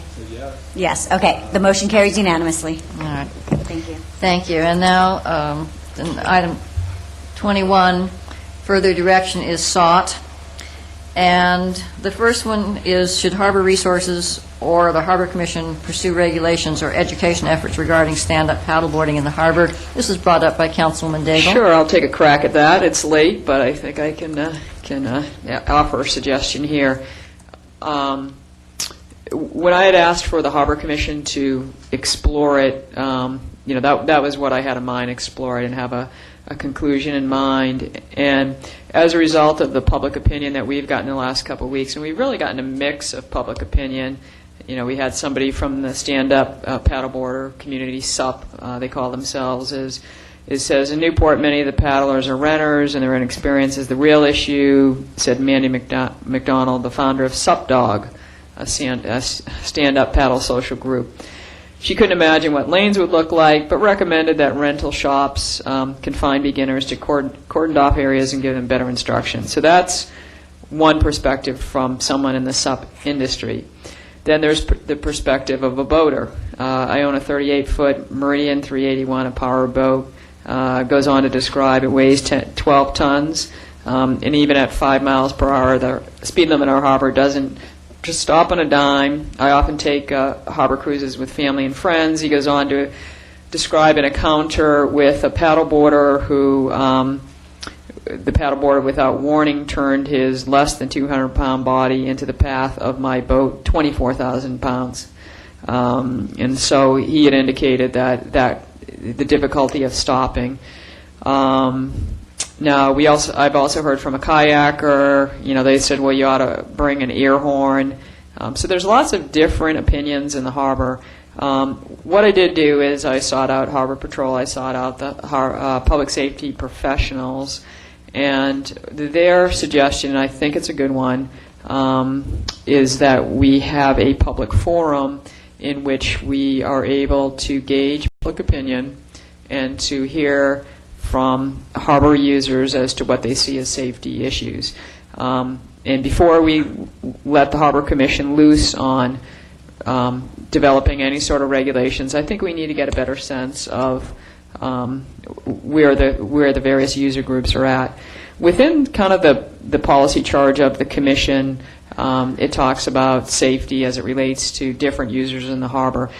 It's kind of embedded in their mission, although there may be sort of some changes in terms of what commissions work on, how they're directed. I mean, that's always been an issue that seems to be a work in progress. So my offer would be, and I think the mayor has an interest in hosting that forum. I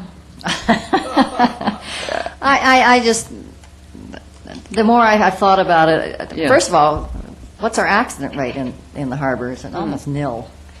And I'm wondering if whether we shouldn't just send this to the Harbor Commission, which gets a public forum anyway, and just with a very narrow instruction to say, we need some education. I think there's no question that people could have more information, particularly renters, and keep it narrow, since, as I say, as I thought about it, we just don't have many accidents. And so maybe it's sort of one of those things that more concern was raised than this is necessary. Yeah, I think what the Harbor Commission said that in Dana Point there was action taken. They've extended out their 5-mile-per-hour speed limit because the paddleboarders were at the entrance. We have more visibility at our entrance, so that's not a problem. So I would support having the commission, so long as they are able to take public opinion. Oh yeah, absolutely. Okay, so let's have them take some public opinion. Harbor Patrol asked to be present at the meeting. Oh, okay. So. And I think if we focus on, as I say, I think the focus should be education rather than anything elaborate, because we just don't need a lot of investment right now and that sort of thing. So they would not be proposing regulations. Wait, before we go any further, let me weigh in here. Okay. Personally, I look at this thing. It reminds me of the Segway thing on the boardwalk. And there's Segways that go by, and there's people that were complaining that, I'm going to get run over by a Segway, and it was like it was a solution looking for a problem. Personally, I don't see the problem at this level yet. I mean, maybe someday we might need lanes or more education or more whatever, but we got a lot on our plate now. I just don't see this as a high priority. There's a lot of users of the harbor that are much more, let's call them, likely to engage with another boat or have an accident. I mean, I look at all the little kids that are out there on these, these lasers or these yacht clubs that have these beer can races in the harbor, and they're going all over the places, and they're got these big party boats going down the center of the channel. They're not going to stop for these guys. So I mean, we're not out there regulating them. We're not out there regulating people swimming or the kayakers or any of those other people. And it's a harbor. I think the boaters need to understand, and I think they do understand, that there's other people out there, and they need to be careful when they go through the harbor. And I just don't see where we really need to spend time in this. Okay. I appreciate your concern, and I know other people are concerned, and it's a valid concern, but I just don't think it's something that we really need to get into at this point in time. Well, the policy charge of the Harbor Commission, though, is safety of users. So they're sort of handling something that's within their purview. I'm not saying it's not within their purview. I'm just saying that it's just not a problem that needs to be. I don't perceive it as a problem, I guess, that some of the folks that have been contacting you do, or to the level. And if it is, then we need to, that other laundry list of people, users of the harbor, they need to adjust those as well, because they're as big or bigger of a problem for safe navigation in the harbor. So if you want to open up that whole can of worms, then you might as well just open up the whole can of worms. Councilman Selich? Well, Councilman Rosansky took the words out of my mouth, but my light was on before yours. Sorry, I didn't see you. But He who I live hesitates on is the- last. I live on the Bayfront. I'm out on the bay a couple of times a week, and there's not a problem out there. I think it's much ado about nothing, and, you know, it's easy to say, let's just dump it off on the Harbor Commission, but anytime we take all these little things that come along, we dump them on some group of our staff or commission, we're taking away time that we need to be doing other stuff that's more important than this. So, you know, I'd just see us just, you know, drop it and not do anything right now. I don't think it's a problem. All right. Mayor Pro Tem Curry? Well, I agree. Solution in search of a problem is exactly what this is. And if the Harbor Commission, if they're charged with safety, if they want to do something about safety for all the various safety issues we need to do in the harbor, that's great. They should do that. I don't see any need to give them any specific direction on this, and I frankly don't see that we ought to spend more resources here at the council on it. Okay. Anyone else? Yeah, I think that is, as Mayor Pro Tem Curry pointed out, where it's headed into a more general discussion of safety in the harbor, undertaken by the Harbor Commission. Can of worms. All right. Well, so let me get a sense of the council. Someone want to make a motion one way or the other? I'll move that we not do anything. Yeah, second that. All right. Further discussion? All right. Please vote. You probably would want to take some public comment. Yes, public comment. Oh, do we have to, Give it Dave? 3. Come on. Yeah. Isn't public comment cut off after 11 o'clock? Yes, No. public, that's right. There's a Come on, Jim, do you have anything to cutoff- Cutoff time. Okay, Jim's out. Public Anybody else? comment. There we go. We waited about long enough for somebody to come. Doug West, Chair of the Harbor Commission. If the Harbor Commission were to be asked to look at this, I would commit that the Harbor Commission would not approach this in a regulatory framework. I think the question is there a problem? The Harbor Commission is a citizen advisory group. That's what we are. And perhaps the council could benefit from some effort on behalf of in the Harbor Commission to determine whether or not there is a problem. And if we decide that there is, perhaps we can formulate a suggestion that it falls short of an amendment to the Harbor Code. I think this could be made much more complex than it really is. But I think given the level of public concern that's been expressed, it might be useful for the council to just seek the advice of the Harbor Commission on whether or not there's a problem, and if so, what might be done about it. I have a suggestion. You're the chair of the Harbor Commission. Yes. If you took it upon yourself to agendize this item, I'm sure you have the ability to do that. We generally like to work on things that we know the council cares about, but if you'll say you care enough for us to work on it, we will.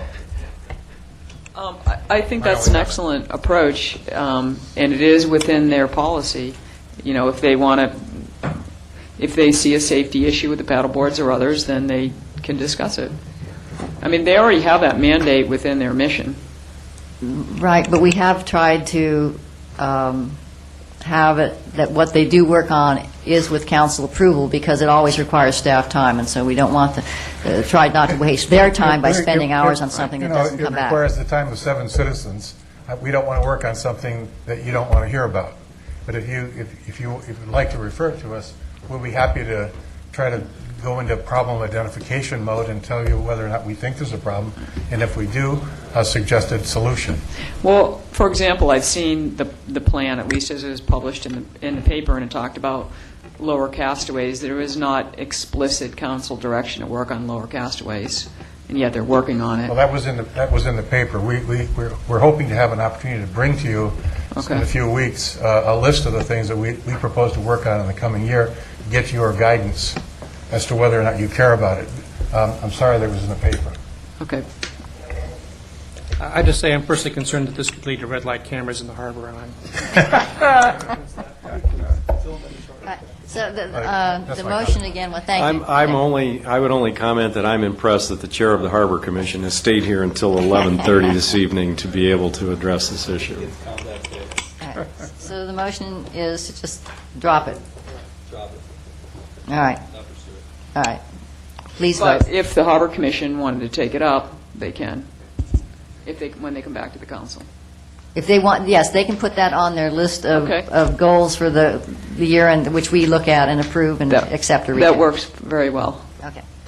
All right. Please vote. Not to drop it. The motion carries unanimously. Okay. Number 2, I said this was going to be short, and obviously it's not short at all. All right, can I add my 2 cents worth on this, because I'd like to go home? Yes. I think this is also another situation of a solution looking for a problem. We had one flyover.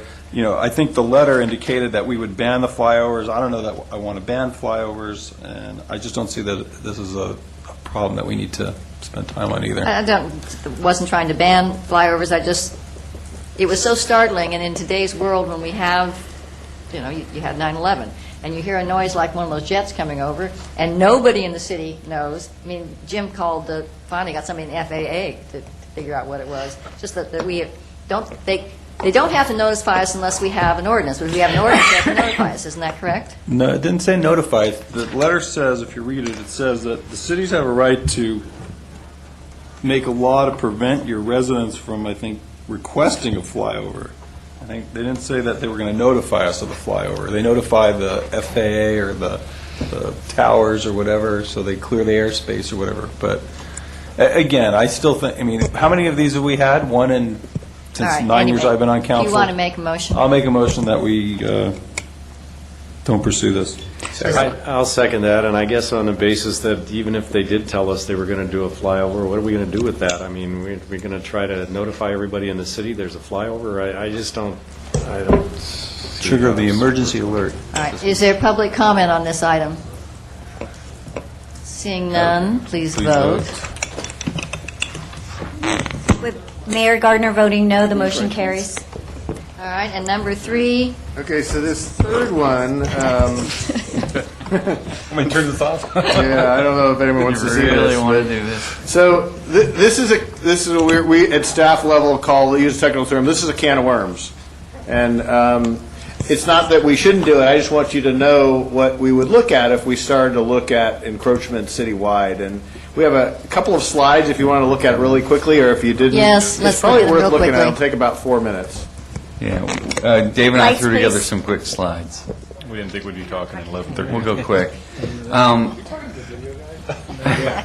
I think part of the issue is that there's some confusion on, what we do allow, what we don't allow, and we'll go through this quickly. We're looking at basically temporary or permanent uses of public property, essentially.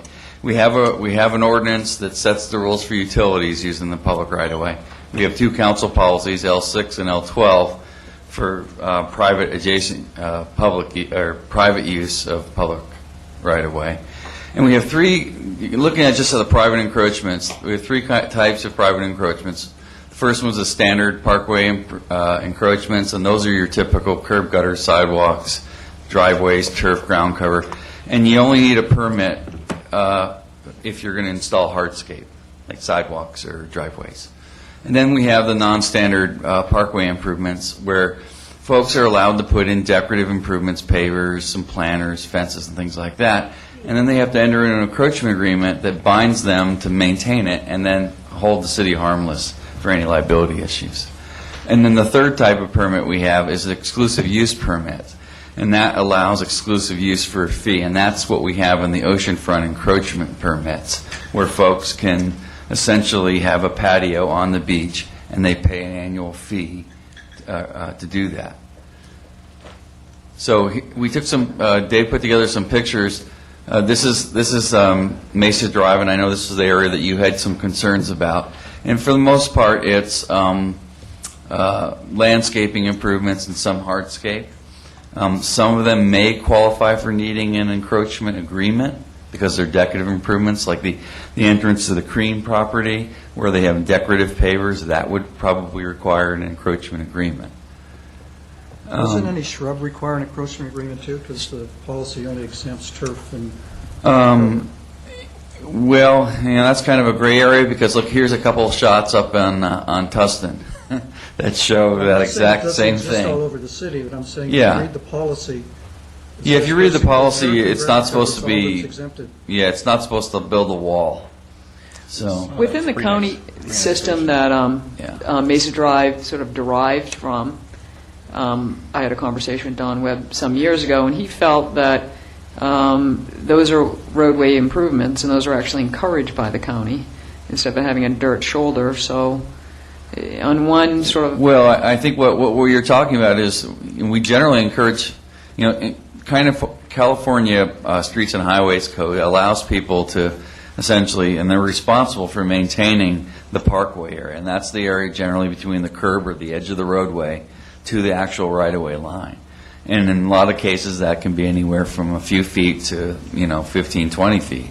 So the private property owner maintains those. Now, in the past, before annexation, I think the county had a very loose idea of what that was, and they probably allowed a lot of shrubs and things like that. Now, our rules, we tend not to allow a lot of really high stuff, although there is stuff out there that does exist, and that's what's shown on this slide. There are some landscaping that is a little over the top, along with some improvements. Is there a criteria, or is it a judgment call? Well, we have criteria, but and I can just jump right in here. Our current program, we generally, our main thing is we handle things by complaint. When folks call up and say, hey, this thing's pretty huge, or this doesn't look like it belongs, we go out and look at it. The other, if there's a major remodel, everybody that comes in and does a major remodel on a house, we review their improvements in front of their home, make sure they're in compliance with the current L6 policy, your policy that allows things in the public right-of-way. And then, of course, a new construction gets processed through the building plan check process. And that's part of our dilemma here with our current issues, is that there are a lot of unpermitted and parkway encroachments, like Dave referred to, is a can of worms.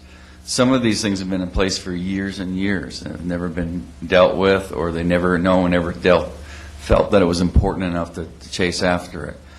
Our current staffing levels really don't allow a proactive review and enforcement, and you may not really want to do that either, because it could take an awful lot of time, and that, again, that's the can of worms discussion. We also, on our to-do list, or staff's to-do list, Public Works, we need to at some point look at that encroachment policy and update it. Some of it's outmoded. We've brought a lot of permits to you over the last few months about things that we would consider fairly routine, like low voltage lighting or other improvements, which you generally we put on the consent calendar and you approve. So our thought was maybe we should be simplifying this process. And then, of course, the ongoing issues with the Peninsula Point oceanfront that we are working on. And then there's emerging issues in Newport Shores, Buck Gully. We're finding, every day we hear about another property owner encroaching. Well, you're missing all of Balboa Island. Every street on Balboa Island has an encroachment. Every lot on every street has an encroachment. You're really talking about opening up a huge can of worms here to get proactive. I don't even know why we're talking about it. Well, because one reason was it was brought up during our discussion of Mesa Drive. They were saying, why are we having to do these things when these other people are encroaching as well and don't seem to have to do anything at all? So that was, is there an issue of fairness? I think that, to me, it seems like one of the first things before we do anything is the policy clarification. I mean, if the staff feels we need a better policy, it's sort of silly to go out and have activities if we're going to be changing the policy in some way. So my motion is to just let staff work on their to-do list on this one, and you guys can get around into clarifying policy or doing something about it whenever you feel like you need to. Great. Oh, I would support that. This gets back to these other things we're talking about. We've got so many important things to be doing. You guys go around chasing this kind of stuff, you'll get bogged down, and we're not going to get anything done. So this new way of doing things is very helpful, isn't it? Well, I mean, you guys didn't do a staff report on this, really. So we saved all sorts of time. Hey, what else you guys working on that we could kill? Get out your list. Can you come back with a more extensive bring them back list next time? This is kind of fun, actually. Is there public comment on this item? No. Okay.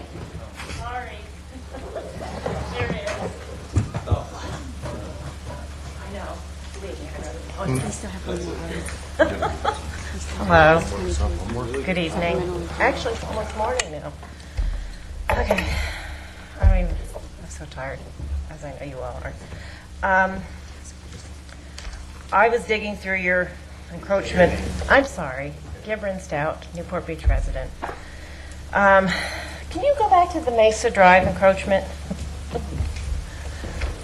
Can of worms. God, that's the understatement. My understanding of the encroachment permit process is that there's basically two types. One for building into the setback area, and the temporary ones which are to do construction in the right-of-way. And the encroachments that are along here, oh, that's an awesome picture, too. Mesa Drive is supposed to be 60 feet wide, and that would be 30 feet from the center line. And if you can go back to that one where you were showing it. Now, I know there's this huge debate over the trail, no trail, blah, blah, blah. Clearly, that's not 30 feet. Whether or not you build a trail, there's all kinds of encroachments into the public right-of-way, and I don't know that your policy needs to be made much clearer, because it's very clear.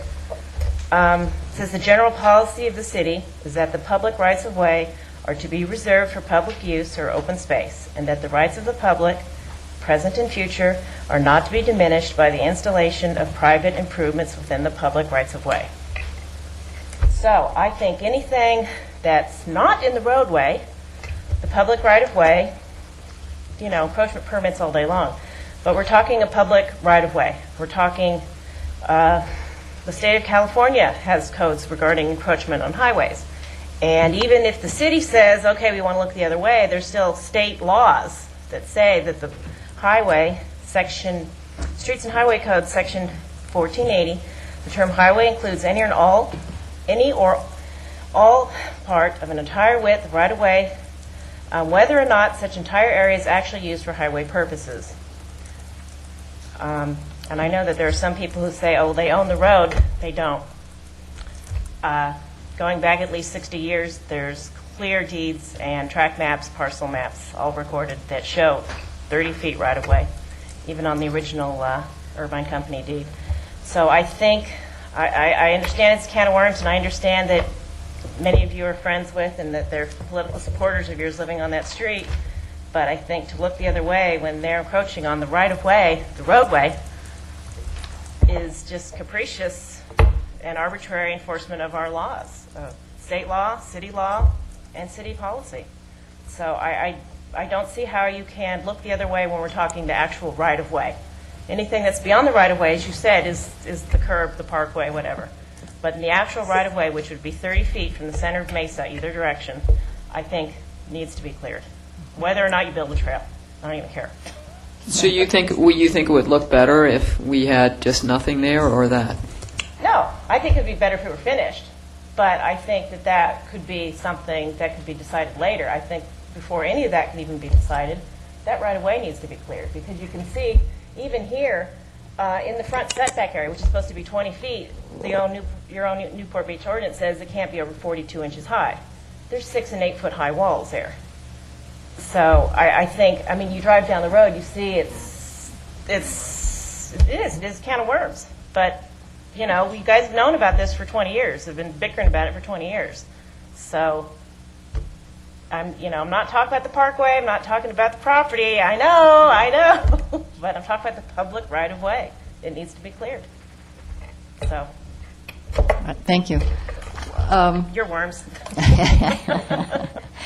The policy, the ones that you've been bringing us have been, what, they've been remodels or something? Or, I'm trying to think, we had one last meeting that was... Yeah, most of them are properties that are doing a remodel, and they'll have, carriage walk or something out there, an existing fence, a picket fence or something like that was not, not identified in a permit. And do we have many that's complaint-based, that just someone says, hey, this shouldn't be here, and then what do we do when that happens? Well, you usually get complaint-based by things that pop up over the weekend, that kind of thing. But things that have been there for long-term are generally, accepted by the neighbors. We generally don't get a lot of complaints. But I would like to correct the previous speaker and say that there are no walls or anything in the public right of way. It's predominantly landscaping. There are a few like mailbox type things, but those are typically things that we always approve in an encroachment agreement. These folks tomorrow could come out and apply for a permit, and they can get an encroachment agreement for the decorative hardscape and some of the other improvements. As far as the landscaping goes, she's right that it does exceed the 42-inch height, but then again, that we have that all over town, and it's kind of a pre-existing condition from the annexation. So, we kind of honored whatever was there when they annexed in. So the thought was, well, okay, we're not going to send notices out that said they got to chop it down to 42 inches. Is there a liability issue as far as it's their landscaping our property type thing? That an agreement clarifies or anything like that? Well, I mean, the one thing nice about the agreements is it affirmatively shifts the burden over to them to be liable for, what happens on that property, and also obligates them to remove whatever improvements are there. But the reality is, if you were in litigation, is their improvements, they're going to have liability anyways. The agreements just kind of clarify it, and Okay. Dave, you had something to say? All right. So the will of the council, I gather, was to do nothing. Okay, so we're 3 for 3. Well, just to clarify, I think the will of the council was to let the staff proceed as it was proceeding, which is to study it further and keep looking at it, and maybe bring back to you sometime in 2013. Okay, fine. All right, and now we have one more item, S22, which was... Do a formal vote. You want a motion? There was a motion. We didn't have a formal vote. All right. Does somebody move? Councilmember Henn made the motion, and you already seconded it, sir. Yes. All right, please vote. Motion carries unanimously. All right, and finally, item S22. This is to form a committee made up of Councilman Henn, Councilman Selich, and myself to review several of the committees and commissions to refine their missions so we eliminate overlap and get some more clarification. Is there public comment on this item?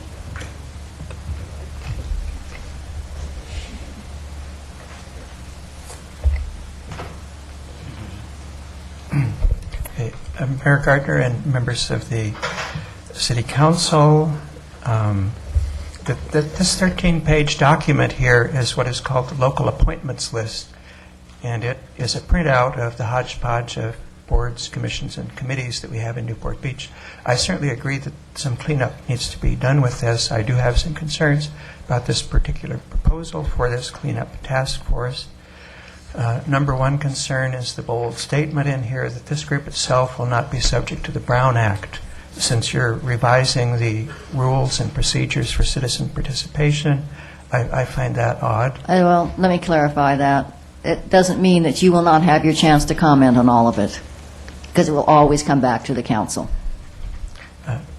I've heard that before. I think much of the public would like to be able to scrutinize this process where you're changing public participation and where this participate group will be in that. proposing changes that will come back to the council. I understand that. Thank you. Second comment I would make about this, I think you are somewhat jumping the gun because some of the revisions or proposals you're planning to make, according to the staff report, are contingent upon the passage of Measure EE, which will be changing certain rules about how committees are appointed and when they meet. And I did not tonight see a groundswell of support for Measure EE, so I'm not sure that's the absolute done deal, that you might want to wait until you have a ruling on that before you start revising the procedure. Third item, I would like to note, it's puzzled me for some time, and as the Charter Review Committee must have noticed, the word committee does not appear anywhere in our city charter. So I tried to clarify for myself why that might be, looking at a dictionary for what a committee is, and the usual understanding of that is a body like U.S. City Council, when you appoint a subgroup of yourselves, that's a committee. When you invite citizen participation, you're forming what's called a board or commission. So the city charter wisely deals with boards or commissions where you want citizen participation, and doesn't have to mention committees, which are subgroups of yourself. At least that's one possible interpretation of it. And among the things you're going to be looking at, perhaps privately, will be some of the city council committees. One of those I would like to call to your attention is the Building Ad Hoc Committee. We heard a little bit about it tonight. According to the local appointments list, it definitely is not subject to the Brown Act, and I think that is a mistake, because from what I've heard, that committee is making final decisions about things that do not come back to the city council, and the Brown Act requires a non-advisory committee like that to meet publicly. And the final thing I would like you to look at in your review, whether you're doing it publicly or privately, is this new institution we have going beyond boards, commissions, and committees even, to this new structure that we call Citizens Advisory Panels. It's very, very far away from anything that our charter envisioned when that form of governance was put in place. And these are panels that are privately appointed by a subcommittee of your council, and people were here that were on these panels. I'm sure their effort is sincere. I don't think it's a good process. Thank you. I'll move the action. Is there a second? Second. Please vote. Prior to reading the vote, I'll read the resolution title, Resolution Number 2012-89, a resolution of the City Council of the City of Newport Beach relating to the membership and responsibilities of the Task Force on Committee. Motion carries unanimously. Motion for reconsideration? Actually, Councilwoman Daigle informs me that she erred in voting no on the Balboa implementation plan, and how do we correct that? Do we need to have a motion for reconsideration to simply revote? Did you see how my arm is twisted? Yeah, I think that'd be appropriate. Just reconsider the item and revote the same motion. I did note, though, Yeah. we didn't name a second member to the second council member to the Balboa Village Advisory Committee. Right. So we probably need to name a second council member. Do we have to do that tonight? Or you don't have to. That's an item that could come back, but it was the item that was voted on was to appoint Councilmember Him and one additional council member. Okay, well, it says one additional. We will appoint some additional. Let's not do it tonight. Okay.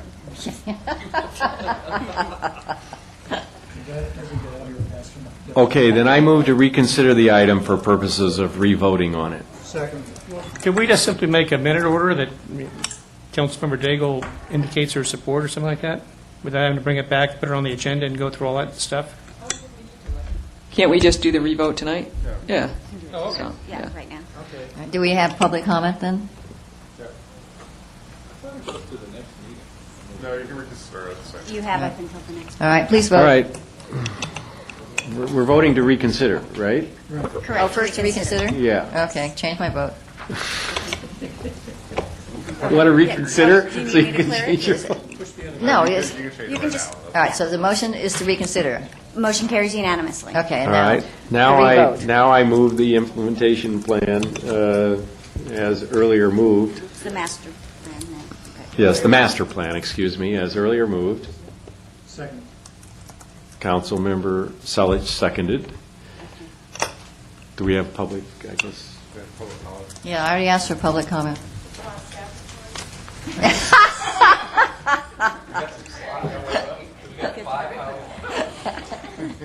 We do things a little differently than in Bakersfield. Are you feeling unappreciated? It's Groundhog Day in September. You're determined to keep us here till after midnight. Council members, you need We're just testing you. Please vote. Okay. With Mayor Gardner voting no, the motion carries. We are adjourning in memory of Sarah Leaf and Catherine Campion Ritz, MD. Sarah Leaf, a Newport Beach-based nutritionist, died in a bicycle accident on Coast Highway on September 14th. Sarah was a native of Mesa, Arizona, and graduated from the University of Arizona with a degree in psychology. After serving as an intern with psychiatrists, naturopaths, and nutritionists, Sarah completed a degree in certified nutrition.